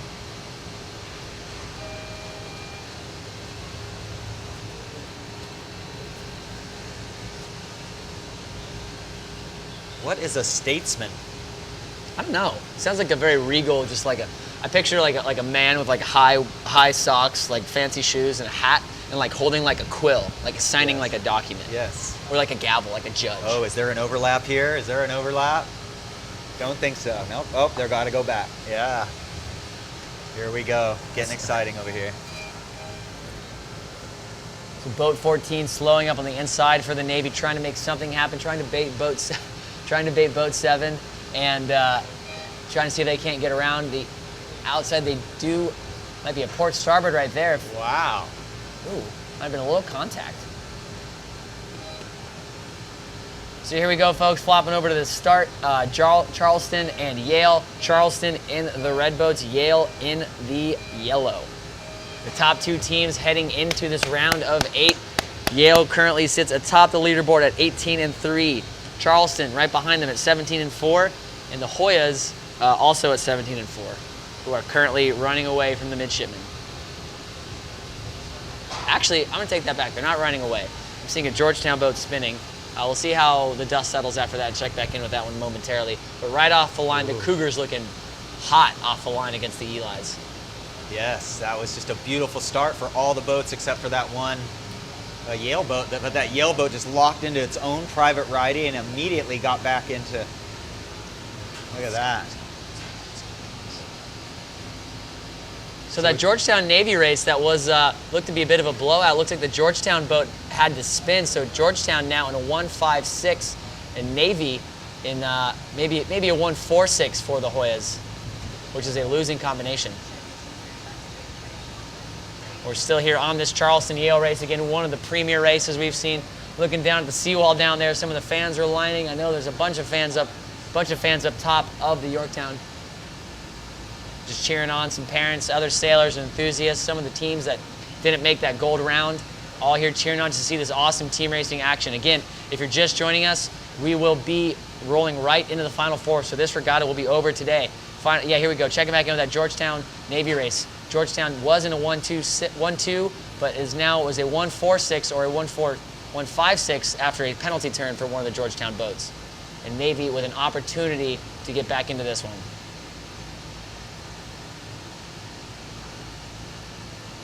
Got boat 13 peeling out with boat 9.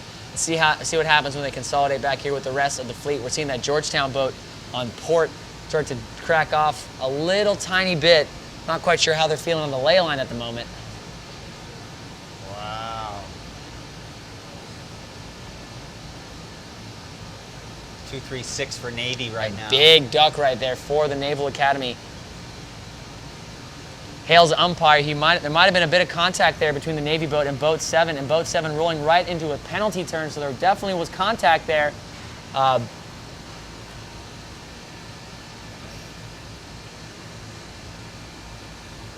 Is Navy going to get this one out? Georgetown gets the 1, but Navy gets a 2, 3. And if they get that 5th ahead of that other Georgetown boat, wow, Navy pulls this one out strong. Like we were saying, they wanted to play spoiler, and here they are.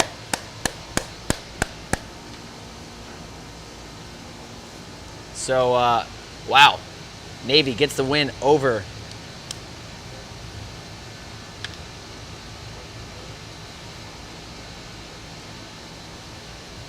the Hoyas.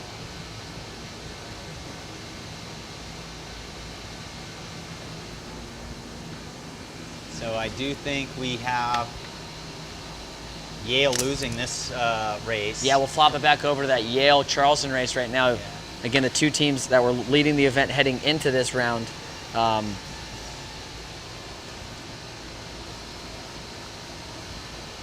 Yale in yellow, Charleston in red.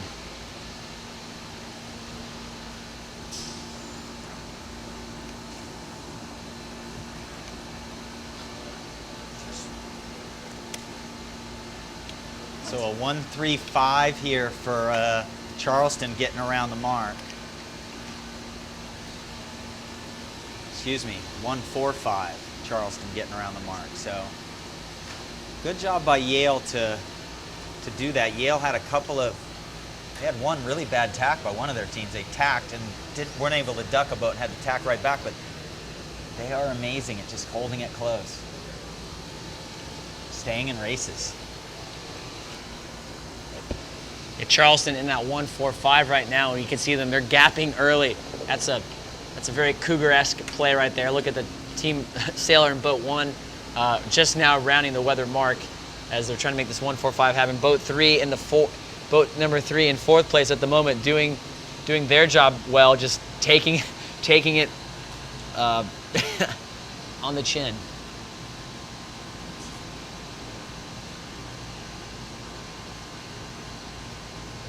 They just play with that little 2 boat length circle. They get their bow in the 2 boat length circle and park it, and they just don't let anybody by. Both up there. That's really one of the first times we've seen that move up top, but we've seen it happen many times down low. What are they trying to do right now? 3rd is trying to really park it and not let the other guy get an overlap. Yeah, so 3rd's just trying to really consolidate boat number, I can't quite tell from this angle on that yellow boat. Just trying to consolidate everything, make boat number 1 do some more work to gap and try to bring everything back together. And trying to bait boat 3 and just throw this race into the P. Yeah, you can see that these guys are going completely away. Never mind, excuse me.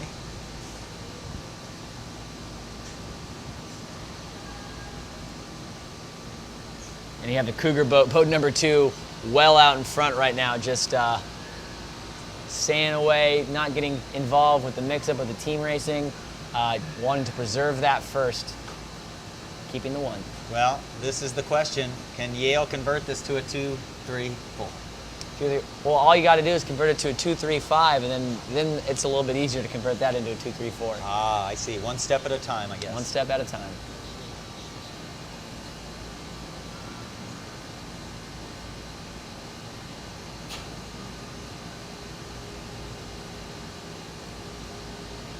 There's a technique if you're in a 2, 3, 6 chasing around Mark 4, making your way up to the final to the finish. It's called splitting the banana. It's where each boat. So there's 2 Charleston boats behind 3 Yale boats at the moment. So a Yale boat would each pair up on a Charleston boat, leaving 1 Yale boat unprotected, and they can just pass through everybody, and that's how you get your 2, 3, 4 cooking. Those yellow sail numbers are really hard to read. So this bottom Yale boat might have done just that. Yeah, Charleston boat number 3 a little bit sloppy on their gapping program, and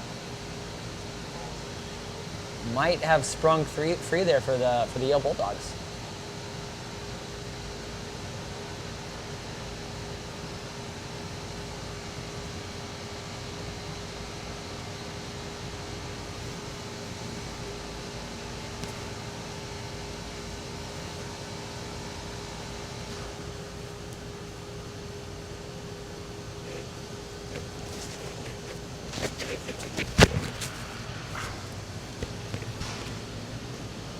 So Charleston was winning in a 1-4-5 combination, now appear to be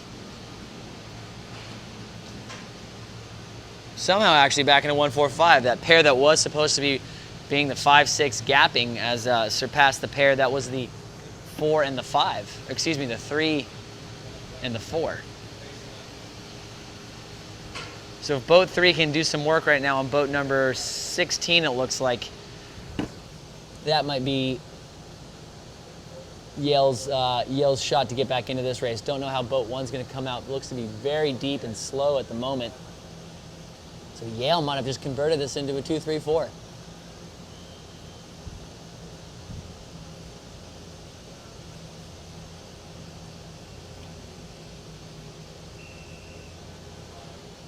Hearing a whistle and a flag, but it looks like it's a green flag. I think it's a green flag. Are they still holding it up?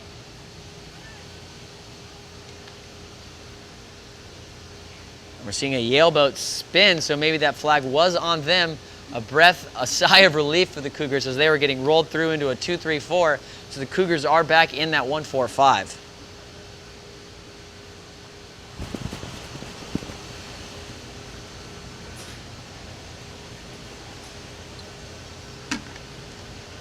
Well, here we go, right? We're going to finish this race up, then there's going to be the little break.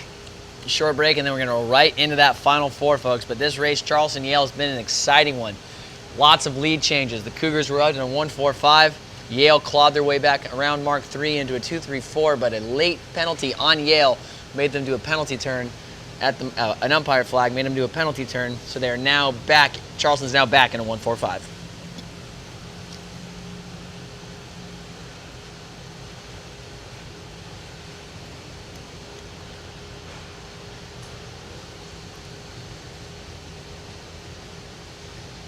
So now what are they doing? Are they doing this spacing thing you were talking about again? Where Spacing they thing. weave? Are they going to the weave here? No, the or weave this is a different move? The weave is for the 2-3-4. Okay. The 1-4-5 is a little trickier. As we're seeing, did that Yale pair outright, both 16 and 3 might have. Let's see how they cross here right now.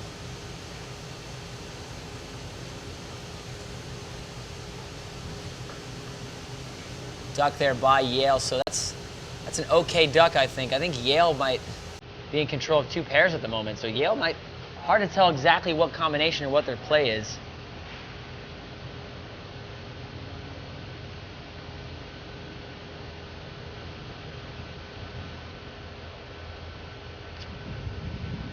It's still a 1-4-5 here.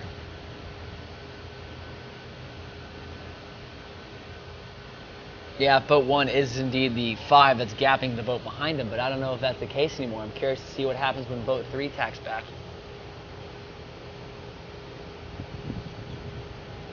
And 16.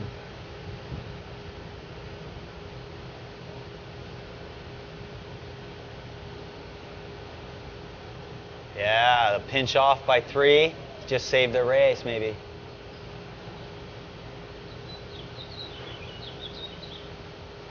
So the Cougars might actually finish this race in a 1-2 or a 1-3. However, that boat number 17, 1-2-3, so that's a big win for the Cougars, taking it into the Final Four round.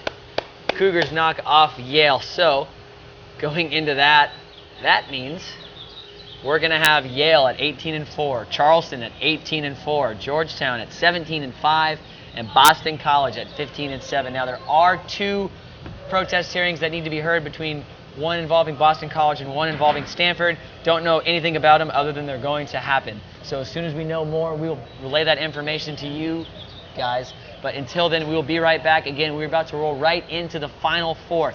At the end of these next 6 races,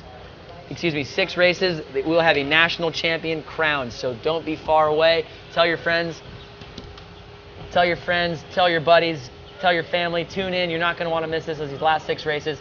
So thanks for tuning in to the live stream powered by US Sailing. We'll be right back with you with the Final Four of the Laser Performance College Sailing Team Racing National Championship. Don't go away.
At first, it was a necessity to feed our families, to explore new worlds.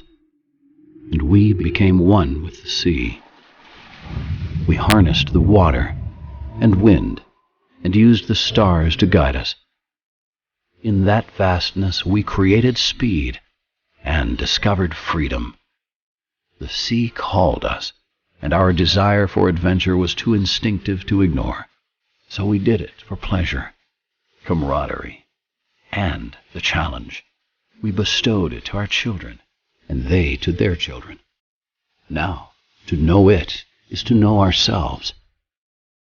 We need it, no longer for survival, but to escape, to pursue adventure and overcome nature's elements, to match wits against those who share the same calling, or to simply glide across unbroken water in peace.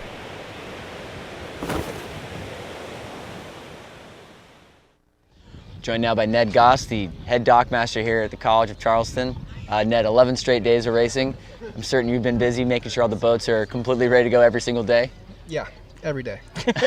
And for weeks prior to. Oh, perfect. Well, I mean, it's been a fantastic job. That's what's so cool about college sailing, the provided boats, but hopefully there haven't been any really incidents so far, anything that's kept you here too late? No, just maintaining everything and making sure we're gassed up, making sure the engines are running, making sure the boats are put away properly, just going over the boats, making sure all the lines are good, and then cleaning up the center afterward. Yeah. Trash out, batteries on chargers, VHFs on chargers. Yeah, that's pretty much what keeps me here late. Perfect. Yeah. Well, I mean, we can see some of these boats behind us. Obviously, not all of them are Charleston owned, but the sailing community here on the big part of Charleston has just been so supportive of this event. Yeah, so College of Charleston actually only owns 4 boats that are out there right now. So everything else is borrowed from the community. So Hobart Yacht Club lent us 2 of their junior program boats. James Island Yacht Club, which I'm a member of, lent us 2 of their boats, as well as their 2 iStarts. And then we've got multiple individuals who have lent us boats, like Dan Perrin, who lent us the big Carolina skiff that you guys are videoing from, Chris Hamilton and his rib, as well as several others. So without the community support and the people here, this would not be possible. That's what's so cool about the Charleston sailing community. But you've been very busy, and we're hoping to see you out. Might we get you out there in a month at some point today? You are the what's your record of the title? We hit fastest moth on the water, monohull at 36.6 knots, 42 miles an hour, 35.9 10-second average. I sailed about 34 knots for about 30 seconds until I hit waves and crashed. I had a nice bruise on my hip, couldn't wear a belt for a week, but broke my rudder in the process, but it was well worth it. I don't think I'm getting out there today. I've been 10, 12, 14-hour days for the past several weeks, so I'm a little bit shot. But we'll see. Maybe after this event and a week of sleeping, I might be able to get back out there. Oh, that sounds great. I know all the competitors here appreciate all your hard work, Ned. So we're going to let you go get back to work, but thank you for taking some time. Thank you very much. Thank you.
Head-to-heads.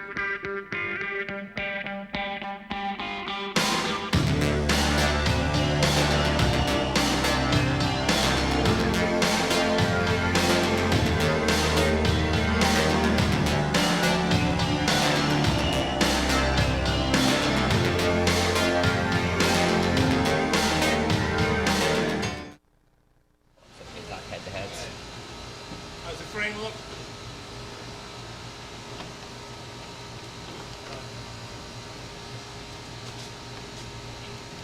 Oh, those aren't mine. Oh. Welcome back. We were taking a quick break while they're finishing out the rotation so we get the Final Four underway. If you're just joining us, I'm Brooks Clark. With me is John Rogers, and we have a special guest in between in this intermission for us, Johnny Norfleet. Johnny Fordham sailing head coach, team racing savant, member of the Big Whoop squad, and certainly was on the broadcast with us last year. Johnny, welcome back. Thanks for having me. Glad to step in for a bit. Yeah, so what's it like for you at this event, watching it as a coach, but you're not a part, your team, you have no dog in the fight? It makes it all that much more fun for me because watching as a coach, particularly for me personally, it's a pretty stressful environment. We were in it 2 years ago in Newport, and you're pretty much pulling your hair out, watching every mistake happen. And from this level, I can kind of just appreciate it as a team race fan, and see basically the top level team race in the country and watch it happen, watch it unfold. Yeah, so a lot of racing, 100, however many races, like 147. After the dust settled, we had this top 8. Any surprises for you in this top 8? I mean, a lot of, MIT personally to me surprised it. I was thinking Navy might have done a little bit better, and I was really surprised to see Hobart sail as well too. Yeah, I mean, I think going in for my predictions, I had the back half and the fringe of the top 8 kind of figured out how I thought it would. I figured Tufts and MIT would be right in the fringe, ODU right there, Eckerd would play spoiler, which they did do for a couple schools like ODU and Tufts. But MIT sneaks in. The biggest surprise for me was actually Navy, finishing almost on the outside, almost in that tie-breaking scenario, winning the last couple races to sneak into the top 8. And I thought, and I think a lot of people thought that coming in that they were going to be the team with the most likely chance of upending Yale, given their results this year, winning the conference championship, winning the Prosser Trophy. They won the Admiral Moore team race held by SUNY Maritime. So they, raced well on current, beat Georgetown, sailed well against all these teams all season, and see them come out and finish basically outside with not really a shot of even making the top 4 was surprising, a little disappointing to see. Yeah, definitely. When I was chatting with Dylan Pava, the assistant coach down there and kind of the team racing guru for the program at the moment, he was saying that just very disappointed. They were really looking forward to the Nationals, and this was going to be a breakthrough year for the program, and they did sail consistently well. But looking up the top now, going into this Final Four, we were just talking before we went live just how close this all is. We got Charleston leading the way at 8-4, Yale at 8-4, Georgetown right behind them at 17-5, and BC still with a shot to podium. I don't know if they have a shot to win. I think they have to win out. Yeah, but at 15-7.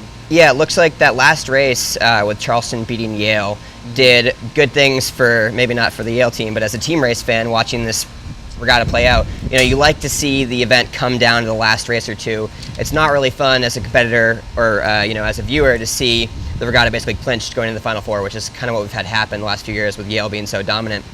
But Charleston getting that win sets basically it's anyone's game between Charleston, Yale, and Georgetown, sitting only one race win apart.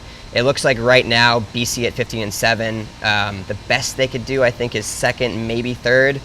So they're looking to maybe play spoiler to these top 3 teams. But it looks to me, if Georgetown wins out and either Charleston or Yale lose a race to BC, then they've got a shot to win.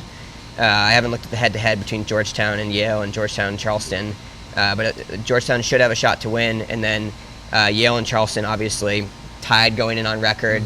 Charleston owns the head-to-head with both wins against Yale, but if either of those teams win out, they win the event. So it's looking like the event could come down to that last race, the 6th race of the Final Four between Yale and Charleston, which is kind of how the rotation is designed, and it's what you like to see.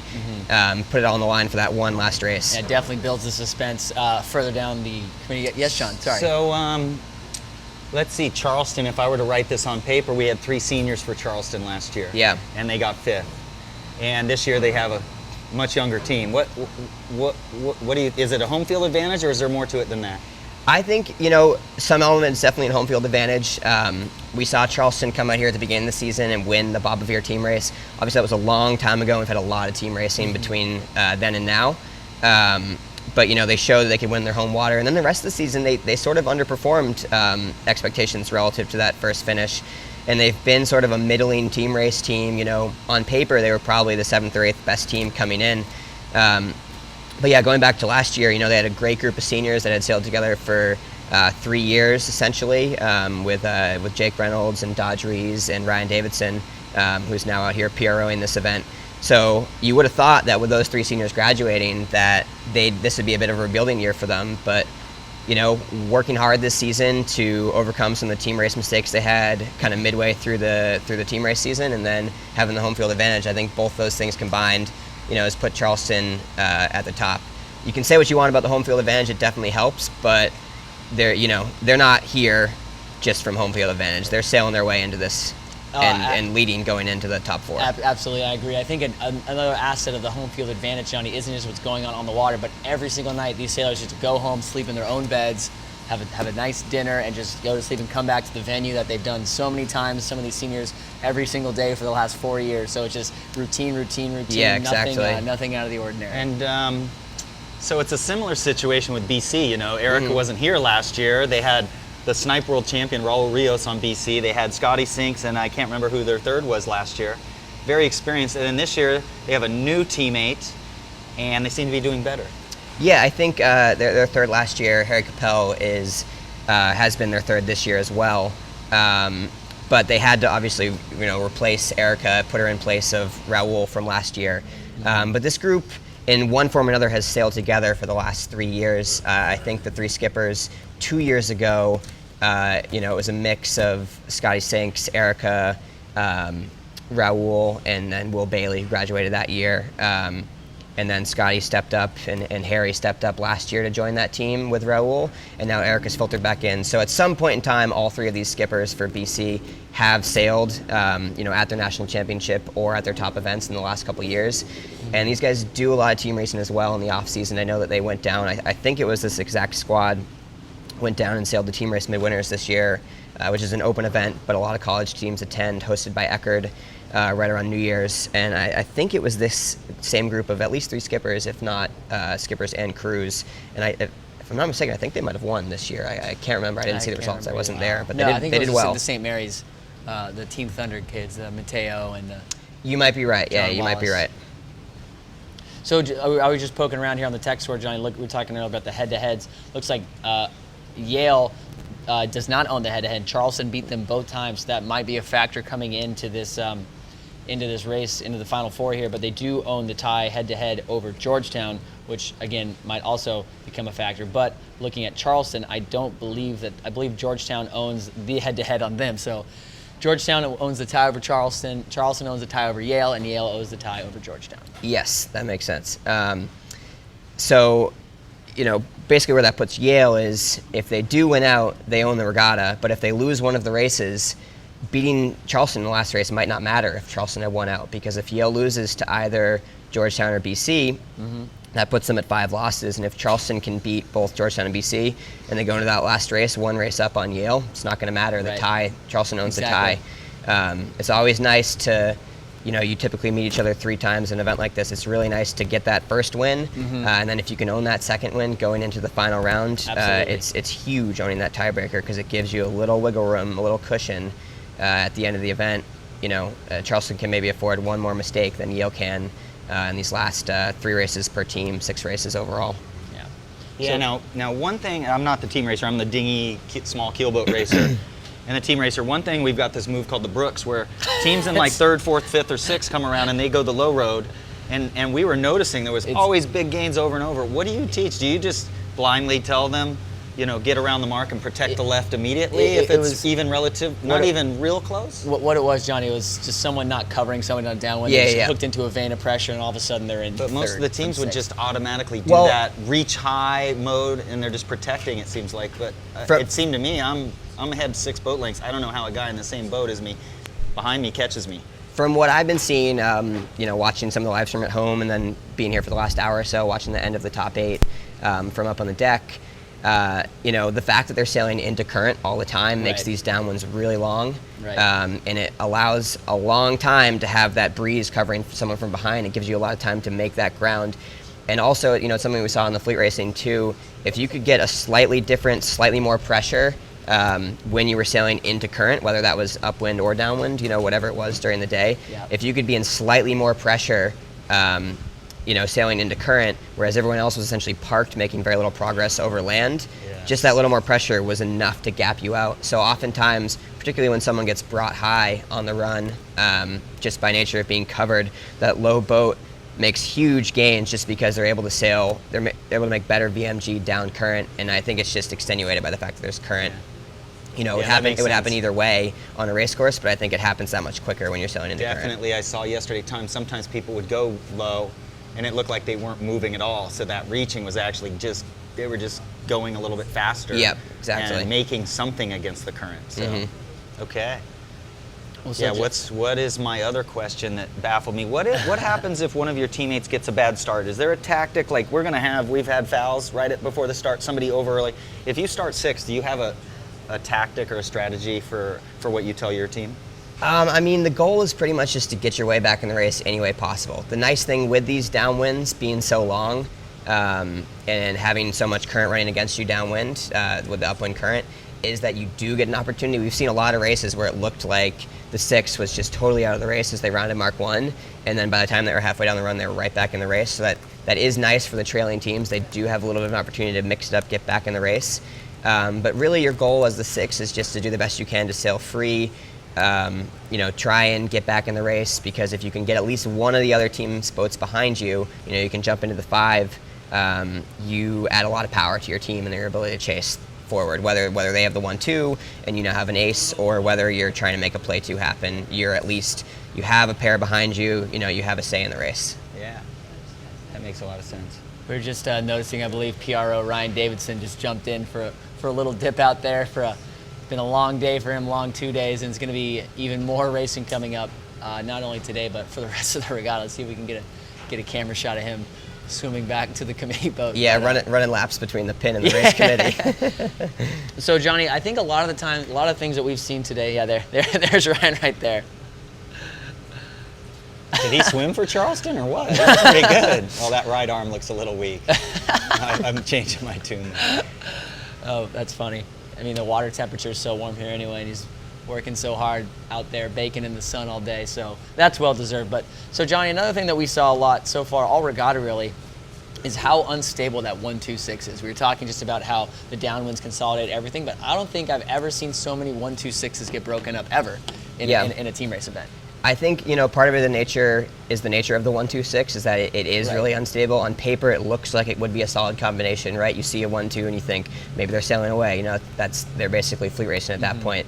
But with 3 boats to comfortably cover on the downwind, if that 3-4-5 can round close to the 1-2, you're almost guaranteed to break it up. And I think, like we were saying, that's almost extenuated with the current running up course, because it just slows down those downwinds so much. It allows you to easily bring that boat high, and you can either send 2 boats down low and get one of them around the front, or you can even do the double team up high and send someone around the front, so you can pass them 2 ways when you're in that 3-4-5. So really not being in the 6 and a 1-2, having that ace makes the play that much more stable, because you can, when things start to look questionable up front, A, there aren't 2 boats chasing, or there aren't 3 boats, it's only 2 boats, and B, when things start to look questionable, you can put the brakes on and go into that insurance mode, gap that 6, and you're 1-4-5 at worst. Gotcha.